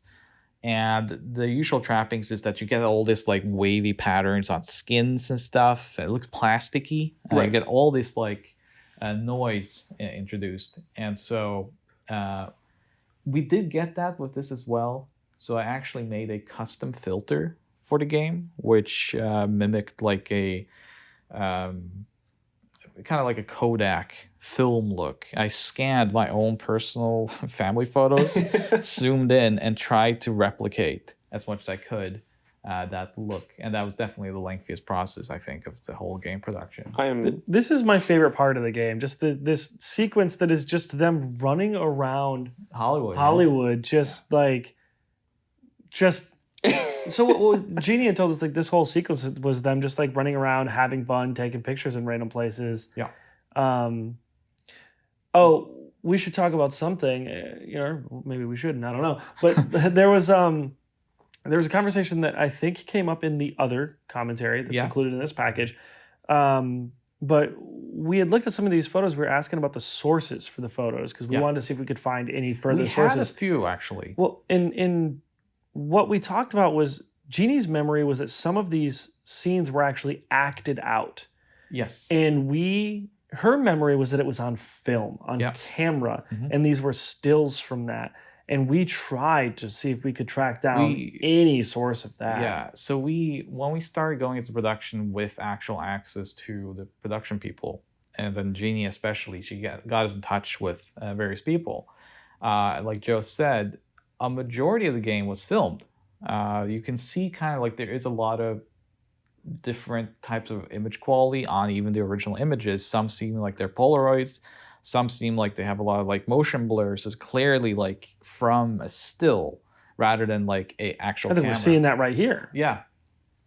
So a lot of this was acted out. And it makes me think that they probably filmed a lot of this thinking it was going to fit on a CD-ROM and then didn't really understand that there's a size restriction on how much video you can include, especially back then. Compression and whatnot, codecs were very different. We did have access to, so if people are wondering kind of like why didn't we just use those original images, it's because we only had access to 1 or 2 like Polaroids, I think, Jeannie found. And they weren't very good. They're very faded. I think it's like the one is where they are eating, it's in the credits, it's them eating together and kind of having this celebration for finishing the game production. So it's like that doesn't even help in terms of like the game scope. So yeah, we had no choice. We had to actually reconstruct these images as best as we could. And even then it was like, I went on Google Maps because she gave me the address. It looks very similar still, this area. And so I managed to kind of find references even and draw in myself some details that the AI just couldn't do. It was an ordeal. But it was worth it, though. I think it looks Was pretty good. I'm George, was it worth it? I'm impressed by the amount of work you put into restoring these images. Well, I just remember. I'm impressed by the amount of work you put into Yeah. restoring this game. George, you're the superhero here because you did it. And I mean, as I mentioned, the game's skeleton was done. So you had already kind of done the majority of that work. But there's also Plumb the Depths, which is the mode you go into to unlock all this. It's funny because the actual game itself was done for a while. It was the stuff surrounding the game that was going to take more time to build out. But the Plumb the Depths was fun to make. You know, all the stuff around it was fun to make, kind of to make this interactive documentary, as we call it. And Yeah, I remember that like Plumb the Depths was a decision that was made, I think, shortly before I joined. So Plumb the Depths was actually a decision that was made outside of this team. Yeah. It was more like, we got the package across our desk. They're like, hey, we want you to do this. And then there was just this random, out of nowhere thing where Josh was just like, I want this kind of mode in the game. Yeah. He had no idea beyond that. He didn't know what he wanted to be in it or like anything. He was just like, this has to be in there. So it basically fell on us to like kind of figure out, okay, well, we should do this. And I've come to actually quite love Plumb the Depths. I think that's when you got a first version of it that was working visually the way I wanted to see it. Yeah. Then I was like convinced. I was like, okay, this is great. I have to admit too that I was very unsure of this mode. I heard about it, and then it was always it was structured out. It was on paper, and I was just looking at it, and I was like, I don't know. I'm very unsure. And then as we start getting assets, we'll talk a little bit about just the general visual design of everything else as well. But once we got the assets for the maze, and we kind of got, because I knew that we were kind of looking at, Joe had told me like, hey, you know, the screensaver from Windows 95, like that rat The maze, the maze. maze. Yeah. That's kind of what we're looking at. And I was like, okay, era accurate, that's fine. But how do we actually technically do this and make it fun and kind of, you know, fit this whole package? But George, I mean, that was something, man, I think I only saw like one prototype before I was like, man, you nailed it. yeah, I surprised myself too. I was concerned that maybe that was something I wouldn't be able to pull off. But no, I'm happy that I was able to. And we've made significant improvements upon it. I mean, you folks at home are already playing it probably, so you know. Well, we don't know. We can't commit to improvements because what if, for whatever reason, between the time we record this and we ship the game, we decide to do something that ruins Plumb the Depths? Yeah, why did you do that, George? What if by the time this game ships, Plumb the Depths isn't even in the game? I don't know. Oh, that'd be something. That would be. Well, now we just. Then where are they unlocking this content? Where are they? We'd be on the Lost Media Wiki right now. Yeah. But no, I think it's going to be in there, or else I'm demanding a bonus. But like, somebody's trying to lock us in this door. well, that's fine. This is where we were meant to end anyway. But yeah, I mean, Plumb the Depths was one thing, right? It was really tricky. Like you said, like I don't think there was a unified idea from the start. Like, oh, we know exactly what we're doing. I with this. think and I that don't think there was was a unified like confidence either. Yeah, but because you were not sure, George. I remember you coming to me and it's like, how do we actually do this? Yeah. And do we have to do this? And I talked to Josh a little bit. The I was answer like, was yes. yeah, I was like, you have to go out, Ah. leave my office right now. And it's like, all right. Josh said politely that we should do this. Yeah. It was like, it's the right call in the end. Absolutely. Even if he had no idea what he actually wanted out of it, Yeah. forcing us to include it, I think in the end made us make something neat out of it. because it became sort of like a binding. We were already kind of like, well, we're doing menus right now. We just have a set of menus with items in them. It's like, how do we contextualize our own work? You know, it's like we are sitting here creating all this context for the game and all the things surrounding it, but what are we actually doing to bind our work together into a full software package for commercial use? And Plumb the Depths kind of was like an eye-opener for us, where it's like, oh, that was what we were missing. Right.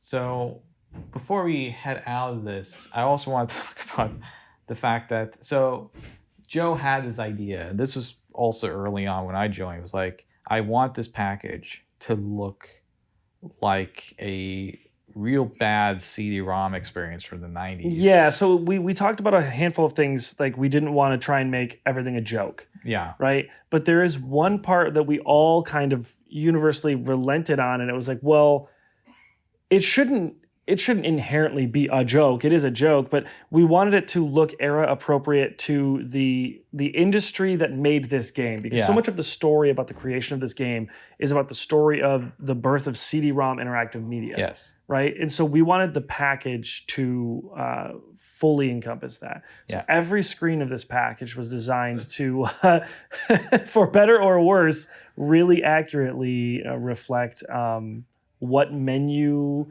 font style was like at the time. We have poor George had to code some of this stuff, but there's menu functionality in this that makes absolutely no sense. I recall, and we had a graphic designer put together the UI for this, and she is very talented, and so much of what we asked her to do was counterproductive to, her, or counterintuitive to her skills.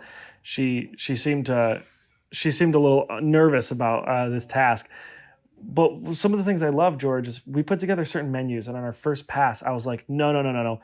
There's a problem here in some of these, because if you push right on the joystick, you know what direction the selector is going to go, and that's a problem, because that's not how it was.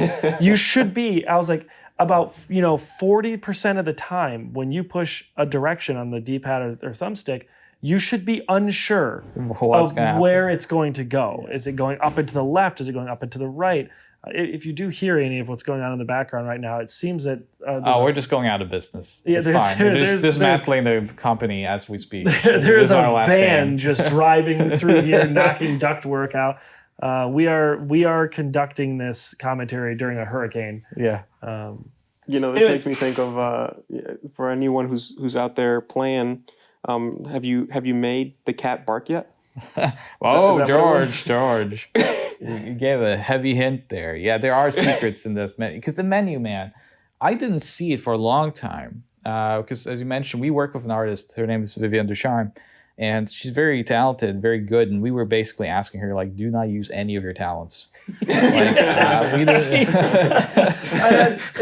It's shocking. I think maybe what was one of the funniest things about this package, and it's something that you don't get in the final package as the player, but the funniest thing about this package is almost how serious we took it. Oh, absolutely. So, players will have no idea, but every menu, do you guys remember, we've had meetings that went on for hours, an hour or longer, about like what options were on a screen. We would spend so much time in repeated meetings about these screens, about like this maybe funny bit we want to have on the screen, or like how the selection should look, all this different stuff. We spent so much time on every piece of the UI of this, and so many detailed conversations about what it's supposed to look like to get to, well, you've seen it now, what it is. It's funny because, we speak about this, and really the work and detail that went into that menu construction.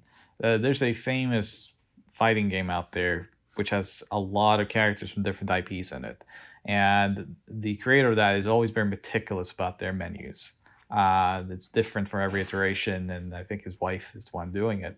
And I have to say that this is comparable to that legendary franchise, because we spent just as much time ruining a menu as he has been constructing. There were so many times that we went and we were like, no, this can be worse. But that was the opening dialogue on every meeting with this could be worse. How do we get there? Right. Well, and there's also something important to talk about. Not only could it be worse, but there's a line. And I had to very frequently kind of skirt that line and tell George when, and sometimes I crossed that line a few times, you made a career out of crossing that line. Where I came with very serious, I'd give you very bullet pointed, serious, articulated reasons about why a joke has now gone too far. It's now less funny. It became those meetings became kind of like a crash course in comedy for you, George. It was like we would have one typo in there, an intentional typo, and we would all die laughing. And then George would put one more in, and I'm like, George, we need to talk. You need to understand that you've now ruined the joke, and it's not funny anymore. We are watching the credits here. We didn't really comment much on the game, but there is another commentary with actually Jean Bazone where we talk about reaching out to her. We did get most of the surviving people involved, either via phone, email, or with us in person. And Jeannie was an incredible asset to us. And really, thanks to her, we could actually sit here today and do this commentary because she really injected life into this project. And we knew, man, we got something here thanks to her. Just an incredible person overall. But this was a lot of fun. It was a lot of memories for me. It's only been like a little bit over a year since we started, all three of us together. Yeah, I think it's safe to say like the version of Plumbers Don't Wear Ties TBD title that you are playing right now, really from the point of this recording to when it started, was about a year. It was about a year, yeah. There were other iterations of it before then that would have been far lower scope that we changed our mind on. But this production, I'll say by the time it's done, probably a year and a half. Yeah, I would say that is pretty accurate now. And then you take into consideration everything that went in before it. Much longer than the original production of the game. Much longer. The original production, I think they said, was about 4 or 5 weeks. So, but just a little bit longer. A little bit longer. Thanks, everyone, for picking this up and listening to us. Thank you. See you in the other extras. See ya. Bye.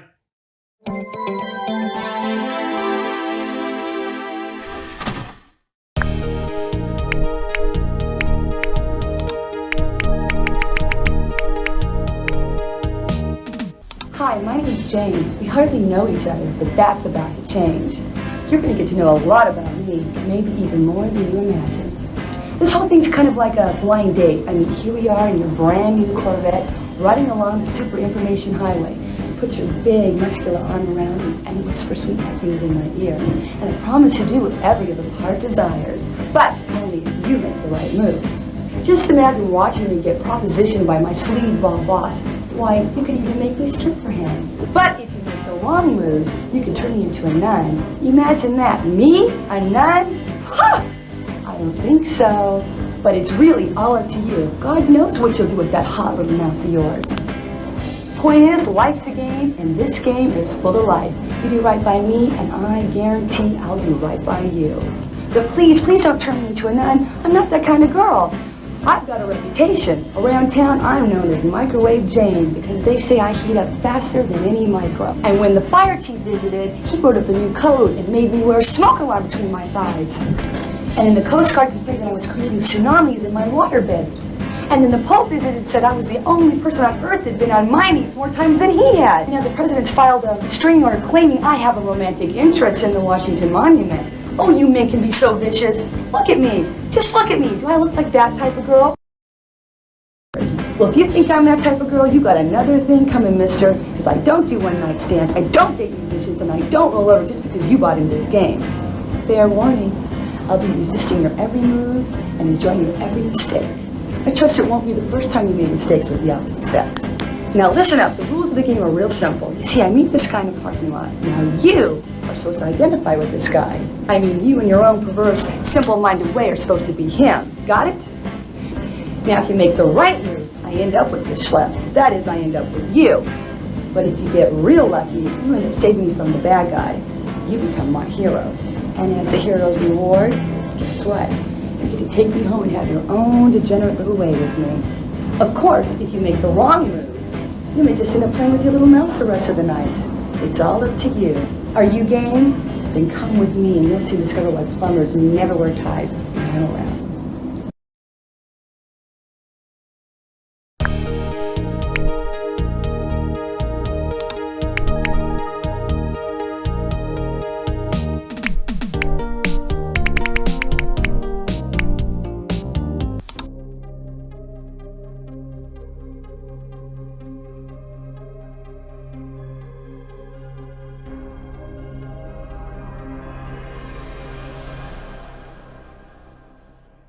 Plumbers Don't Wear Ties. One of the most notorious video games ever made, which is even more crazy considering that most of the people who know about the game have never even played it.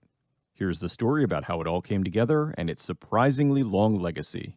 Way back in 1976, Michael Anderson worked at an energy company in Boston. While there, he worked on the ARPANET, which was a very basic precursor to the internet. Years later, he founded a digital mapping company that was very lucrative. He sold the company, and the buyout money gave him just enough currency to give him the free time to, as he says, get into trouble. At the time, movies were experimenting with different forms of interactivity. This would later culminate in something like Baumeister, the interactive movie where the audience could choose the outcome. Anyway, hearing about alternate storytelling gave Anderson an idea. He wanted to experiment with something on interactive stories. He had no intention of becoming a filmmaker or a game designer. He just wanted to try something new. Since he had the time and money, he figured, why not? He wanted to experiment with a story that had different outcomes that were dependent upon the user's choices. Kind of like those old choose-your-own-adventure books in video form. He thought about genres and ultimately decided to make the story revolve around a mindless rom-com, which would be the most cost-effective theme to make, since it wouldn't involve any special effects. Fueled by too much booze and weed, he wrote the script over the course of a few days. It was about a guy named John and a girl named Jane.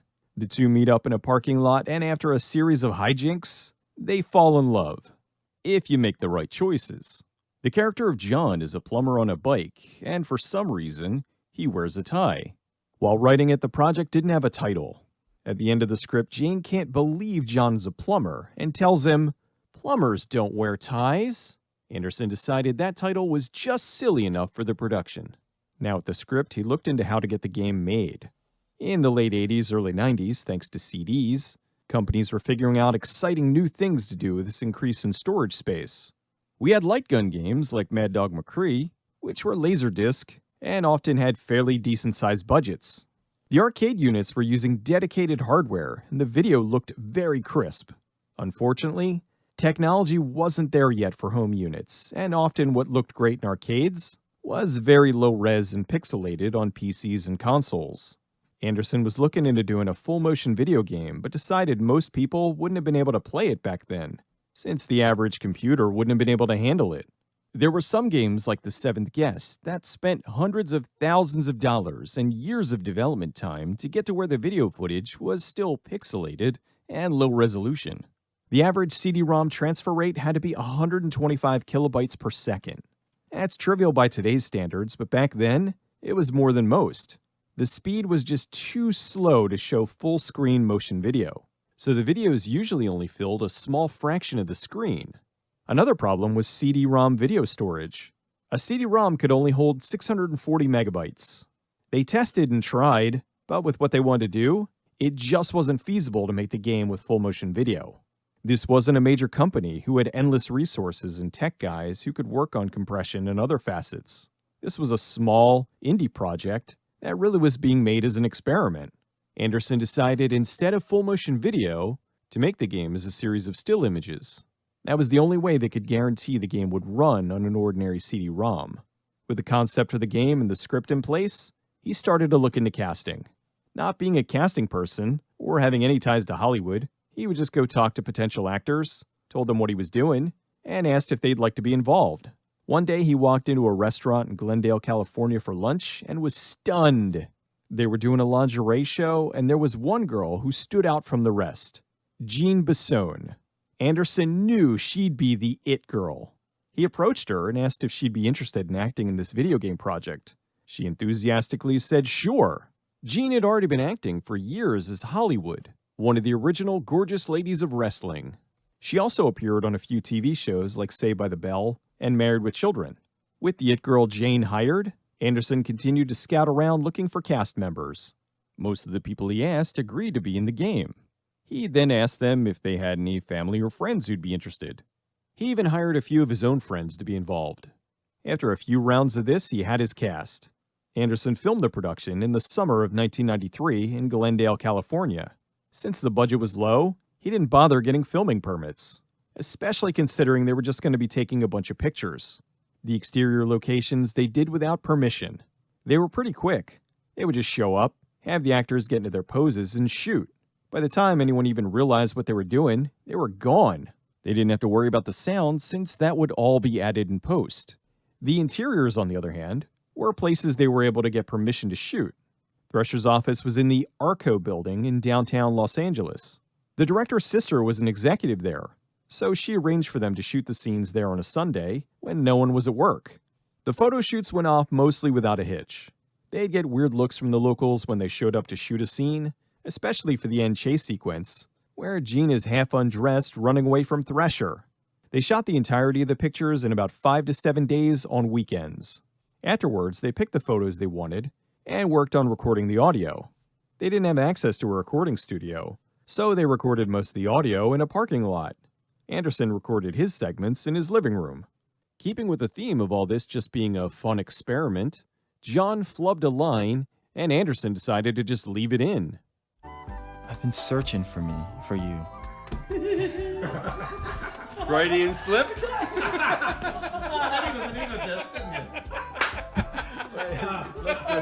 I'm gonna keep that in the script. When putting together the end chase sequence, there ended up being a ton of continuity errors with Jean's clothing, but they were intentional. When she escapes the building, she isn't wearing her jacket. Then she's outside and it's back on, and she's running away and it's off again. They admittedly wanted to show off Jean's body because they figured that was what the potential audience would want. Jean was in great shape and she was quite proud to show off what she had. Beyond that, they left the continuity errors in there because it made the game sillier. They had Jane stopping to snap pictures with the locals, John's taking a phone call, and so forth. They tried to make it clear that they weren't even remotely taking any of this seriously. Anderson hired a friend of his to do the music for the game. He wanted the intro to be fun, to match the rock music soundtrack. He was able to talk to the folks who ran the Saugus Speedway in Santa Clarita, California, who allowed him to use photographs of the location for the game. One of the cast members worked for Capitol Records.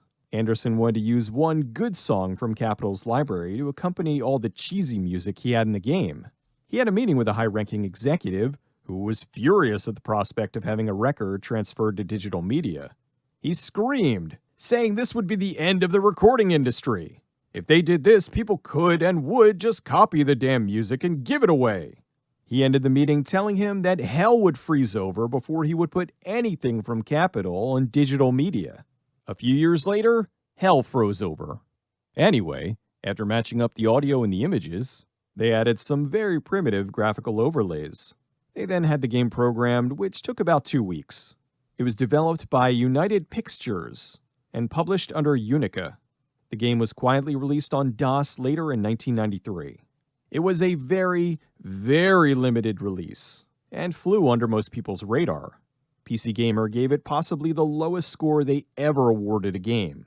They gave it a 3 out of 100.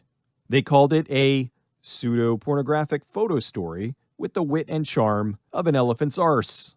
That pretty much would have been the end of the experiment, except this happened. The Fremont, California-based company Kieran Entertainment contacted Anderson. They wanted to port the game to the 3DO console. It seemed that it was really cheap to get a game on the system. The relatively new company 3DO was trying to get developers to put games on their very expensive console. The 3DO launched with a whopping $699 price tag, which dropped to $499 6 months later. In order to survive in this very competitive market, they needed games. They began enticing publishers to put their games on the system by offering a very low royalty rate. If you put a game on the 3DO, they took a cut of $3 per game sold, which was a much better deal than what Sega or Nintendo were offering. It was rumored Sega was charging $13 per game sold, while Nintendo was $15 per game sold. The system also had very loose restrictions on content, which was how a variety of porn games ended up on the console. The 3DO had better hardware than the PCs where they first tested the game, so be able to handle some full-motion video. Kieran wanted to spice the game up a little more, so they paid to add a short full-motion video sequence in the beginning of the game with Jean talking to the player as her character. Anderson wrote the dialogue for Jean to deliver in this new intro. If you entered a code, Jean's outfit would switch to lingerie, and it removed the censors in the intro. The DOS version had the nudity unlocked by default. The intro would be the only full-motion video segment in the entire game. Anderson signed a long-term contract with Kieran for them to have the exclusive rights to the 3DO market. With the game being released on the 3DO, it gathered a lot more attention and made many worst of the year lists. It was called a PowerPoint presentation sold as a game. Most of the people playing the 3DO version were confused as to why only the opening scene was in full motion video. They had no idea this was an entirely new segment on a slideshow DOS game. Still, with the high price tag of the 3DO, most mainstream gamers never even heard of the game, let alone played it. Considering this was just a little experiment for the director, he never intended on making a sequel. He and the people working on it had fun, and that was that. The records of the budget and payment are all long gone, so no one has any idea how much this whole thing cost. Anderson said all he remembers is that it was fairly cheap. Jean said that while she doesn't remember the exact number, she said the actors were all well paid for their time. The game did exactly what Anderson wanted, which was just to make and release his experiment. It gained some attention for its lack of quality, but quickly faded into obscurity. Flash forward ahead to the year 2009. James the Angry Video Game Nerd did an episode on Plumbers Don't Wear Ties. Needless to say, he didn't like it. This is one of the worst things I have ever seen in my life. He deconstructed the game in his usual style, which brought a massive amount of attention to the game. This was a video goofing on this little slideshow game that, as of currently, has been viewed close to 10 million times. This brought the game the most attention it ever received up to this point. People who never even heard of this game before were now joining in the chorus of screaming how this was the worst game of all time. Although to be fair, they probably would be saying the same thing if they did actually play it. Meanwhile, Mike Anderson had no idea this was going on. He had long since moved on, and Plumbers was just a footnote in his life that he had forgotten about. I spoke to him and told him about James's video. He watched it and laughed, saying that some people were taking this way too seriously. This was just something he did as a goof decades ago. His intention was to see if he could make a game, and he not only succeeded at that, but was able to get it released on 2 different platforms. The tale doesn't stop there. In 2017, a Reddit user going by Psychotic Giraffe discovered the game had a small PC release. He looked for it on Google, but only found links to the 3DO version. He eventually found the WorldCat database listing of all library inventories that showed 1 copy existed in all of its 72,000 libraries across the world. He discovered that Ball State University's library, the Alexander M. Bracken Library, still had a copy of the elusive Plumbers Don't Wear Ties PC version. He didn't live in Indiana, so he asked if any of the locals on Reddit could get the disc to him. One local user offered to help and sent him the disc. He was able to get the game running on an old Compaq Armada. Wanting to share his discovery, he ripped the files and set up a DOSBox emulator configuration that could run the game on modern machines. He then uploaded it to the Internet Archive, which is where you can still find it. Now we go slightly ahead to November of 2020. Josh from Limited Run Games contacted Mike Anderson and was overjoyed when he responded. He told Mike he'd been trying to find a way to contact him for 4 years. Josh is one of the game's mega fans, and since the Kieran contract expired a long time ago, Limited Run was able to acquire the rights to release the game on modern platforms. So now, one of the most notorious and often hated games of all time is coming to PC, PlayStation 4 and 5, Xbox, and Nintendo Switch. Plumbers Don't Wear Ties, the definitive edition. I still can't believe it. This'll be an enhanced version that'll look and sound better than it ever has. Well, look and sound about as good as it possibly can. James is even in the special edition talking about his episode. Mike was shocked to find the game had a cult following. That made him happy. He said he hadn't thought about Plumbers for literally 2 decades until Limited Run contacted him. He said it shows there's still some people out there with a sense of humor. After the game, Jean continued to act and is now a professional stunt woman. She said because of the game resurfacing on the internet, she's had a few fans recognize her from the game. She's also still wrestling and has her own wrestling production company. When not doing any of that, she often appears at Comic-Cons and wrestling panels all over the US. In 2019, she launched Hollywood Botanica, her own line of natural artisan soaps and pet shampoo bars. Since most of the cast wasn't actors, they just returned to whatever jobs they were doing before the game. Although Edward J. Fasulo, who at the time went by the name Edward J. Foster, briefly returned to acting for the 2001 film Visions of Sugar Plums, which is probably more embarrassing than his role in Plumbers. He doesn't have any more credits after that. Plumbers Don't Wear Ties is seriously a game I love. I recognize that it's bad, but for some reason, it resonates with me. I would never in good conscience recommend it to someone as a good game, but at the very least, I would tell them to watch a Let's Play. Believe me, I fully understand why people don't like this. It's not even a game per se. It's a visual novel that's told through still pictures instead of anime characters. When asked about the game, Mike said, Plumbers was a one-off, personal, and wacky experiment for me. Most people take the game, and themselves, far too seriously. From the very get-go, it was designed to be a silly project that doesn't fit into any category. The all-too-serious reviewers actually crack me up. Mike's happy the game still generates interest. He was also shocked when he was contacted by Limited Run. I asked him what happened to the tie, and he's not sure. He said either Ed, the actor who played John, kept it, or it ended up at Goodwill. So just think, someone else out there might have worn the tie.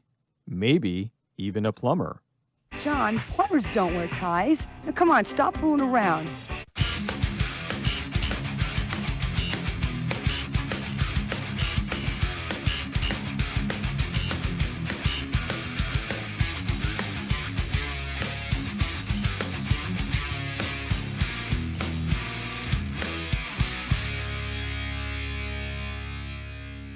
I just sat down and blew my little head off until... Take your damn clothes off! I want to take a moment to thank two people who made this all possible.